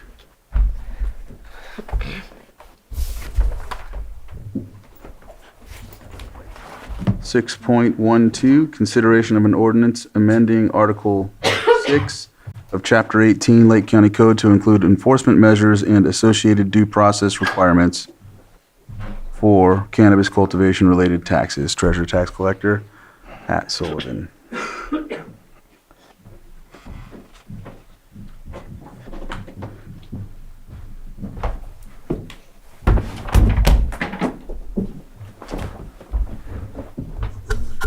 Good afternoon. Thank you for having us today. I'm Patrick Sullivan, Treasurer Tax Collector. I'm here with Liz Martinez, the Assistant Treasurer Tax Collector. So we're here today to present the revised cannabis tax ordinance for the cultivation tax. I know I've previously advised your board that our office is working on this, and it has taken a while to get here, but I think what we have should meet everyone's needs. What I want to highlight is that most of this is additional language. Everything in Section 2 is an addition to the current ordinance. And the general premise of this is that we're asking for the same authority that exists for transient occupancy tax currently in the county. So you're going to see a lot of the same language. And there's some overlapping language to try to get it consistent with the cannabis business tax ordinance. And so those are the two pieces. This is the same type of authority that we have for both occupancy tax and unsecured property taxes. So you'll see the ability to place liens, levy bank accounts, garnish wages. These are some of the typical actions that county tax collectors use to collect these types of taxes. I would also note that this is the same language that other counties with the cannabis cultivation tax has. So this is sort of proven mechanisms that have served other counties well in this capacity. The only other substantive change outside of these additional code sections for the collections and enforcement efforts are an adjustment with the definition of legally authorized cannabis cultivation. I'm sorry, for some reason the track changes didn't come through on this, but in the first section, we do clarify that Prop 64 passed after this measure.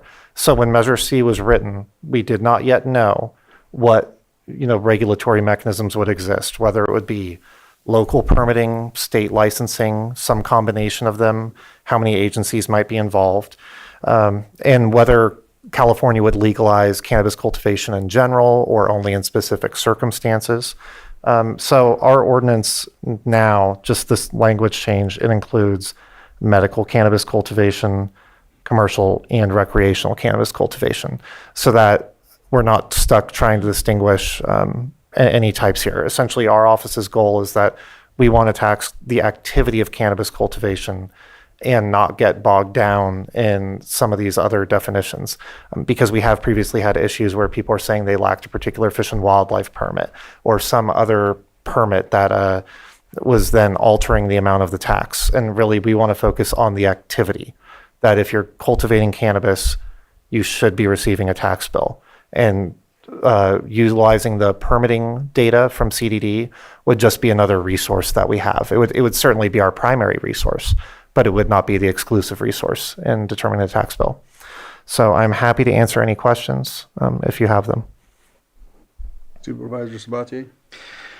Yeah, I spoke with County Council and looking at Section 18-60.2, and Mr. Sullivan, you and I had a deep conversation about that one as well. It almost, because of the clarification, I worry that it makes it appear, it might just be a perception, it may not be the reality, of tightening a loophole that allows us to collect a tax that we weren't collecting before, which may end up resulting in looking like we're expanding the scope of the cannabis cultivation tax, which is not allowed within the ability for us to amend to expand the scope. We can decrease the scope, we can do the opposite, but we can't expand it. So I know I had a conversation with County Council. I'll let him speak his words rather than paraphrase for him, but it's still a concern for me. And also the continued use of cannabis business throughout the rest of the document in the new section. I understand that your statement to me, and please correct me if I'm wrong, was that this is kind of a normal use of the word, and that you'd rather the concept or the wording of cannabis business not be changed, but maybe we can add something actively cultivating or with a cultivation permit, because it makes it confusing when it's within the cannabis cultivation tax, when right below that there's a cannabis business tax of a whole section of the code. And so really want to be able to separate those things, and want to allow both Mr. Guintavano and Mr. Sullivan to at least respond to my concerns. Everything else is great. Do you want? Go ahead, Pat. Okay, I can go first on that. So as far as apportionment goes, to that point, this is a complicated issue. We actually haven't had the situation arise here yet where we've had to deal with an apportionment. But to give an example of how it could theoretically happen, right now the state does allow micro businesses. So you can have a state license that allows you to cultivate cannabis and do two other activities, maybe manufacturing and distribution, or distribution and retail sales. As it's written right now, because our ordinances are separate, the cultivation tax ordinance, we would look at the square footage that business is cultivating. So if it's a small farm that, let's say, distributes and does sales, so they manufacture, or I'm sorry, they keep half of their product, half of the cannabis they've cultivated in-house, and they sell it directly. The other half, they sell to a distributor somewhere else. Right now, under the cultivation tax ordinance, we would tax their entire square footage. But under the business tax ordinance, it's a gross receipts tax. We tax the gross receipts of that cannabis business, which includes the cultivation. So all that money they make from selling the product under that they have grown becomes gross receipts subject to that tax. So we would collect the tax on the business tax side, but we would also collect the tax on the cultivation tax side. I don't know that that was the intent of the voters. That means that if you were to run a micro business with cultivation, you're taxed under a gross receipts model and a square footage model, which I guess I see right now. The example that comes to mind is one where you'd end up taxed more without this language.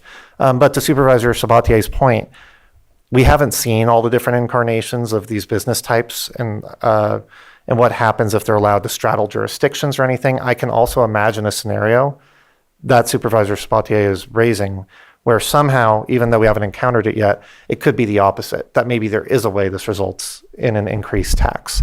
Like I said, I can't think of a scenario right now. It doesn't mean that there wouldn't B1. I don't know if we want to break this issue down, if you want to go next, Lloyd. Go ahead, Lloyd.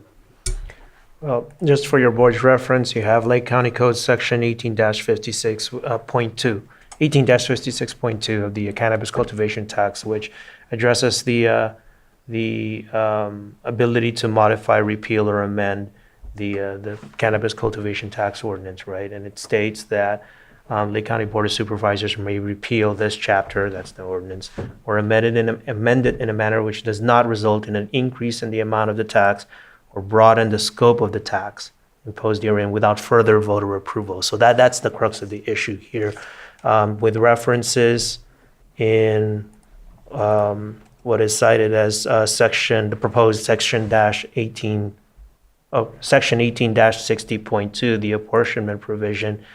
That provision makes reference to a person operating under the cannabis cultivation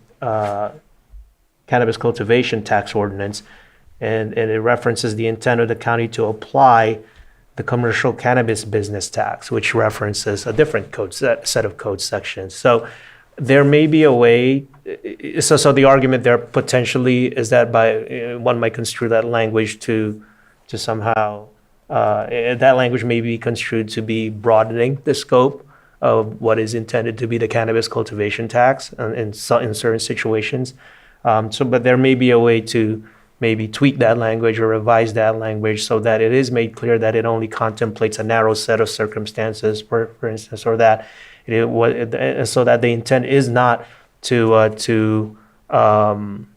that whatever the application of this 18-60.2 apportionment provision, that it would be subject to 18-54, where any, if it's applied in a way where it would increase the amount of the tax or the scope of the tax, that wouldn't be allowed, because that has to go through voter approval under 18-56.2.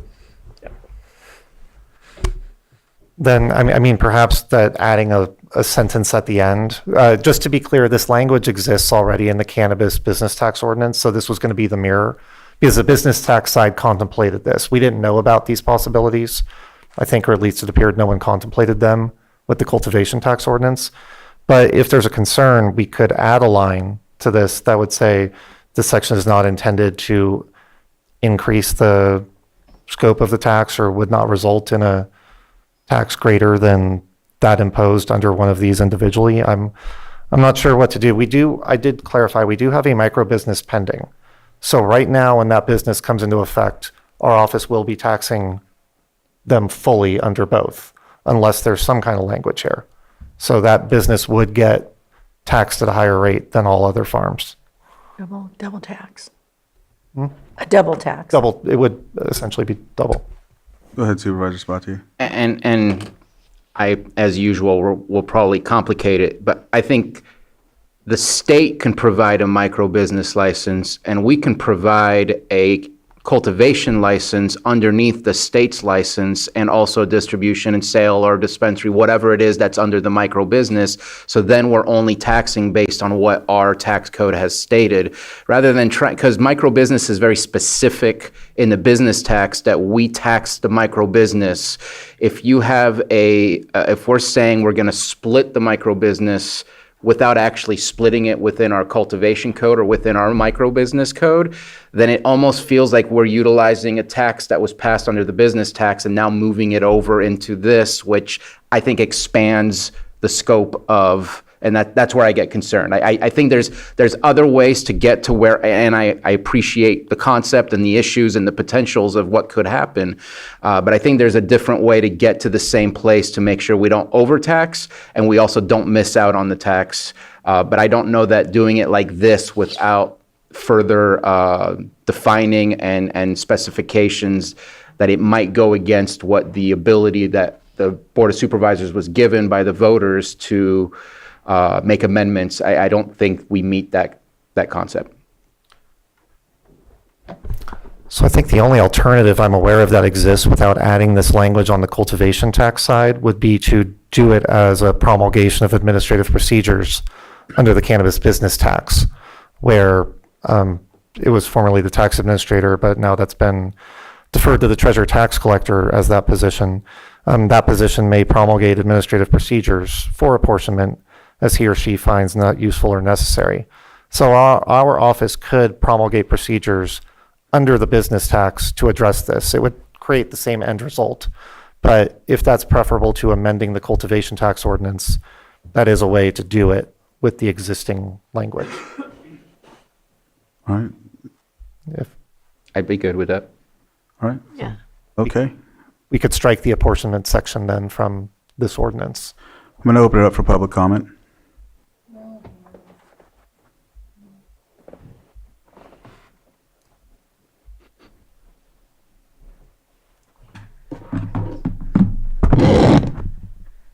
Good afternoon, supervisors and staff. Margot Kambara.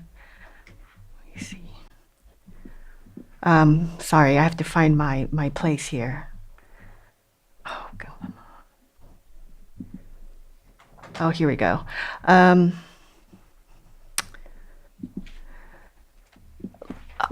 Lake Cap, a local grassroots nonprofit organization, wishes to comment on your agenda item that you are considering now.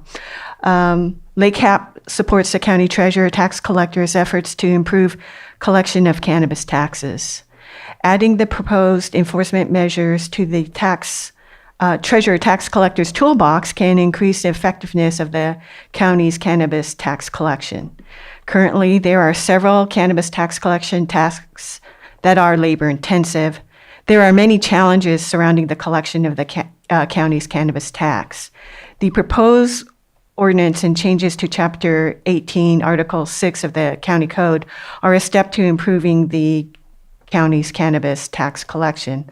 By approving the proposed ordinance and changes to Chapter 18, your board continues your commitment to good management.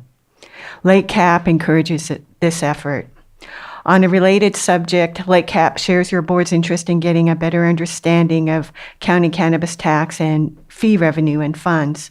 Lake Cap looks forward to the financial analysis of the county's cannabis program that your board expressed interest in this year during your budget meetings. And during the course of your discussion now, I know the focus has shifted. It's not so much of approving an ordinance, but expanding scope of the tax. So this comment that I read was sent to your board, I believe yesterday or earlier, a few days ago. So it's not quite germane to the current tenor of your conversation, but we just wanted to express appreciation for the treasurer tax collector's efforts to serve our county. Thank you.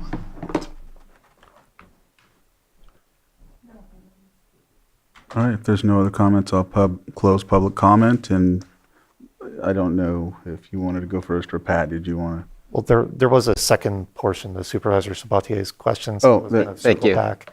Is that what you were going to say too? Yeah, I just wanted to get Mr. Guintavano's take on when it says when a person discontinues engaging in a business, when there's the business tax and there's the cultivation tax. I know we talked about maybe saying under this article or something along those lines, but it's mentioned 4 times. And I just want to make sure that if it's understood that business means the applicant that is doing cultivation, that's fine, but business is not defined. Under the business tax, business is defined. We can't use a different article's definition within this article. So I just wanted to at least get an answer to those questions because there seem to be some agreements that might be something we can tweak or fix. Okay. Yeah, I'm certainly open to changing that if you thought there was clarifying language like taxable activity or cultivation or some other word we can add. Well, one possible option for your board's consideration, and also looking at Treasurer Tax Collector Sullivan here, is, Article 7, Chapter 18 of the Lake County Code, that's the Cannabis Business Tax Ordinance, does define business. So defines business as, that's under Section 18-64A. It's broadly defined to include all activities engaged in or caused to be engaged in within the unincorporated area of the county, including any commercial and industrial enterprise. It goes on.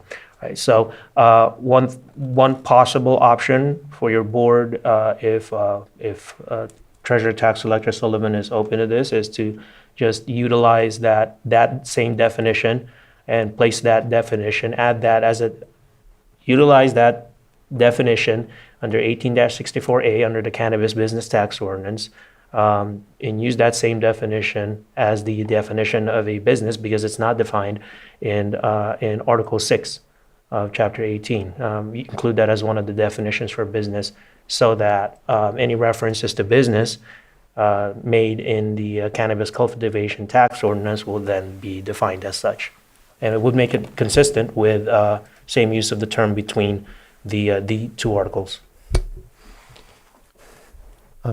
I would agree with that recommendation. I think that would be helpful, but I'm not sure that completely clarifies the question that gets raised is in terms of what activity is being regulated. So do you think it would make sense to add, taxable activity or something, or cultivation as defined in this article? Because cultivation includes planting, seeding, germinating. Do you think it would be helpful to add both?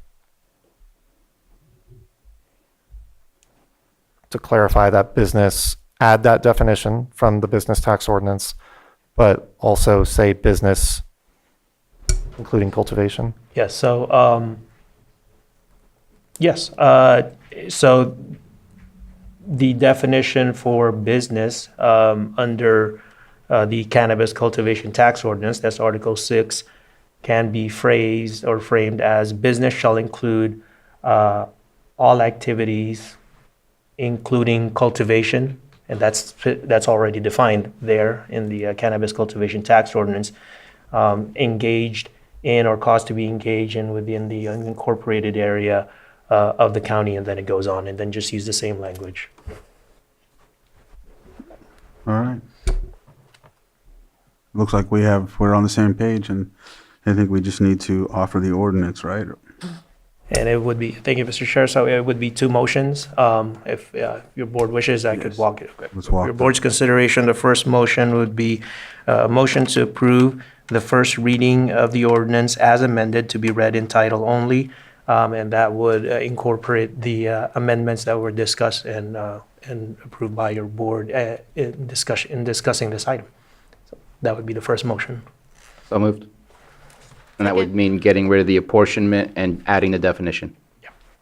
I have a motion and a second. All in favor? Aye. Any opposed? Motion carries 5-0. Go ahead, Joanna. An ordinance amending Article 6 of Chapter 18, Lake County Code, to include enforcement measures and associated due process requirements for cannabis cultivation-related taxes. And then the second motion would be to approve the draft ordinance as amendment, that the draft ordinance as amended be advanced to the next Board of Supervisors meeting for consideration and possible adoption. And that date would be December 9, 2025. So moved. Second. I have a motion and a second. All in favor? Aye. Any opposed? Motion carries 5-0. We're going to take a short break before we go on to our next one, and we'll see you back here at about 2:58. Bribe people when it's your item? That is awesome. All right. I like you. We're back. Hey, we're back at 2:58 too. Oh, my word. I needed some chocolate. So, all right, we're back at 2:59 actually, so we're in a good shape.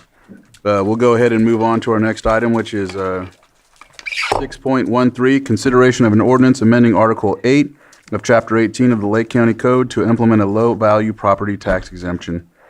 Treasurer, Tax Collector, Auditor, Controller, and County Clerk and Assessor are here to present. Go ahead. All right, I'll lead off. Patrick Sullivan, Treasurer Tax Collector.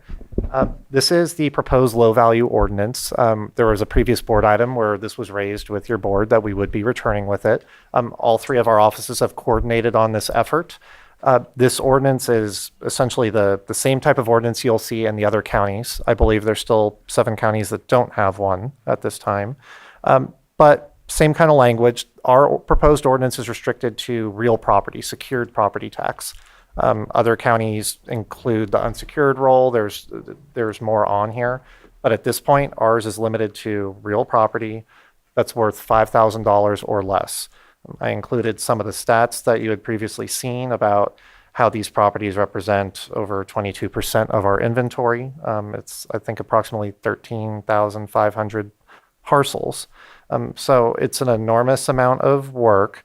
And I think the primary driver, all three of our offices are impacted in different ways, but it's the delinquencies. It's the cost associated with the delinquencies and the fact that these types of parcels have a much higher delinquency rate.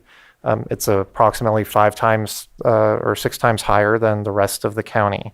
So that's the real driver here. We're basically spending more actual dollars than it's worth to try to collect these fees. These bills are small, and given their nature, I mean, we can be issuing bills that have $16, let's say, of a base tax. Then there's fire district fees that are another $50 on that. But we are able to address the fire district separately. And I don't know, I can pass it off to the auditor controller to speak on that if you'd like, or yeah.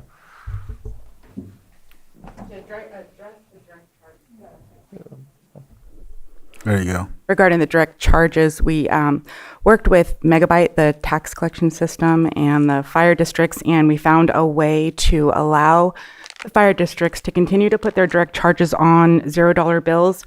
And then we have a mechanism to where, because this type of bill wouldn't be eligible for the normal process where a lien would be put on. So we'll handle them separately so they don't go through that process, but it still allows the fire department an opportunity to put the direct charges on, try to get the collections. And then if the bill doesn't get paid, the fire department can then go and recover the money, the separately. They don't now have to be in line with all the other items on a tax bill and wait 5 years.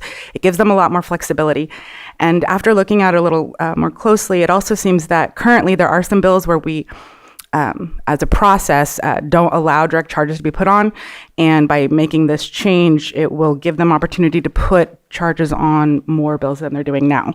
So all in all, it seems like we have a plan to address the direct charges for the fire districts.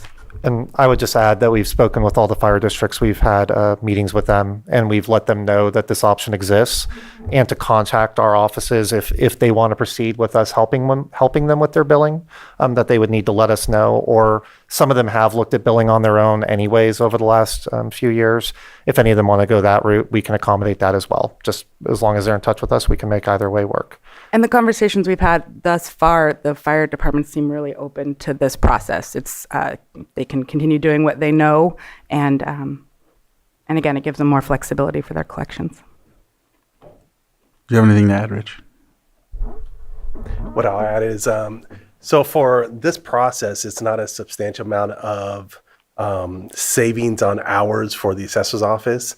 But we do get impacted, as you've heard in the past, by the delinquencies. Choking there for a second. Delinquencies. Yeah, I don't need the delinquencies, because we have to do the legal descriptions for the properties. So, like in the past, when the boards ask for more sales to be done, that impacts our office, as we've said multiple times in the past. So if this is going to help that would be the biggest gain for us, hours wise. I do think it is a big benefit for the taxpayers. Like Patrick mentioned, you've got very low bills. We're chasing them down through phone calls in some cases. All three of us are impacted by phone calls, no matter which one is the person that needs to actually work it. And it's good that we set it up so there's secured and unsecured. Secured is going to be anything that you could put a lien against a property, right? And that's what we focused on. The unsecured is going to be a lot of our smalls, kind of like think about boats. That's going to be the unsecured, and that's why we took it off, to make sure we weren't impacting boats. We have a lot of boats in our lake. We have lake, where one of the biggest guys has boats on the property roll. And so that's why we made that decision on unsecured versus secured. And that's pretty much what we'll say on my side. All right. Anything to close on or anything else to add? Just that there would be significant staff savings across all the offices, as Mr. Ford pointed out. Once you get to the delinquency stage, all three of these offices are pretty severely impacted. We don't have staff dedicated to this, so we are pulling them from their other duties, which really costs us pretty dearly. It can be an enormous amount of staff time. And I can say for my office, unfortunately, a lot of the deadlines with the property tax system line up with the payment deadlines. So often we're working on the tax sale at our busiest times of year. So it's demanding. This gets us back to a workload that's actually still higher than normal compared to other counties. We still have per cap more of these types of sales, even if this ordinance goes through, but it brings it to a far more manageable level. So that's our pitch. All right. Go ahead, Vice Chair. I know we talked yesterday about this. Is there an estimated number of what, say, if we weren't to go forward on this, or what's the impact number-wise in dollar amounts to the county to deal with these without having a low-value ordinance? So if right now, if you look at the most recent set of data we have, the 1% base tax that's charged to these type of bills for properties under 5,000 would bring in $246,000. That's at least what we bill out. We really only collect about 160 because the delinquency rates are so high. So that would represent a loss of about 160,000 in a given year. But that's split across all the different districts, other public agencies. And what I would point out is that when we did the math on a recent sale we were looking at having to do if this were not to pass, of 1,000 properties, we did calculate out what the cost would be. And I can kick that over to Ms. Martinez. All right, Liz. So doing the calculations, if we had to do a sale again of 1,000 parcels, we're looking at approximately $425,000 that we probably would not recuperate. We're not going to get any of that back because everything is a deficit, because these properties have no value. We've offered them before, and so the likelihood of us recouping any of that money is minimal. Thank you. And we're talking, and we would have to have probably a sale every year of 1,000 for probably the next decade. So that's $425,000 per year. Thank you. Supervisor Sabatier was next, Supervisor Pyska, then Supervisor Owen. So I guess I'll first off say that I think there's a mistake in the ordinance in section 18-92B1. I don't think you mean subsections B3 through B5 because there is no B5, and I would suspect you mean 1 through 4 maybe? And it's weird because there's 2 1s, so I'm not quite, or maybe it is supposed to be 3 through 5 and it's not counting correctly because there's a paragraph in between when you go to the next page.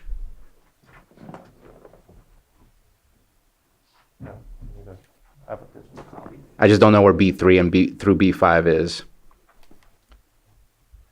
And I apologize for that. I think that's because originally we were looking at including unsecured, and so those sections were altered.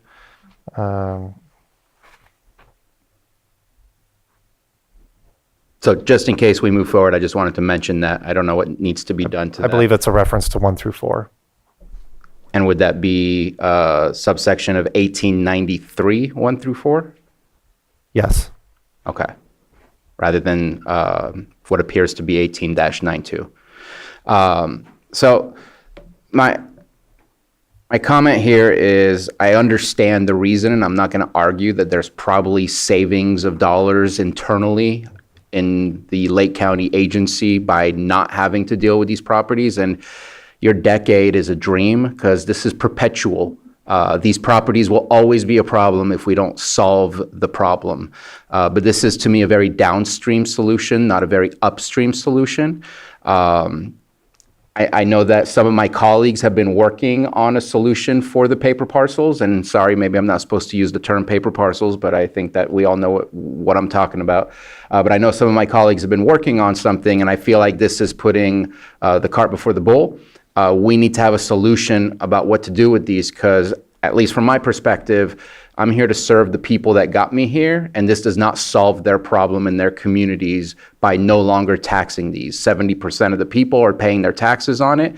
30% are defaulted, at least in the areas that I've looked at. It might depend on which area. And you made the statement that these low values are throughout all the districts. They're much heavier in specific districts than others. The 5,000. And yes, I hear that. District 3 is definitely one that's highlighted in my mind. So my personal opinion is that we need to take action. This is what I said last time. We need to start with an MOU between the city of Clear Lake and the county. As soon as anything is tax defaulted, we need to do a Chapter 8 sale. We need to have an MOU, or maybe not an MOU, but with the county, as soon as there's a tax defaulted, we need to do a Chapter 8 direct sale to the county. We are not going to solve this waiting for individual private property owners to do something with these properties. They have to be accumulated, and the only way we're going to accumulate them is if we work with the local governments in which their jurisdiction is, and open that up to tribes as well. And so I don't see this as the solution. I see this as swiping something under the rug and telling those communities that are going to be impacted by these properties to keep waiting another 100 years, just like we have, unfortunately, because we just haven't done the solution. I know it comes with liabilities, but we also know the liabilities already exist. Fires, illegal dumping, all the things we don't want that surround our communities are happening there. And so I'm asking for postponement to have this conversation, where I don't mind doing this if we already have a solution in place. And maybe we don't even need to do this if we have a solution in place. But this is not a solution. This is a swiping it under the rug. And yeah, I'll stop there. Did you put it? Supervisor Owen? Actually, I believe that Supervisor Sabatier just articulated what I was going to say much better than I would have articulated it. What I was looking for was a solution. So what is going to be the end result? What can we do to resolve this? So he's already stated it. So thank you. All right, I'll open it up for, did you have something to add? It looked like you did, so go ahead. Yeah, the only question I would have with that is I know, in fact, me and Bruno were on a committee years ago talking about the same thing. This has been going on a while. I will tell you the risk in my office from the, legal definition descriptions that we have to put on every time they do a sale that's of 1,000 items. We have one person left that can do that in my office. The other person just retired. So we're getting to the point where that's getting pretty thin, as it does in cycles in all the offices. We've rebuilt a lot of my office, but we're getting to another cycle of people starting to retire. And so some of those skills aren't there. So we're going to get to a point where some of the things, as we've talked about in the past, some of the things that are being asked of the treasurer, we can't accomplish without some additional resources, some additional space also, because we can't even fit more people in our space.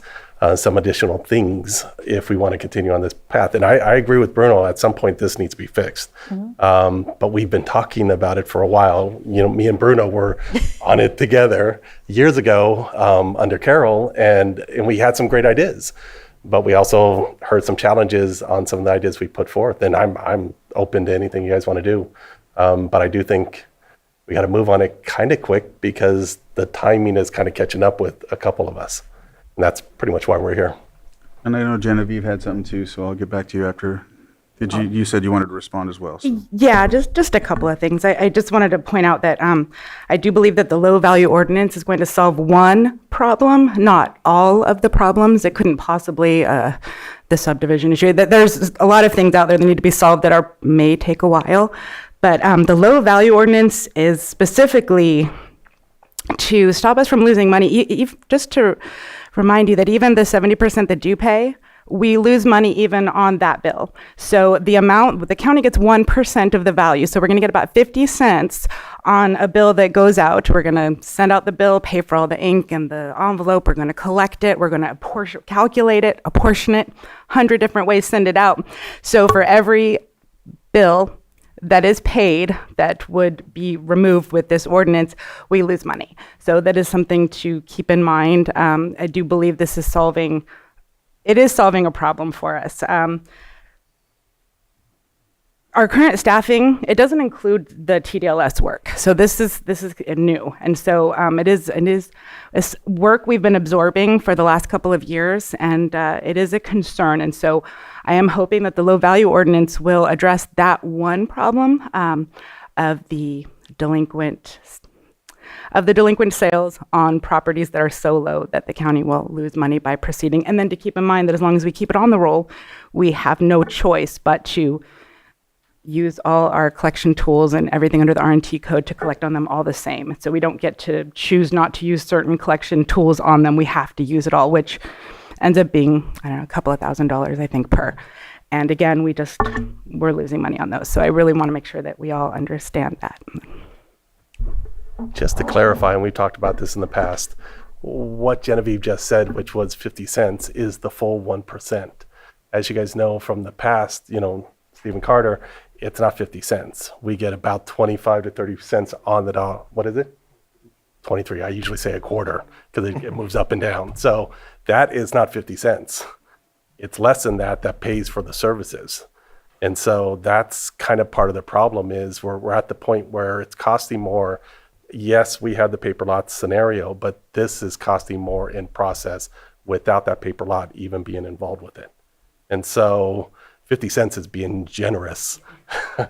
And so, yeah, so just think postage and we're certified letter. We're cooked. Go ahead, Supervisor Sabatier. Hours spent calculating the deficit, it would not even back. One, if it rolls into delinquencies, then the cost goes up substantially, and then that cooked comment goes worse. And so the kind of math never pays out, even if we're not touching the paper lots. And I know we're kind of trying to solve or do the best we can solving multiple things at one time.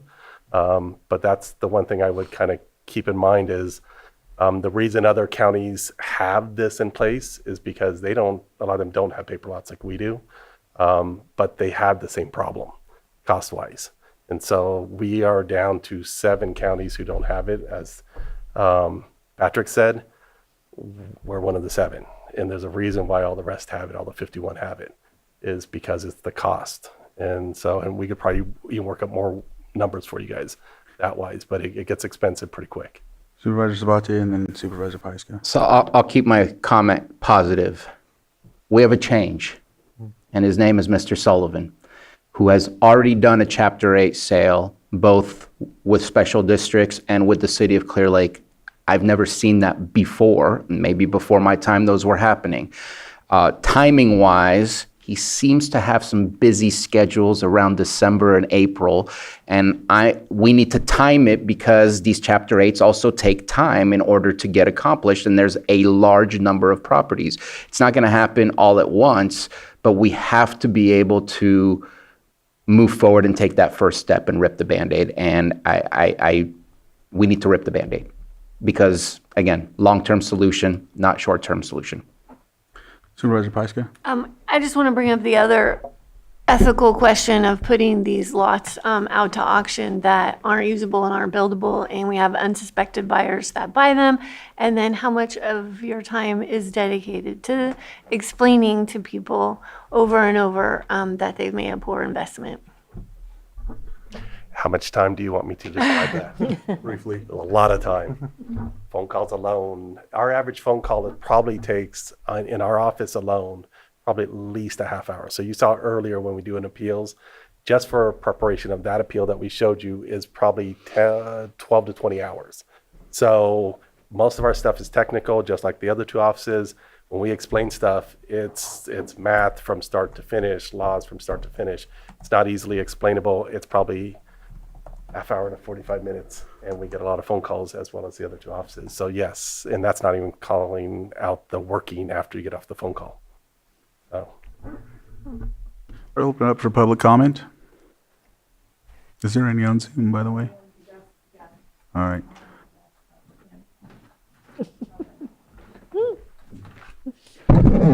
Good afternoon, Chair Crandall, board members, elected officials. Alan Flora, City Manager, City of Clear Lake. So I have nothing but respect for our treasurer tax collector, and I appreciate the administrative problem that the situation causes for a number of departments. But I'm here to ask you all to consider the community problem that I believe this ordinance will cause in some areas of the county. I feel like it's putting the city in a very tough spot, and it's eliminating one of our most powerful tools related to code enforcement and responsible property management. I think each of you could imagine what it would be like if you have a blighted or vacant property near your house that becomes subject to this ordinance. Perhaps owned by someone who inherited it from their grandparents that lives in San Jose. I don't expect that those folks are ever going to comply with our vegetation ordinance or any other action related to code enforcement on that property ever again. I pulled just a few quick numbers today. I was a little short on time, so unfortunately, some of the numbers I pulled were based on total assessed value of $10,000, not $5,000, which is in the ordinance. But to give you some context, there's 1,488 vacant parcels in the city of Clear Lake. For comparison's sake, there's 2,470 total parcels in the city of Lakeport, so it's a significant issue for us. 50% of those, or 729, are worth less than $10,000. It goes down to 505 if we go to the $500,000 or $5,000 threshold. Shockingly, there's another 257 residential properties that also have a total assessed value of $10,000 or less. So that puts it 1,000 properties. It's going to be a little different if the ordinance goes through. It's based on 5,000, not 10,000 I mentioned, but very significant issue in the city. And we do have some areas that are there's a lot of paper lots, but it's really scattered throughout. 483 of those parcels in the last 3 years have had some type of code enforcement case started on them. So that's 30%. So that's really where this concern lies. Of those 729, just the vacant parcels that I mentioned at 10,000 or less, only 120 of those properties are owned by someone who lives in the city of Clear Lake. So 84% have out-of-town owners. I don't know if you'll let me have just a couple more minutes. So, that's the concern. I understand the administrative problem, but from a community perspective, I'm very concerned about how this ordinance is going to impact our ability to make continued improvements in an area that we all know is very blighted. And, we have a significant problem, but the paper lots and other things, probably worse issue in Chair Crandall's district in some areas of the North Shore. And so, I'm here because of the city issues and because, I think that while a lot of those paper lots are on the hillside up there and a real problem that we need to address, for us it's interdispersed throughout the city and, which houses 25% of the entire population of the county. So I understand there needs to be a solution. I am supportive of some of the ideas that Supervisor Sabatier mentioned. I just really hope you don't move forward today because I feel like it's going to be very devastating. And at one point, I understood that Chair Crandall and Supervisor Rasmussen were working on a committee related to some paper lot issues. I think some similar discussions that would tie in really well with that, and I would hope to have the opportunity to coordinate and discuss sort of a hybrid solution, perhaps moving forward. And, just to add on to the point, I appreciate that there were a number of discussions with the fire districts, but, as taxing agencies, the cities, we're also going to be losing tax revenue from that. And I'm not as concerned about that small amount as I am our ability to put on direct charges on some of these properties and just deal with the code enforcement issues. So I feel like if we work together, we can find some solutions that I think will address all of the concerns that we have, and I hope that we have the opportunity to do that. Thank you. Alan, I think there's a question for you. Yeah, I have a question. For the code enforcement issues, what's the recovery rate for the properties in the city? Because we know that there's already high defaults, and so are these properties that people are actually paying on, or are these just running up the bills? Well, I didn't run any analysis of that. I'd be happy to do so. I mean, there's certainly some of both. Our normal process now when we have code enforcement issues is to be fairly aggressive with administrative citations for a period of time. And in a lot of cases, I think we usually get around 65% compliance at some point on that. And then the next step when we don't have compliance is then to use those to put a lien on the property. And, people don't like having liens on their property, but it doesn't necessarily create compliance because, if I'm living in Prescott, Arizona, and I have this property up here, I don't really care if there's a lien on it or not if I'm not going to do anything with the property. So it's not a fail safe. I mean, we have, I guess this is getting beyond your question a little bit, but we have looked at actually being able to foreclose on some of the liens that we have because, a lien isn't 100% solution either, but I just feel like it's one of the key tools in our toolbox that we have. The threat of having a lien on your property, people don't like that. So I have a question then. So is there a way to still allow for liens if we're not taxing? So the liens, code enforcement liens, would still be able to be applied by each jurisdiction. But I think the difference, and Mr. Flores is correct in this, that they wouldn't be part of the tax, the secured roll anymore. What I would say is that usually by the time one of these liens gets to the point where it's involved in an auction, the property is often underwater at that point because the lien, any bill that attaches grows at 18% interest per year. So plus the penalties on top of the tax bill, it's a pretty large amount. So a lot of our lien sales, and I can't speak for everything in Clear Lake, but a lot of our lien sales that we see where there was a code lien, it turns into a deficit sale where we just aren't recovering what's owed. We're having to drop the bid to get it moving. Okay.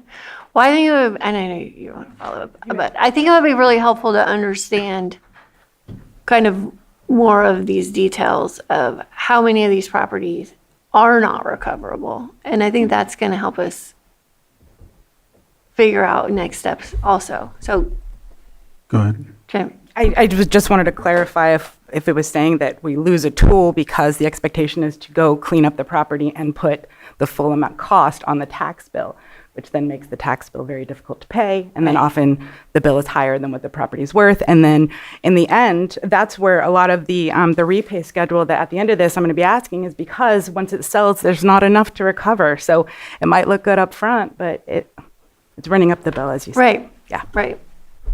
Just last question, just to clarify a little bit, is just because this low value ordinance is going to exist, kind of like we talked about with the work in my office, it's still going to continue, meaning I'm going to still do a calculation. I'm still going to put a value on. The value is just going to be now under the 5,000 threshold, which will then hit a trigger, which will basically not send out a bill. But there's still a valuation. It doesn't stop the process. It just basically puts like a floor to the process, I guess the way to describe it.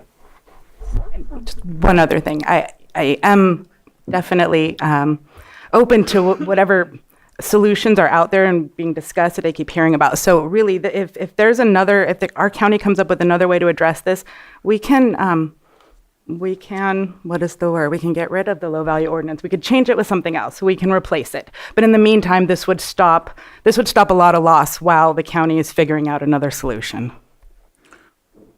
Patrick, did you? Yeah, and I would add, I mean, to all the comments Mr. Flora raised and the situation in the city of Clear Lake, I mean, those are all really valid comments, and this does not solve a lot of the problems. This is one piece, and there would still be other steps necessary. But what I guess the underlying issue is that when we leave these on the roll, just to be clear, we don't even list the properties right now unless generally in this category. Unless we get specially requested to. We did do it in the city. But 78% of our parcels received no bid in the tax sale. And that's when we had all the good stuff. If we do an auction with all of these properties, I would anticipate no bids Or we get the bids where someone doesn't understand what they're doing, they bid, we all get those calls and, people that are upset. So I think what my concern is that leaving them on the roll doesn't really fix it because I can't sell them, nor would I expect the city to be able to, foreclose or a district to foreclose on them and turn a profit, right? It's not sustainable money-wise. So there does have to be a bigger solution. Our office definitely would want to be a part in any way we can to help with that. I would echo the same sentiment. If a solution's identified, we can always rescind this ordinance or amend it, do whatever we need to do. But right now, the way the state controller sees it, and I've met with them repeatedly, they're saying we have to try to auction everything. That's why you don't see unsecured on here. Because on unsecured, if there's a boat that's worth $200, I am not mandated to seize it, moor it, and auction it. I can look at that boat and say it's not worth our time. It's going to cost more to do this than the recovery. Unfortunately, on real property, the secured role, I'm not given that choice. The state's made it very clear that no matter what, I have to try to auction them. So it's put us in this loop. I feel like we have no escape. But Supervisor Sabatier's proposal, for instance, that would work. It would solve the problem for us that we can't sell them in auctions. If there's agencies that want to buy them, they can. But so far, agencies, whether it's schools, special districts, city, county, we've never been asked to sell more than a few dozen at a time.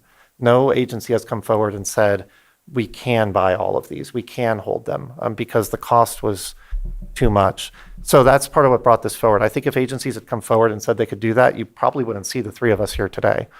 But no one has said that they can, and I haven't heard today that the county can. And like I said, as far as I know, the city is not able to do more in terms of purchasing than what it has at any one time. So I'm sorry it's come to this. There doesn't appear to be another option right now. Vice Chair, and then Rich, I'll let. So we've already sent out the tax bills for this year, right? Because we're paying them right now. So what would be, when would this come up again? When would this next bills, if we didn't pass this today and it came back later, what would be the deadline for knowing whether or not we were going to bill? Bills go out in October, but Mr. Ford's office might. Yeah, so we're working the next tax roll. We work it the minute we close the last tax roll. We're building it, basically stacking stuff on top of each other.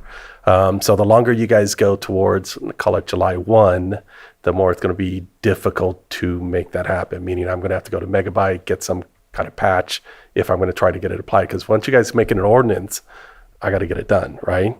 And so that's part of it. But I wanted to make a point, and it's kind of come up a little bit, is the three of us are finance, right? We're the finance floor, we're finance. When we see this type of cost leakage, would be the answer. We have a fiduciary duty to come and tell you. And so that's what's happening here. Now, it sounds like there's a bunch of other solutions that, or problems that we're trying to solve at the same time, but the real answer is we have a fiduciary duty to present this to you and ask you guys to stop the cost leakage. So that's why we're here. I mean, I understand there's a bunch of other stuff, and paper lots have been around for 100 years, like we talked about in the past. It's been around a long, long time. And I would love to see those stop because those are other things in my office.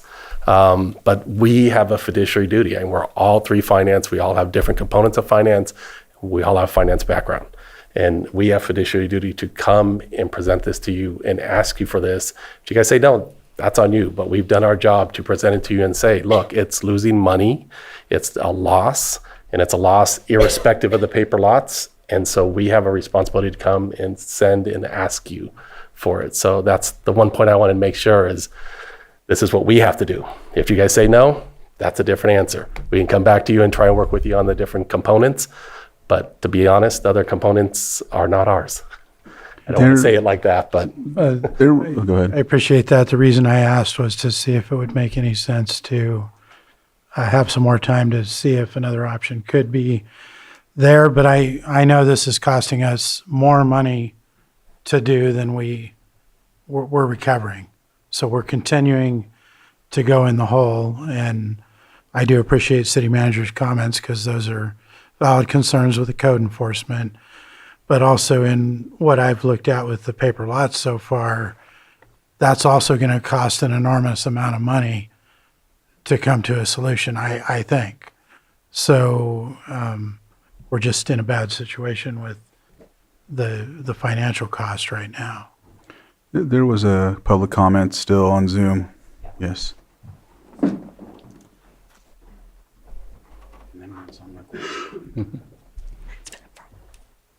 Thank you, Mr. Chair. Thank you, supervisors. I was just listening to this, and Mr. Sullivan had said many months ago he would be bringing this forward. I see this as an attempt to stop the bleeding. It's not an end-all solution, but it is a step in the right direction. As staff has mentioned, a 1% tax on $5,000 doesn't even cover the postage to send the bill out. As a resident in one of the largest fire districts and most underfunded ones, seeing this on the agenda, I was concerned about the fire district's ability to collect their fees. I want to say thank you to Mr. Sullivan for addressing that concern and for reaching out to the fire chiefs. I'm happy to hear that a process for them to collect their fees will remain in place. And thank you for bringing this forward. Any other public comment? I will close public comment. Supervisor Owen. Yeah, I had a question. If you're not sending out the bills, will the taxes still continue to acquire? No, so they just won't be taxed. That's correct. The properties under 5,000 will no longer accrue a tax liability as long as this ordinance is in effect. So they'll be tax-free. It would be tax-free. Okay, and then the second one, would that make it more difficult if there's a plan? I know when I first came on, I don't remember where I heard it or something, but they were talking about maybe putting some of these pieces, these paper subdivisions together to make larger lots to make it more valuable. Would it make it more difficult to acquire and make changes so that it can help the county and that they would be of some value? I think it could in some circumstances, but typically, no. No matter what happens here in most of these areas, it's a checkerboard. So on a given block, half of them are tax defaulted, half aren't. So if the county or an agency ultimately wanted to acquire the entire set of low-value lots in that area or lots, you'd probably have to use eminent domain. Frankly, I don't know of another way that you could get them all at once. But you are correct, it could limit the ability in some cases. And just to speak to that a little bit, we see the sales. There's some guys out there that sell this continually, and they'll go in and they'll sell it for a little bit, and then it seems to be that they contact the guy who bought it and said, "Do you want to sell it?" And they seem to kind of just go around and around. But as far as combining it, yeah, you'd almost have to be concentrated and say, "I'm going to attack these 10 parcels at one time." And there are some code that you could probably merge them faster and easier, but you'd have to, if you do them all at one time, that would be probably pretty cost prohibitive. And that's what I was wondering is if it would actually tie our hands, if there were some projects that we looked at for some type of housing, whether it be veterans or whether it be of low income, or even if it's for a park, if putting some of these together and creating something that could be beneficial, I just didn't know if that would hinder that thought process. Go ahead. Okay, one last comment for the Clear Lake City Manager. If there's an opportunity to add direct charges, if, say, this does get approved, what I want to propose is that we could do something similar that we're doing for the fire districts to allow you to go ahead and put charges on and send a bill out, and then it just wouldn't go through the lien process at the end of the year. We would reconcile it with you. Supervisor Sabate, you've been up. I would like to have till the end of January to come back with a solution. And at that point, if I'm not able to bring something back, please go to the tax defaulted GIS map and go see what we are dealing with and what we are talking about. It is almost completely vacant in certain areas and a monstrosity in other areas. And so we are literally looking at very specific areas and saying, we don't really, I don't want to say we don't care, but we're going to forget about you. Nothing's going to change out there. And I know that you guys are the financial people, but you got to be less myopic than this, because your loss is going to be the loss at code enforcement in dealing with the fact that we're not solving the problem. Look at what we're doing with the copter in the area that they're working on. They are doing excessive amount of work in those specific parcels right now, just like the city's doing excessive amount of work in those parcels. And it's difficult because when's the last time somebody surveyed out there to know which specific property we're actually looking at and talking about?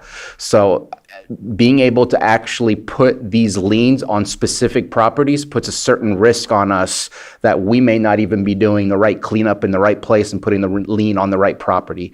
We have to be able to solve this problem. So I'm requesting, please give me till the end of January. This is not a solution. I do not want to see another tax sale with any of these properties on there. That's the worst in comparison to just sending out bills. And there's a way forward. So please provide me that time. So Pat and then Supervisor Pyska. I did just want to add in response to Supervisor Spaltier's comment, whatever your board decides to do today, I would really ask that you don't go much past the end of January, because there is another aspect to this. We do have to recode our software if this ordinance passes, and we have to work with Megabyte, our software vendor. Like I said, Rich, his office has processes that are going in place in June, everything that's going to be in by July. So much past January, if your board decides to do this, we will be very short on time. In even March, I don't know that we could do it. So, yeah. Thank you. I'm just looking at the calendar, and I think you're going to have to do it by the second week of January. This is something that we've talked about for a long time. I'm not willing to let this go on anymore. So we'll give you a little bit of time to work on it and bring some solutions, but we have a fiscal responsibility also. And this doesn't have to solve everything, but we can give you a little bit more time, but we just can't have this conversation indefinitely, which is what we've been doing for a long time. But, I mean, just an example, if it passes, can't we come back in January and change it? I mean, that's what it sounds like. My understanding is you can change it at any time. The same comment that Patrick just said, though, is we have kind of a cycle. So if there's a consideration that we put in place and you want to change it down the road, let's talk, make sure that we kind of cycle, because essentially, like we said, we're building the next year as we go. Right now we're building it. And as we close the tax roll, it's basically July 1, roughly. And so once we get to that point, if we pass an ordinance before, that has to be in place when I run basically the whole process to build the tax roll. Yeah. I mean, to be clear, I'll vote on this today. We just haven't heard from you. Vice Chair. Well, I was just that's kind of why I asked about it earlier. I'd be comfortable with holding off until January if supervisor believes that that's doable to have a possible solution. You're willing to move today? I'm willing to move today. I think it's important. I absolutely believe it's important. However, I would like to see if we can come up with a better solution.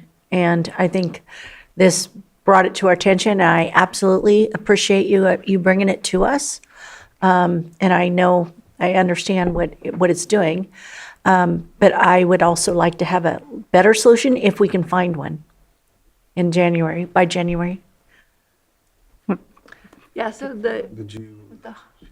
I just wanted to mention that when we talk about the loss, that we are talking about the general fund. So it isn't my office or my budget or his budget. This is the general fund and everything impacted. Thank you. And then lastly, I wanted to ask, because I'm not sure when the right time is, I wanted to bring something back. It was the 3-year repay schedule for the TDLS sales, the 160 to 162, where I wanted to request that the repayment schedule would be over 3 years, and it would be split to 2 payments per year. And so I was requesting approval, and I was going to put it on the next agenda, if that was okay, if the board was okay with that.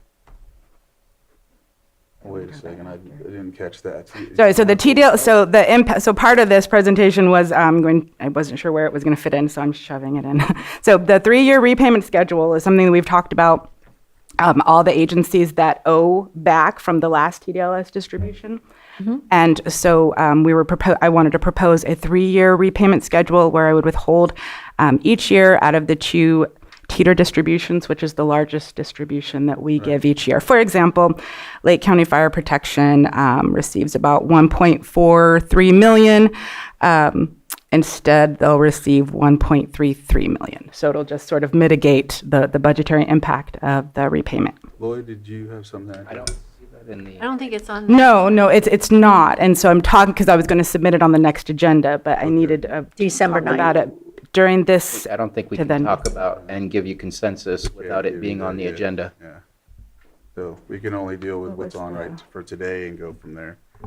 Yeah, I think, so originally when this item came to your board last time, the low value ordinance, the authorization for it, the item Genevieve was bringing up was the first half of that item because there was a link between them. But today we don't have that piece All right. in here. Well, Thursday we talked. That was So good. I don't think she needs our approval. She has the authority to put it on an agenda Yeah. in the future Yeah, at her discretion. So do you want a presentation? Can it just be on consent? Is this? that's- We can't discuss talk about that. Sorry, that, so okay, We're so gonna have to just then move I'll on with just what we wait. have. You can place it on. Just, all right. All right. Ready for action? I would like to say that we move this to be continued in January. We've got the first 2 weeks of January. So with the item before your board is the, Calendar. Well, we have a holiday and then we have the governance workshop. Oh, it's the governance workshop. Yeah. I was trying to figure out why. Okay. Yeah, I'll bring it back if I have nothing, then on January 13th, go ahead and bring this back. Well, are you, Well, so we'll have to do it 14 days ahead of that. well, are you going to coordinate with So you have them to do so it that date it's certain. more, I can't work in a void. I have to work with staff from admin. I have to work. okay, I with- just want to make sure that so there's lots of input when we get. Yeah. Okay. I get that. We can participate in any meeting or provide any resources that are necessary. Yep. We don't need a motion, just direction, right? well, Yeah, we have to renotice it, date and time. So I move to continue this item to January, was it 17th? 13th. 13th. At 11 a.m. At 11 o'clock, and if there's something to place before that date on the agenda or that date, it would be one to compete against it because looking for another solution. But my plan is to bring it back before the January 13th date. that would be. That's a motion. Yes, and so waiting for a second Second. for your board's consideration. So I have a motion and a second. All in favor? Aye. Opposed? Aye. Motion carries 4-1. All right, we're gonna have to go into closed. Can we still go into closed section or? No? My untimed item coming. All right, we'll go into closed session and we'll come back. And Mr. Chair, Yes. you may want to announce the closed session item. Yes, okay. Our next item is going to be Myopic. 9 point.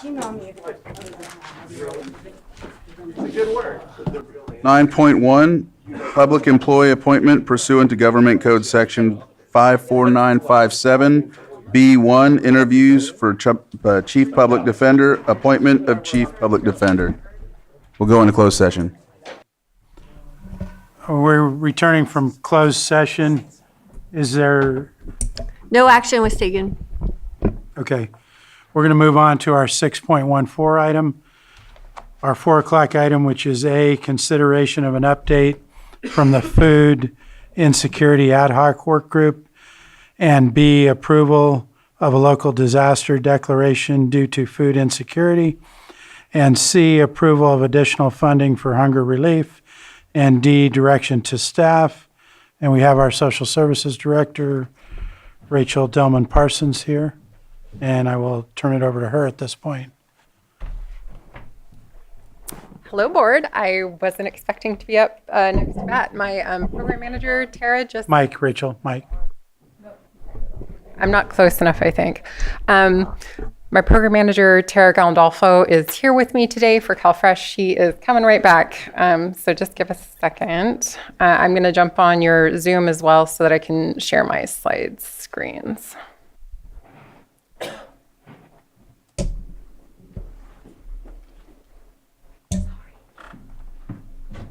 Okay.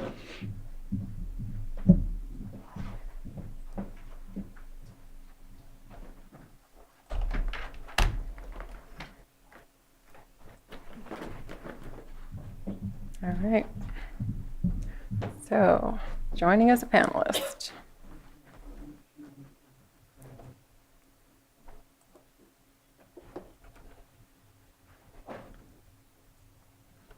Okay, thank you. I'm going to go ahead and start my screen share.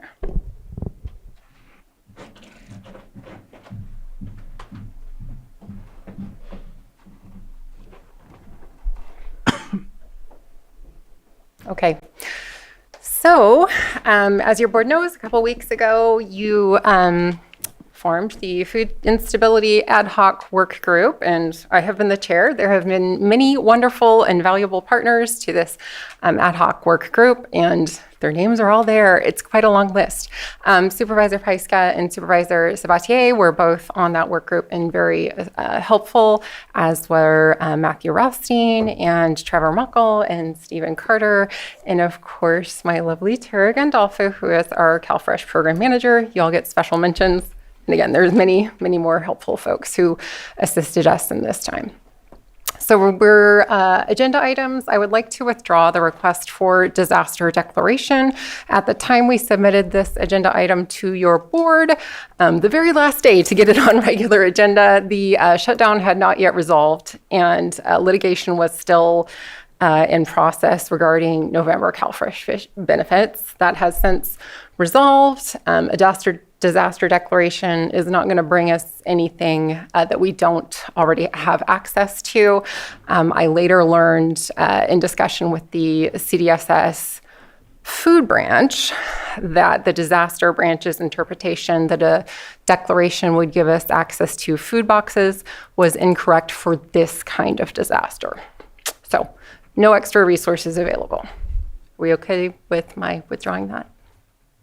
We're good with my withdrawing it? Yeah. Okay. I just didn't know if there was more I needed to do. Okay, so what have we done in this ad hoc regarding food relief efforts?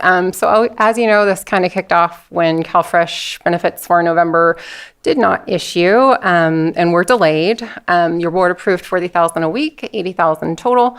And our work group hit the ground running. That was approved on the 4th. We met on the 5th and had funding through Redwood Empire Food Bank and ordered MREs by the 6th. So moved really quickly to get things in place to meet the needs of our community. The work group had initially thought to fund community partners in mass feeding efforts, but after having observed how popular and how in need food distributions were earlier that day at our food banks, we shifted our strategy when we met on the 5th to boosting food at our local food pantries. So of the $80,000, and I have more details, but $70,000 was allocated to Redwood Empire Food Bank to both boost our local food pantries as well as our food banks.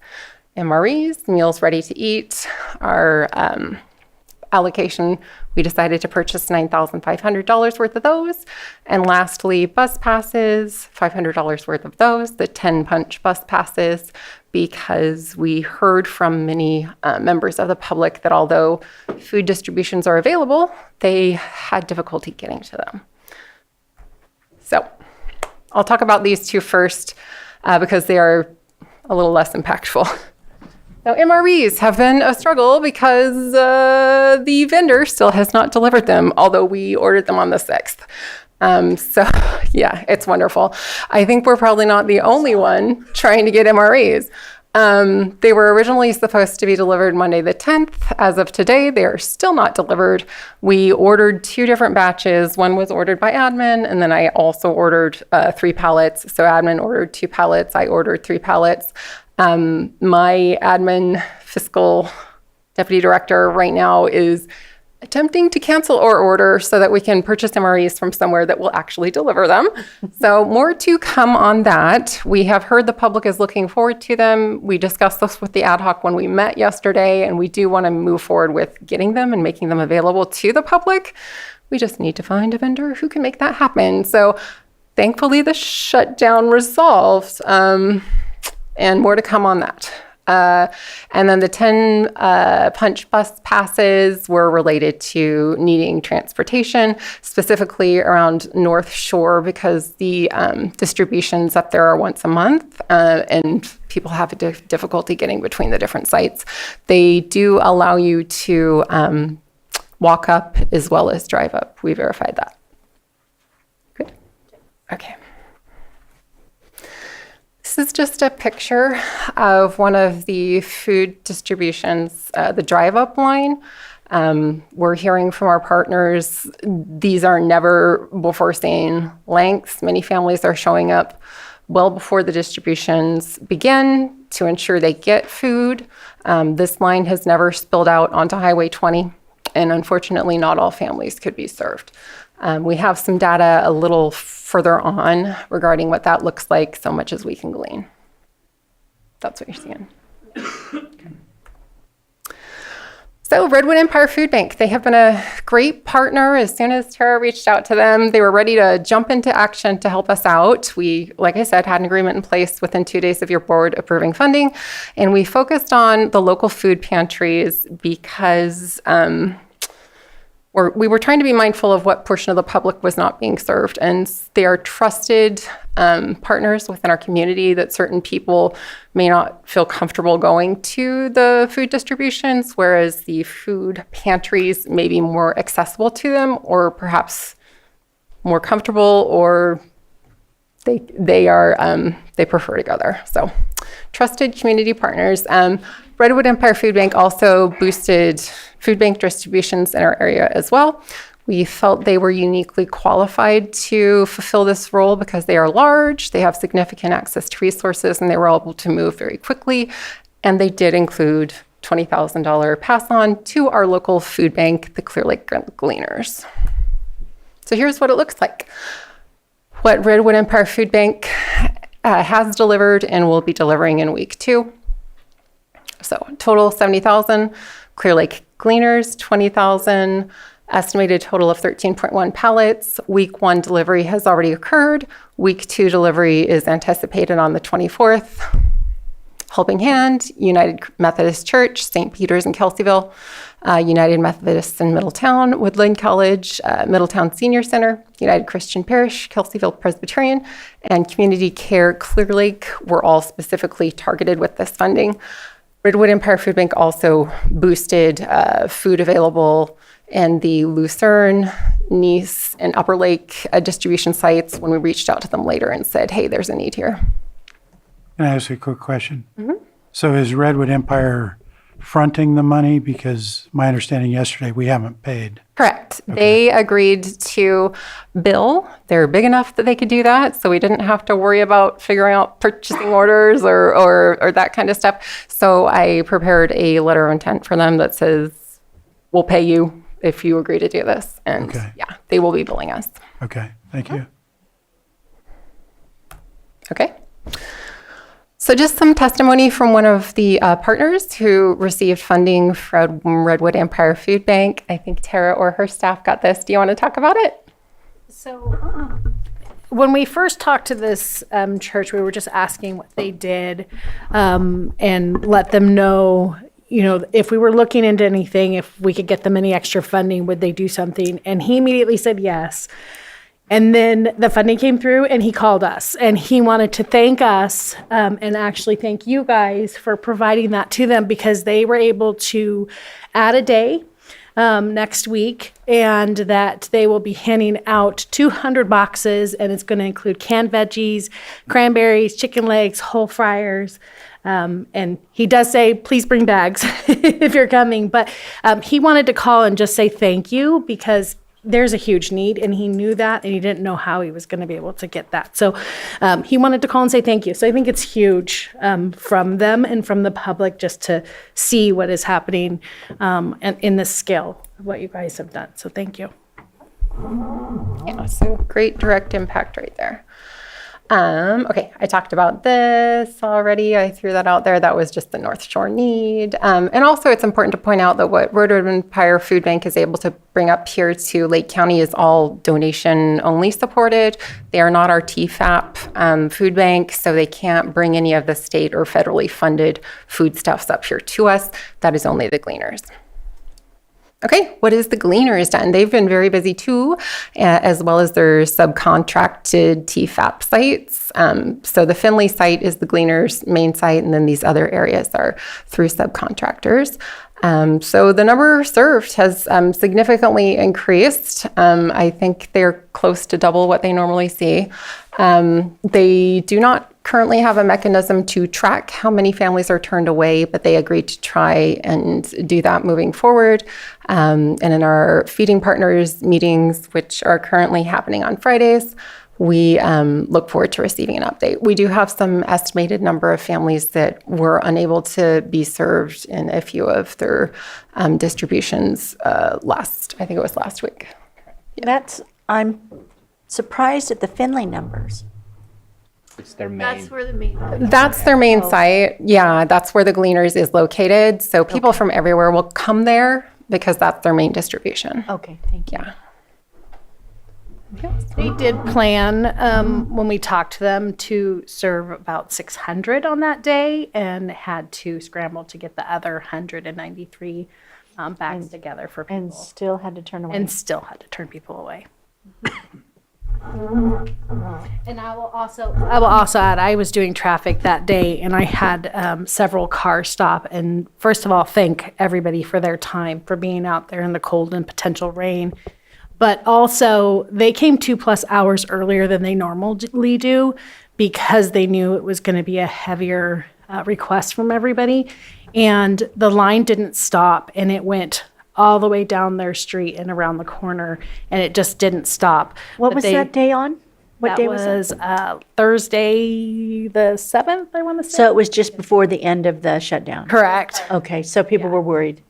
And I think that one of the things that we also heard in there is that people in that line also were worried about being able to get distribution because they didn't either qualify for CalFresh because they have, like the one lady I talked to, she had Social Security and a pension, so she just made the cutoff. So this is supplemental for her, and she had concerns that she wasn't going to get anything. A lot of need out there. A lot of need. Okay, so Gleaners is gearing up to do what they can to support families for Thanksgiving. Last information we had, they're preparing 888. I do not know how that number came about. That came from Gleaners.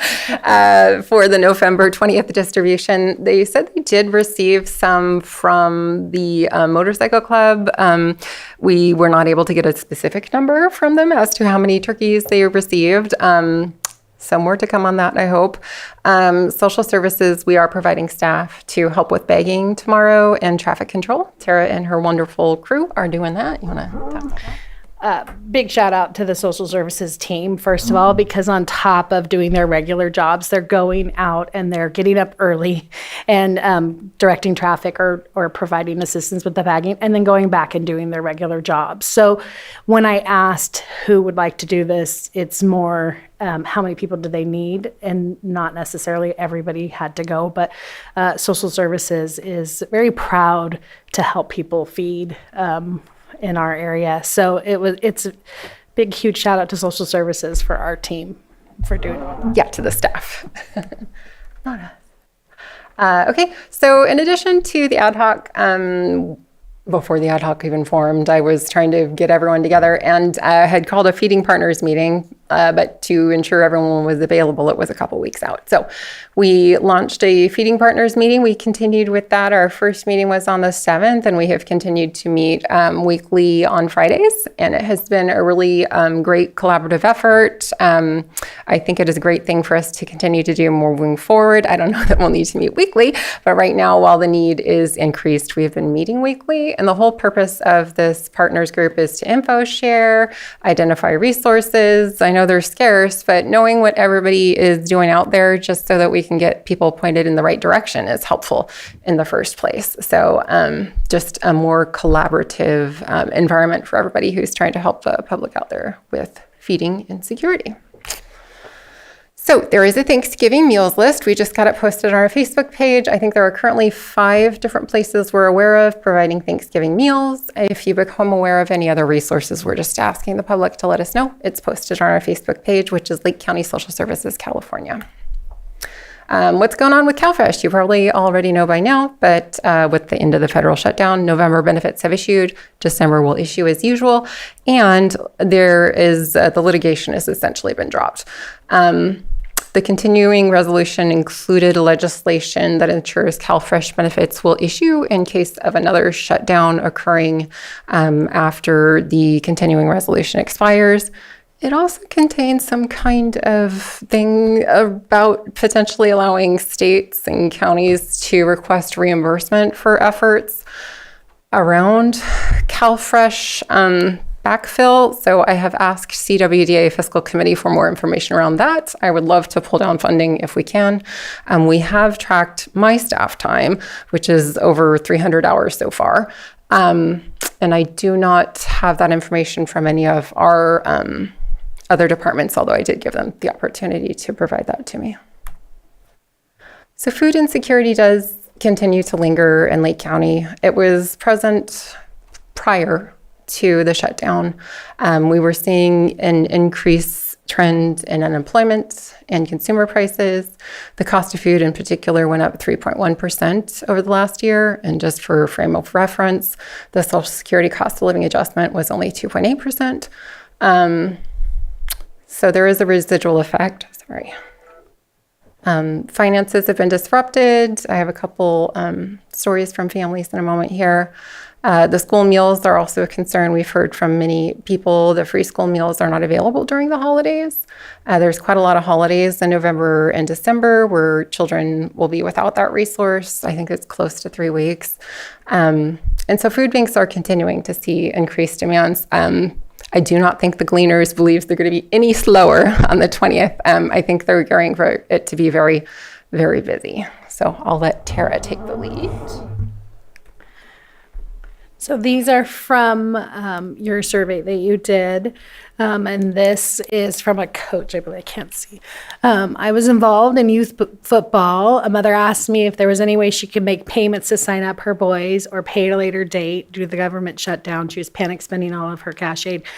What I do want to point out is this was very common when we first were having the loss of CalFresh, was people figuring out what they were going to pay for and what they could use their CalFresh.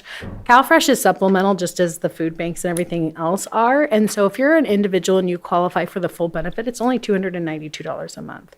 So could you imagine feeding yourself on $292 a month? It's not very much. So between the food banks and what everybody is experiencing, I think that there is a lot of food insecurity happening. And I think that this just kind of pushed it over the edge for people. So, so you want to do the next one? Yep, this is the next one. Oh, it is? I can't read it. Okay, you read it. I'll read it. It's hard to read. Sorry, it's a trick for Tara's vision test. Okay. And I failed. So this is from a different demographic. This is a person who is on Social Security and SSI, and she let us know that she has been in line at the food bank for hours over years. Lives on a fixed income, rent is expensive, and she says, when I have to rely on more coming out of my pocket, that means not turning on the heater so that I don't have to pay for heating. It means not picking up as many prescriptions so I don't have to pay the copay. It means trying to spend more on credit cards for food. So CalFresh and the food banks are a vital resource to her, and the current disruptions have created difficulty. So I have a couple more that are not on here. So I had one, again, I was doing the traffic in the line, so I had a lot of people that stopped and talked to us. One of them was a panicked mom that was sent away from, I want to say Nice or Upper Lake, I don't remember which site, that ran out of food, and she was in a panic because she was told to get there by 10 o'clock after waiting that entire time in the other location and not getting food. So they were able to help her, but I think that that's also something that's happening, right? Where they wait in line for a couple hours and then they're told no, and then rush over to Findlay to get food. And she said without that support, she wouldn't be able to feed her family for the month. And that is not even including what she gets for CalFresh. It's just that extra that she gets from them. And then I had a elderly couple call because they had heard about the MREs, and they were one of the ones who didn't qualify for CalFresh because of what they got. And they heard that the MREs were there and that they could put that in because they take turns on what days they get to eat because they don't have enough food in their household for all the bills that they pay. So this distribution that we're upping, and I explained to her where they were close to her, and she's going to be there early on Thursday to make sure that she's in line in time. But breaks my heart to do that. That's kind of why I'm in CalFresh, right, is to help people and to hear her and her husband are trading off which meals that they're eating. I know that that's not just their family. That happens a lot around our lake. So again, it points out how grateful people are for that extra food that you guys have provided to them. So I just wanted to point out a couple of those things. Thank you, Tara. Gonna make me cry, Tara. Sorry. Okay, so that leads us to discussion of temporary additional funding. The recommendation is mostly around the holidays, just related to the disruptions that the delay in CalFresh has caused, and there's a bit of a economic crunch on people right now. So the recommendation was $20,000 a week for the next 3 weeks to be discussed at your Board of Supes December 9th. Totally, up for your discussion. The recommendation in total would be no longer than December 31st to provide this temporary additional funding, totally recognizing that it has to be temporary because the county doesn't have unlimited funding. But doing a little extra for the community during the holidays would be nice if you have the ability to do it. There's certainly needs within our community. So I'll turn it over to you. Anything from the board for discussion before we open it? I don't know that it was expressed, but I think the decision that was made to go through the Redwood Empire Food Bank, I think really multiplied the potential of the dollars that were provided from the Board of Supervisors rather than like we had talked about in that first meeting, which was possibly looking at gift cards, which wasn't necessarily with the direction we wanted to go, but that would have acquired a whole lot less and helped a whole lot less people. So I think the process in which was chosen by the group was the right way to go. I met with a Cal OES. I had a phone call with a Cal OES individual who took part in the Friday meetings, giving us kudos for just working the system in the right ways. Unfortunately, we've had all the experience in the world and we're behaving like there is an emergency, there is a fire, and we know how to come together. So just wanted to pass that along that Cal OES, even though there is nothing they can do because this was a social services situation, they were pretty impressed with the way that Lake County was able to come together. As far as the ask, I think that the stories you tell are not unique stories where people already spent the cash, what liquid they have on them or in their bank accounts, and that at the very least for this rest of the month that we need to make sure that we could recalibrate a system that made people make either bad decisions or the best decisions they could during that time period, right? Because there was really no knowing that this was going to end when it ended, and I'm glad that it did. Yeah. And even though I know it says that until September of next year, it has been budgeted for SNAP benefits. Yes. That does not mean in January 31st, when we're going to hit another shutdown, that there may not be some more politics being played that may pause or Right. prohibit because we never got a full Supreme Court response to that, which again might lead to that. So I just think we need to be prepared because we know January 31st, it's probably going to happen again. You never know. And that's one benefit of being both a smallish organization and having a lot of disaster experience is we pivot very quickly. So that's good news. And I think the MREs are great, even though they haven't gotten here. I think it will be good to have them on hand. I know that I mentioned that we should be tracking them. You said you are tracking them, and that's to make sure we always have at least a base amount, no matter what random emergency comes through. So again, kudos. Thank you very much for everything that you've done, all the other partners that were at the table, Supervisor Pyska as well. And I think that we continue with the $20,000 and come back on December 9th. Supervisor Pyska? Yeah, we just, as it's been stated, there's residual effects to these events in people's lives, and recovery is not instantaneous. And we are in a really difficult time with school holidays. So this is a $60,000 ask. Grand total, yes, $20,000 per week for 3 weeks through December 3rd, or December 9th. I'm sorry, I can't. And so where is that money coming from? Yeah. Poof. So the prior 80,000 we were going to pull from the general fund special projects. We were just going to budget transfer away from current contract amounts that we will replenish during mid-year. We would do the same thing for this transaction.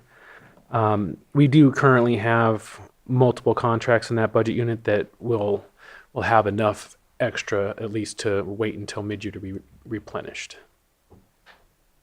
Okay. I mean, I think we've got to do this. Okay. So that was going to be my question about the finances. Any other questions from board members? We'll go ahead and open it up to the public. Is there anyone in the room?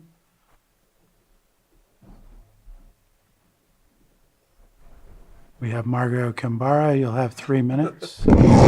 Thank you so much, board and staff.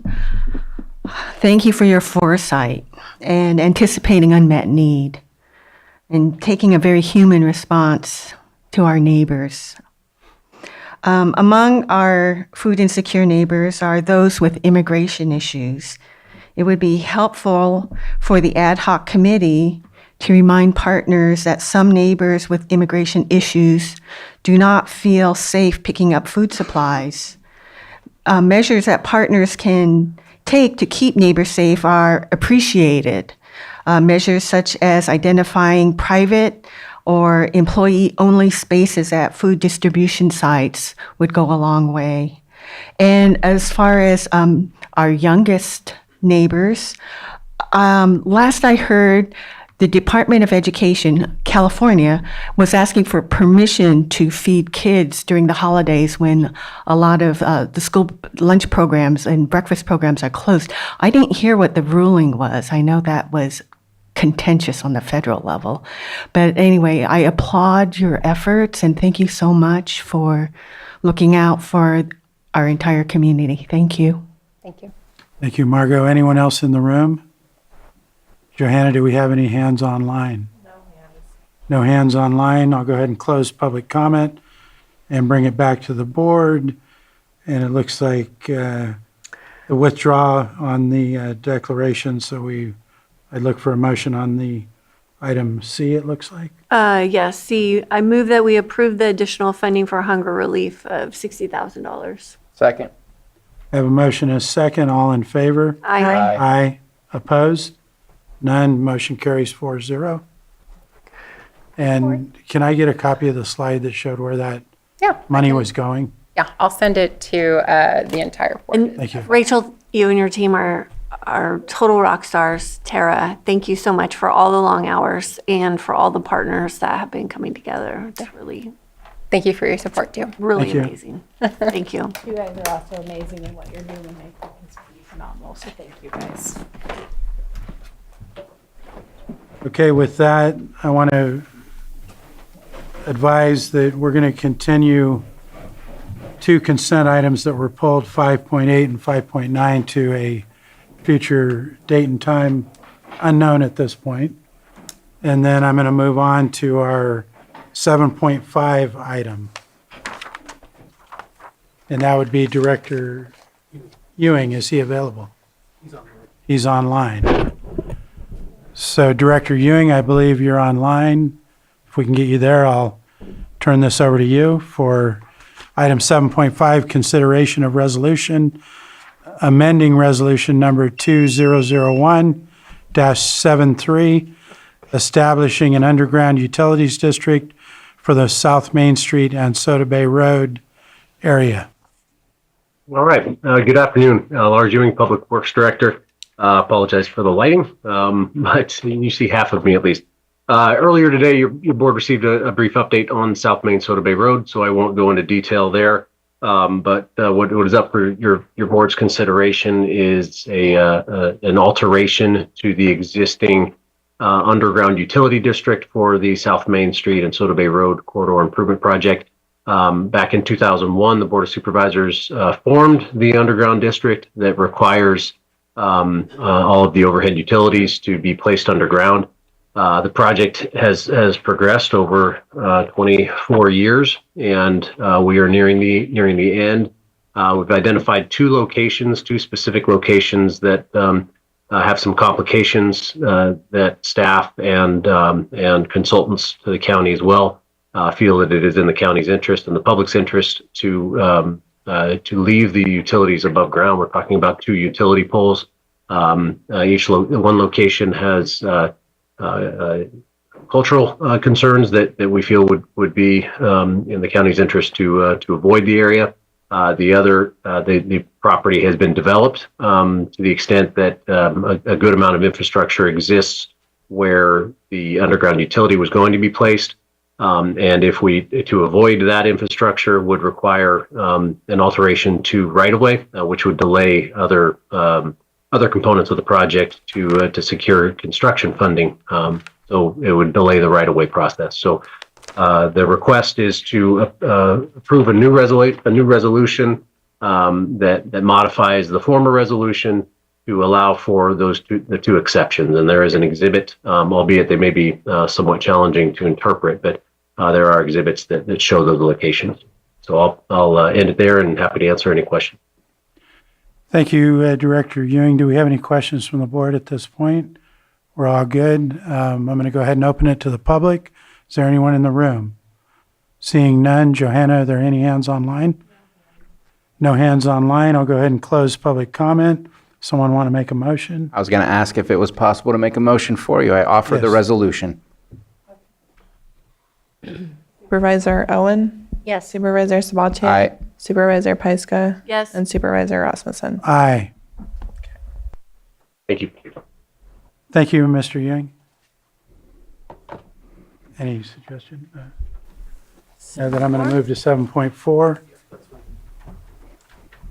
And our 7.4 item is consideration of amendment between the County of Lake and Clifton Larson Allen LLP for accounting and advisory services, an increase of $290,000, total compensation not to exceed $350,000. And we have our auditor controller, Genevieve Harrington, here. Just to clarify, it's an increase of 200,000. But Sorry, my It's late. It's late. I know. I already knew that, but just wanted to make sure that we were talking about the same dollar amount. And just as a reminder, when I was here last time for the small amount that was going to cover the 24-25 fiscal year, and I mentioned that I needed to come back for an amendment that would cover the rest of the project, and that's what this is. So there isn't a whole lot to say unless you have any questions on it. Thank you. Any Supervisor Sabatier? I was uncomfortable last time. I continue to be uncomfortable. I know that this is probably an amendment submitted to us by CLA. I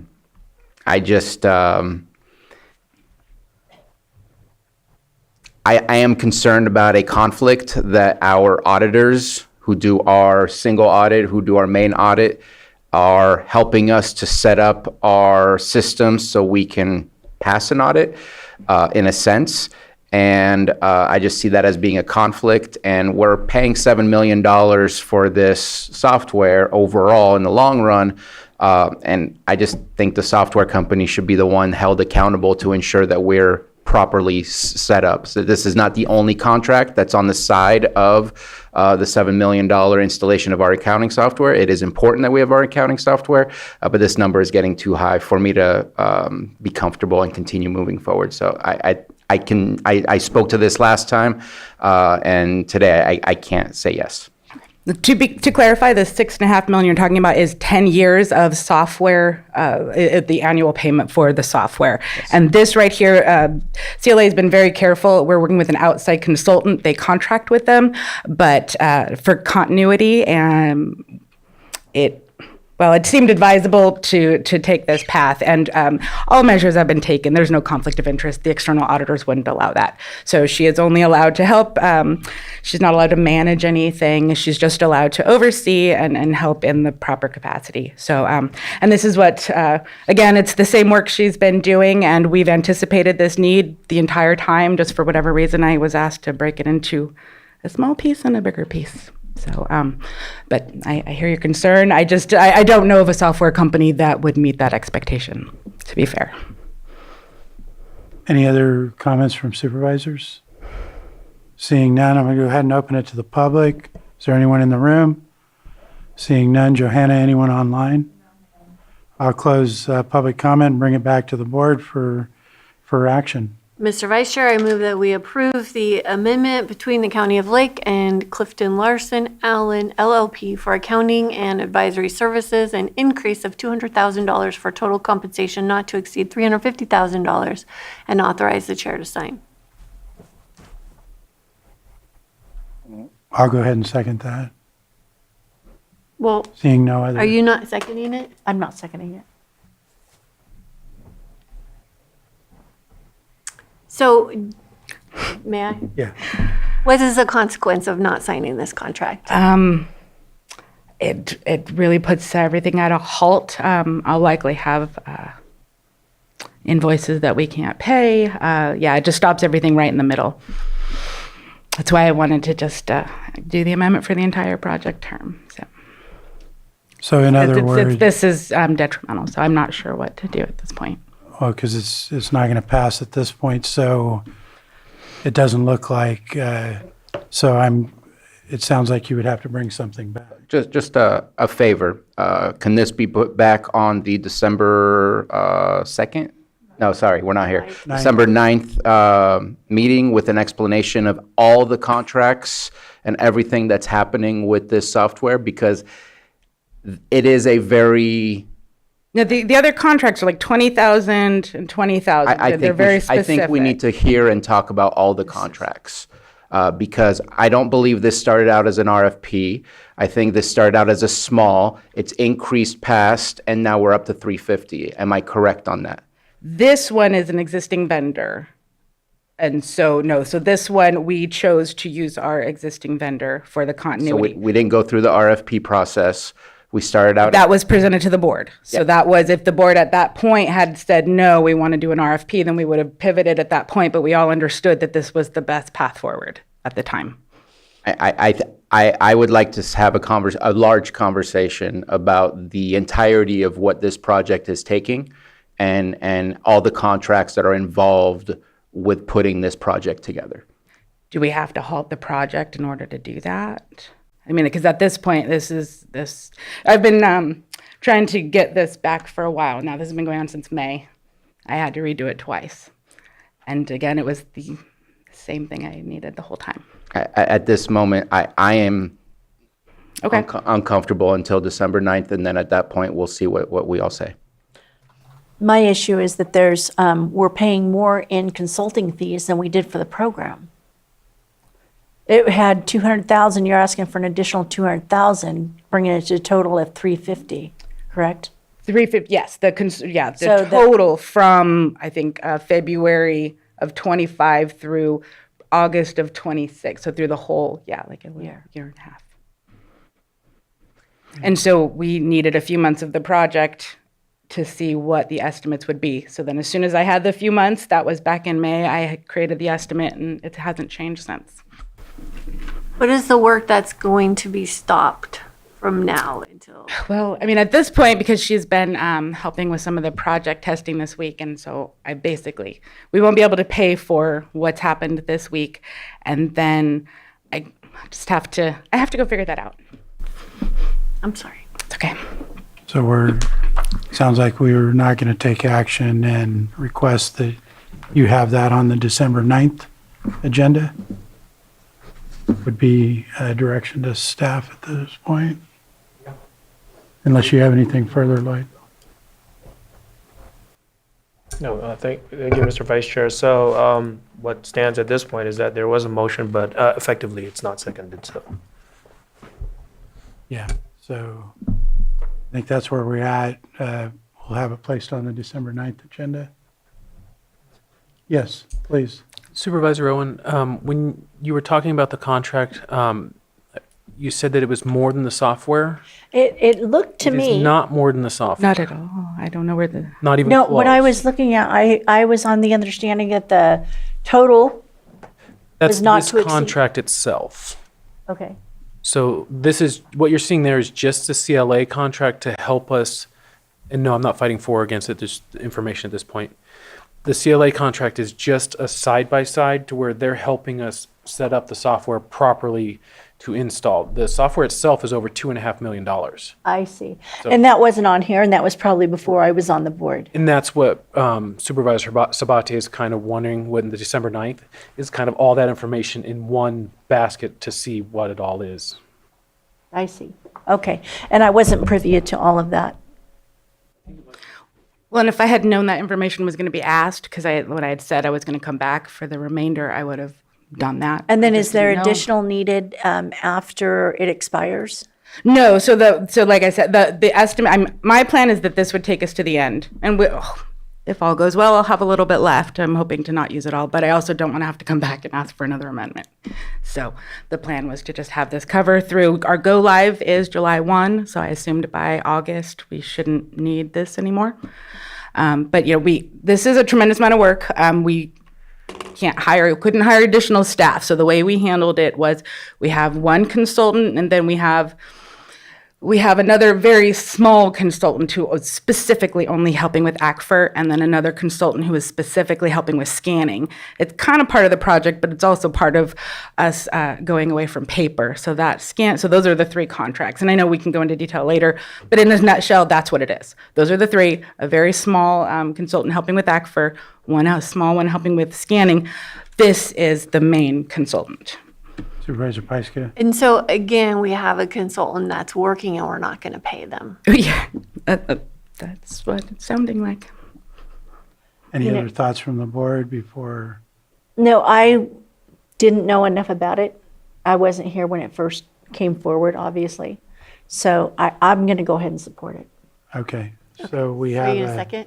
there is a I'll motion. second. Okay. So withdraw my second. We now have a second from Supervisor Owen, so I'll call for a vote. All in favor of the motion on the floor, say aye. Aye. Aye. Opposed? Nay. Motion carries 3-1. Still happy to bring back that information, but at least I can pay the vendor now. Please. Thank you. Thank you. Okay. Suggestion? Mariah? Okay.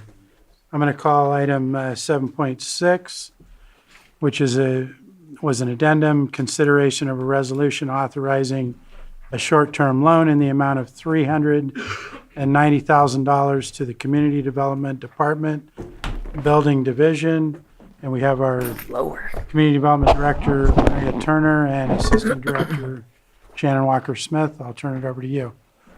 Thank you. The item you have before you is an addendum. Thanks, Johanna, for getting that added to the agenda. It's a draft resolution requesting a short-term loan. The Building Division has realized a significant drop in building permits. not just the type, but also, or not just the number, but also the type of permits. We're still really busy with smaller permits, not so much the larger ones. The table distributed to you earlier shows the drop in 2024. We are starting to recover in 2025. So we have been not filling positions if we didn't absolutely need them. We've distributed job tasks as positions have become vacant rather than fill them.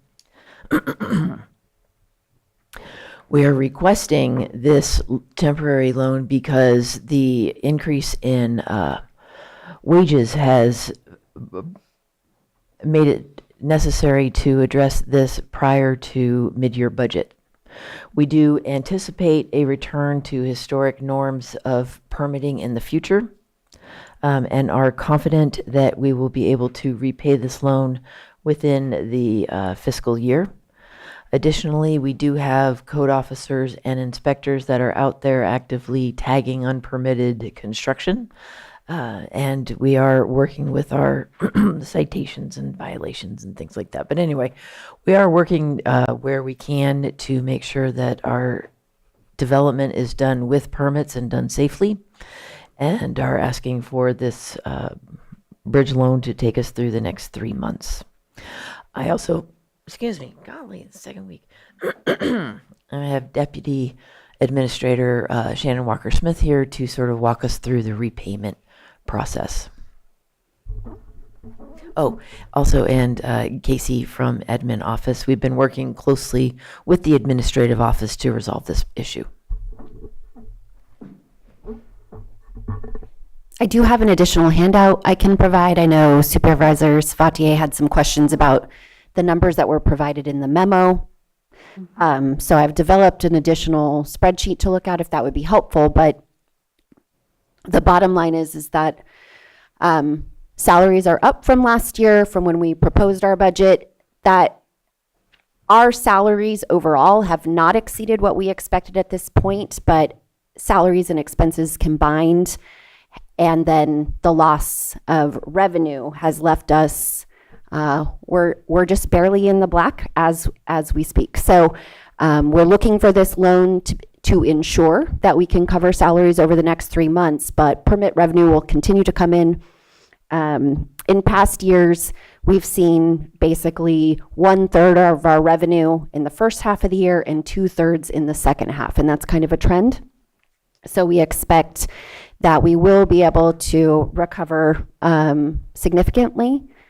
We do recognize that we're looking at probably a revenue shortfall for this fiscal year overall, and we anticipated that with the salary increases that we would have to make a significant adjustment at mid-year, which we have in progress and are currently working on that mid-year budget adjustment. I can hand this out or not, or answer questions, whatever you prefer. We have here. I have an updated one from that one that is a little bit more, has a little more detail. Could we have that, please? Actually, let me keep one. I always do that, hand Was them all there out. anything further on the presentation? That's all in the presentation. Thank you. Then at this point, bring it to the board for any questions or comments.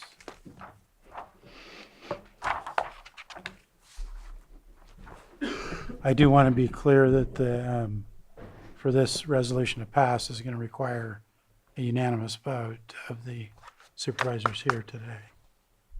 Just so that's out there as a reminder. He's got it by now. Yeah, I'm sorry, I didn't see that. I apologize. Can you please explain what other expenses mean? Does that mean the benefit package that comes along with the, because salary I know just is what people got paid. It's not their PERS, it's not their health care. I know that from looking up the numbers myself. The salaries line is all inclusive of those things, and other expenses are things, everything from like the our share of public liability that we owe back to admin, our OpenGov expenses, so just general division expenses that have occurred so far this fiscal year. We are pretty much on a spending freeze now, except anything that is dire as we work towards our mid-year adjustment. So those are operating costs? Operating costs, correct. So I am going to push back a little bit. Sure. The salary increases only added up to 54,000 for the entire year. In addition, we've only had 3 or 4 months, so I don't see that as that fluff should have easily been part of the budget, should have been part of the budget. I also have grave concerns on your plan to pay back.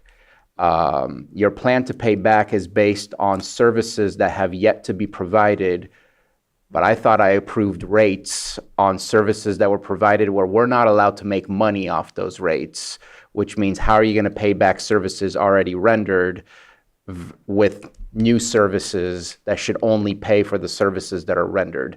I'm struggling to understand how that works because it shouldn't work like that. And if we're planning to do that, I think we need to review that with our county council if that's an appropriate way to do that. Yes, there's always a little bit of fluff involved in our fees to ensure that it pays for the time that staff spends. But to pay back almost $400,000 off the backs of other services doesn't sit well with me. So I'm looking for, do we have any other options on how to ensure that we're going to get paid back? Because I'm not certain that that will happen, and hoping that maybe our CAO office has other opportunities and thoughts on what can be done. Obviously, from what I understand, you have less than $20,000 left currently. You have a payroll to pay in about 2 weeks. So the answer is not no, but the answer is not what I'm seeing in the memo, because I'm really concerned that that is not the answer that will solve the problem of the loan. And so I would like to have a better plan to ensure that we can make you solvent and also make sure that it gets paid back. Supervisor Pyska? I share these concerns as well. And I mean, obviously we have to do this, but I don't see how we're going to get paid back either.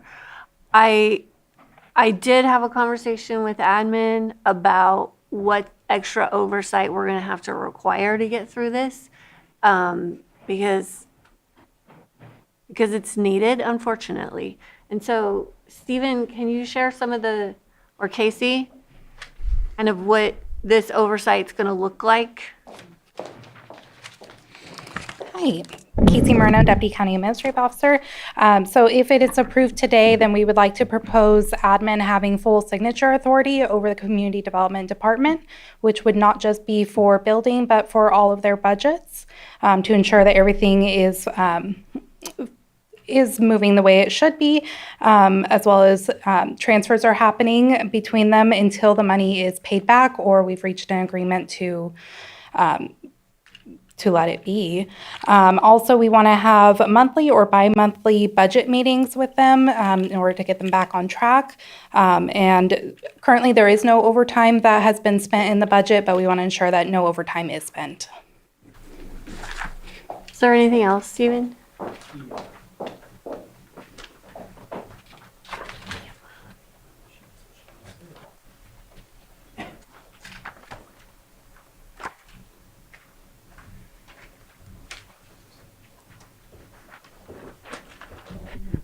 I think, was it a colored paper? Should have been.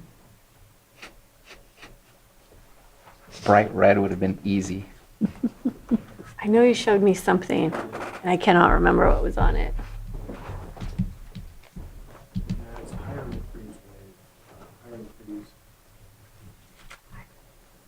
There was something else.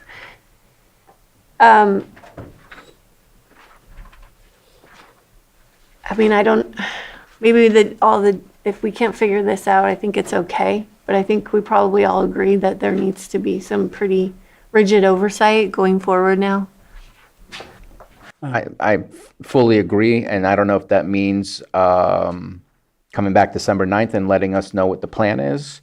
But that I feel the need for a more robust plan than what's in front of us.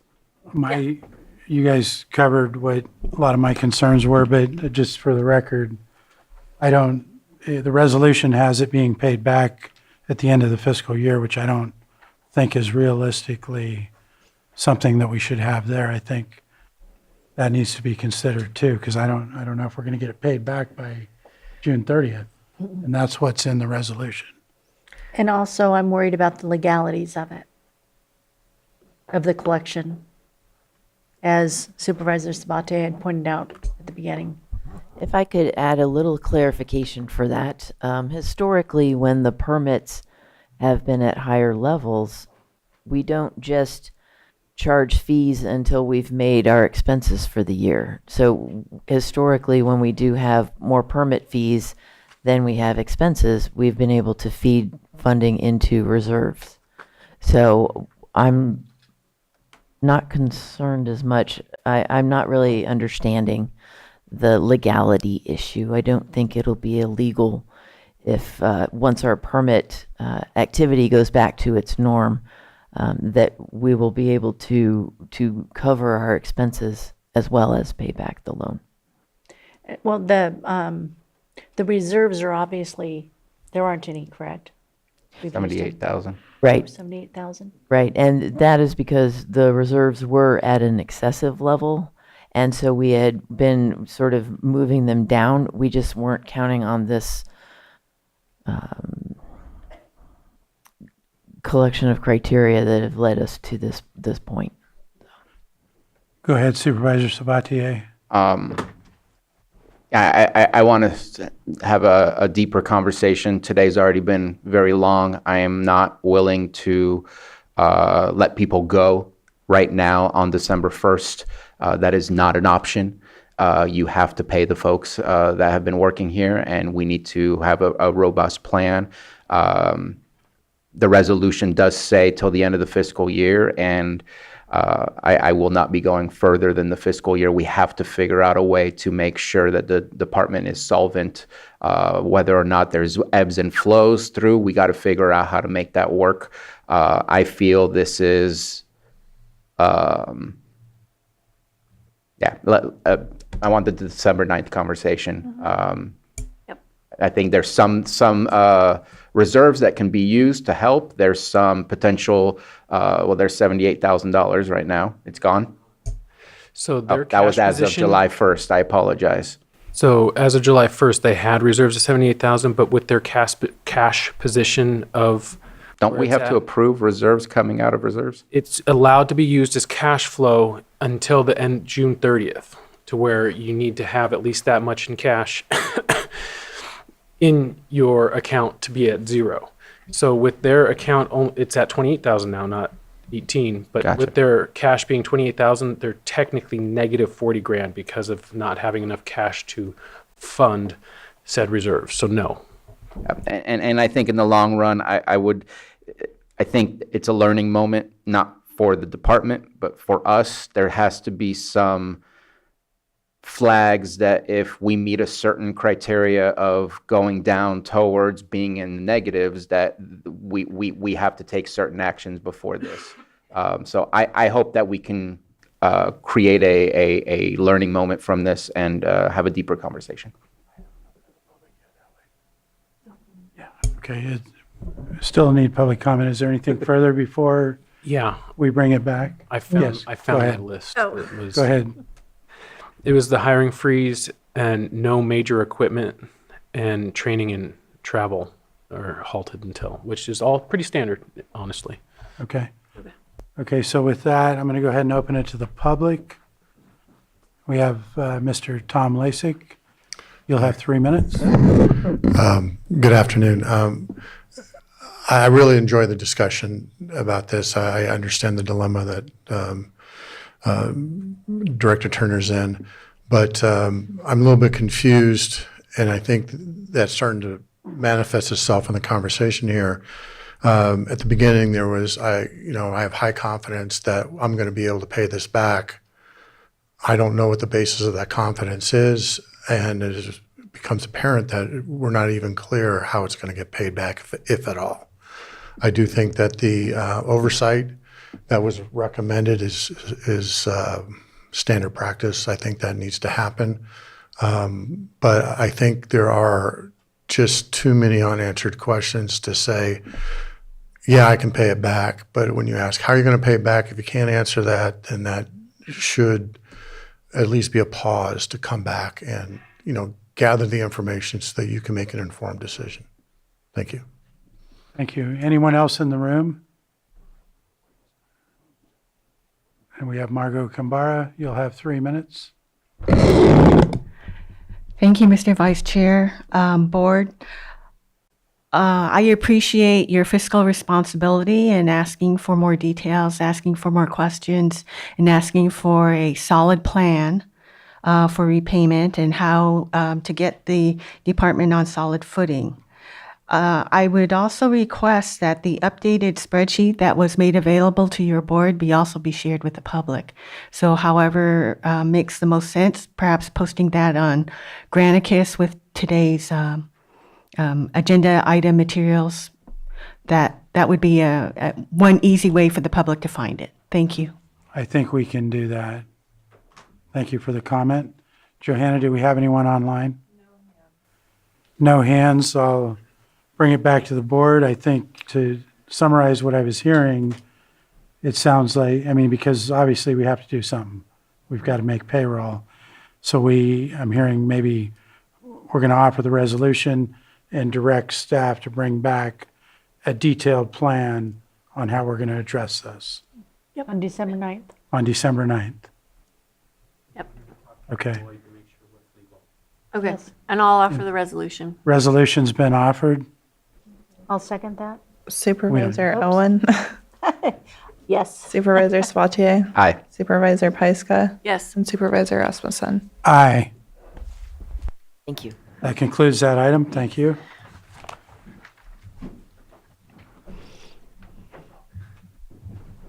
Two and three, we're continuing? We're doing it. No, we're still doing, yeah. really fast. Okay, I'm going to call item 7.2, which is consideration of appointments of a director and alternate to the California State Association of Counties, CSAC Board of Directors for 2026. And we have administrative office. Are you starting that? Assistant CAO or? Johanna's going to handle? No. Do we have Carolyn? We can do it. Okay. I'll gladly handle You want to this. handle Supervisor it. Sabatier? I am currently the delegate for the CSAC Board of Directors. I attend all the meetings. The alternate is Supervisor Pyska.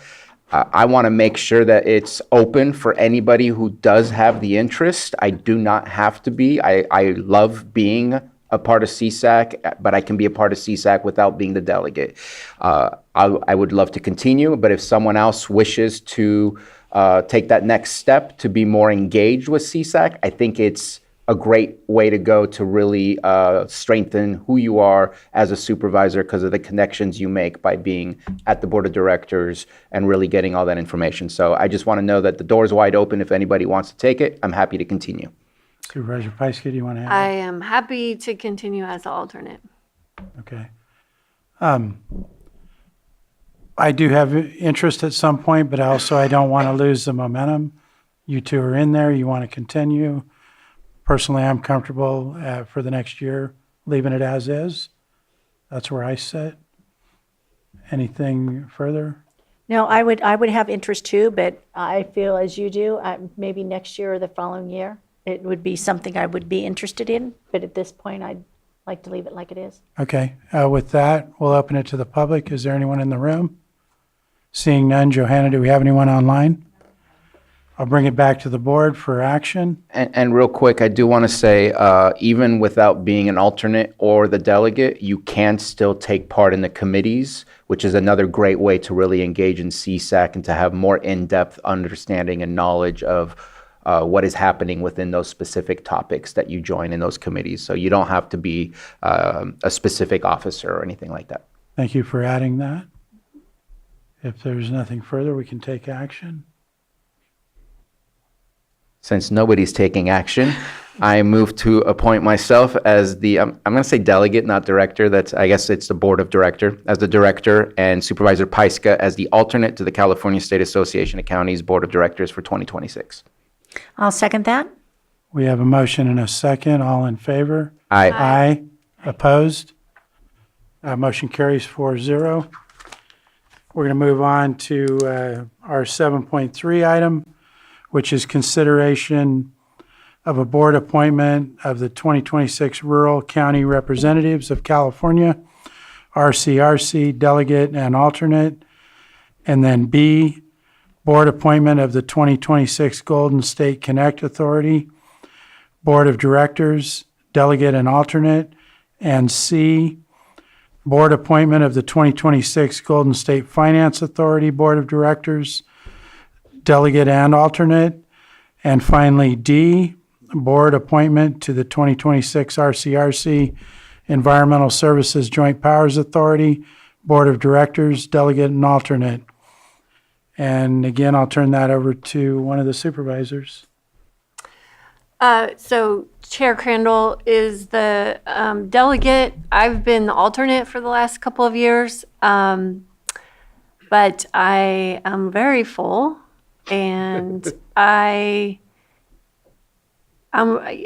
it's not something that I need to be doing. And I was actually going to nominate vice chair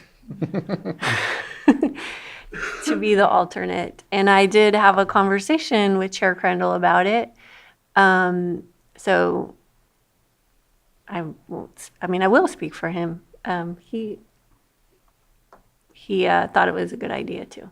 And just a question, so that as the alternate, it would just be being available if Chair Crandall was not available, is that? It's what you want Okay. to do. I have been pretty limited in my participation, which is why, because I'm also a NACO and CSAC, that it's spreading me a little bit thin. And there's a lot of work to do on all of these different parts of RCRC. Why? So I would say probably the most work I've done is fill out a whole bunch of Form 700s. But attend the annual meeting, and it's what you make out of it, like all of these. But I just have been watching you this year, and I think that this is something that you're ready for. I'd be happy to try that for the next year unless there's anything, other suggestions. I'll add something. I think that Chair Crandall has been doing a great job in representing us at RCRC. I think he enjoys being part of RCRC. I think he's made a great camaraderie with those that are part of RCRC, which is actually why he's not here, because he actually just left to go to one of these meetings over in Shasta County. And so I don't want to speak for him, but I think he should stay right where he is and continue moving forward. All right, well, unless there's nothing further, we'll open it to the public. I don't see anything in the room. Johanna? Nothing online. Bring it back to the board for action.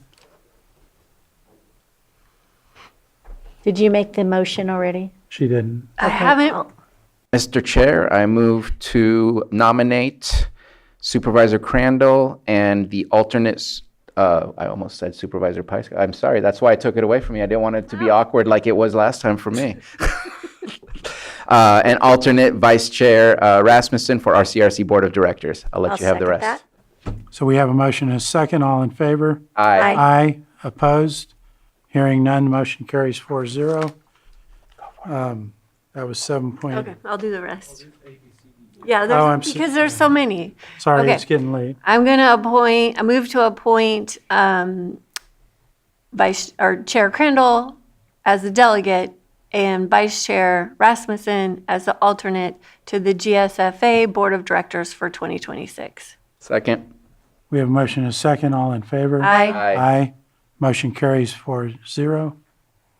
I move that we appoint Chair Crandall as the delegate and Vice Chair Rasmussen as the alternate to the GSCA Board of Directors for 2026. I'll second that.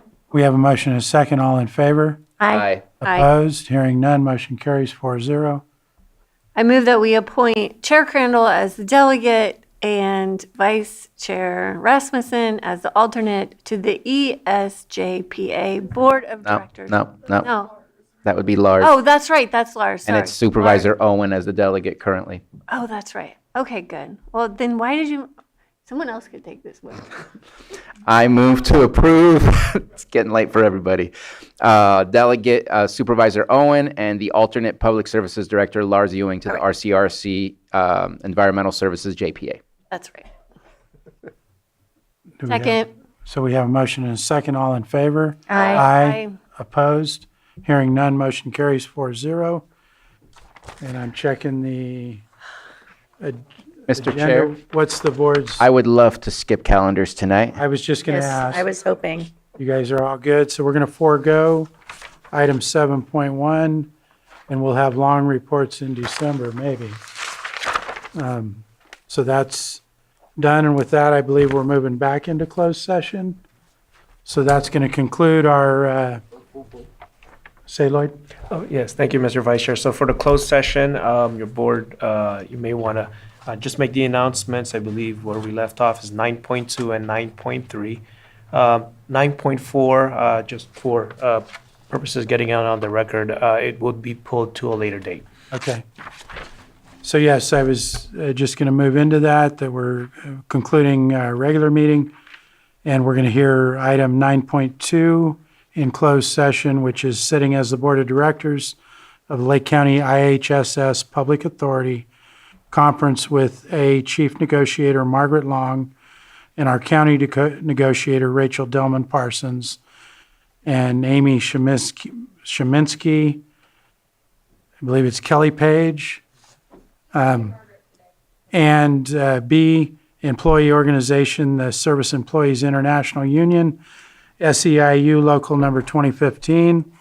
And then we're going to hear item 9.3, conference with legal counsel, existing litigation pursuant to Government Code Section 54956.9D1, which is FERC proceeding number P-77, the Potter Valley Hydroelectric Project.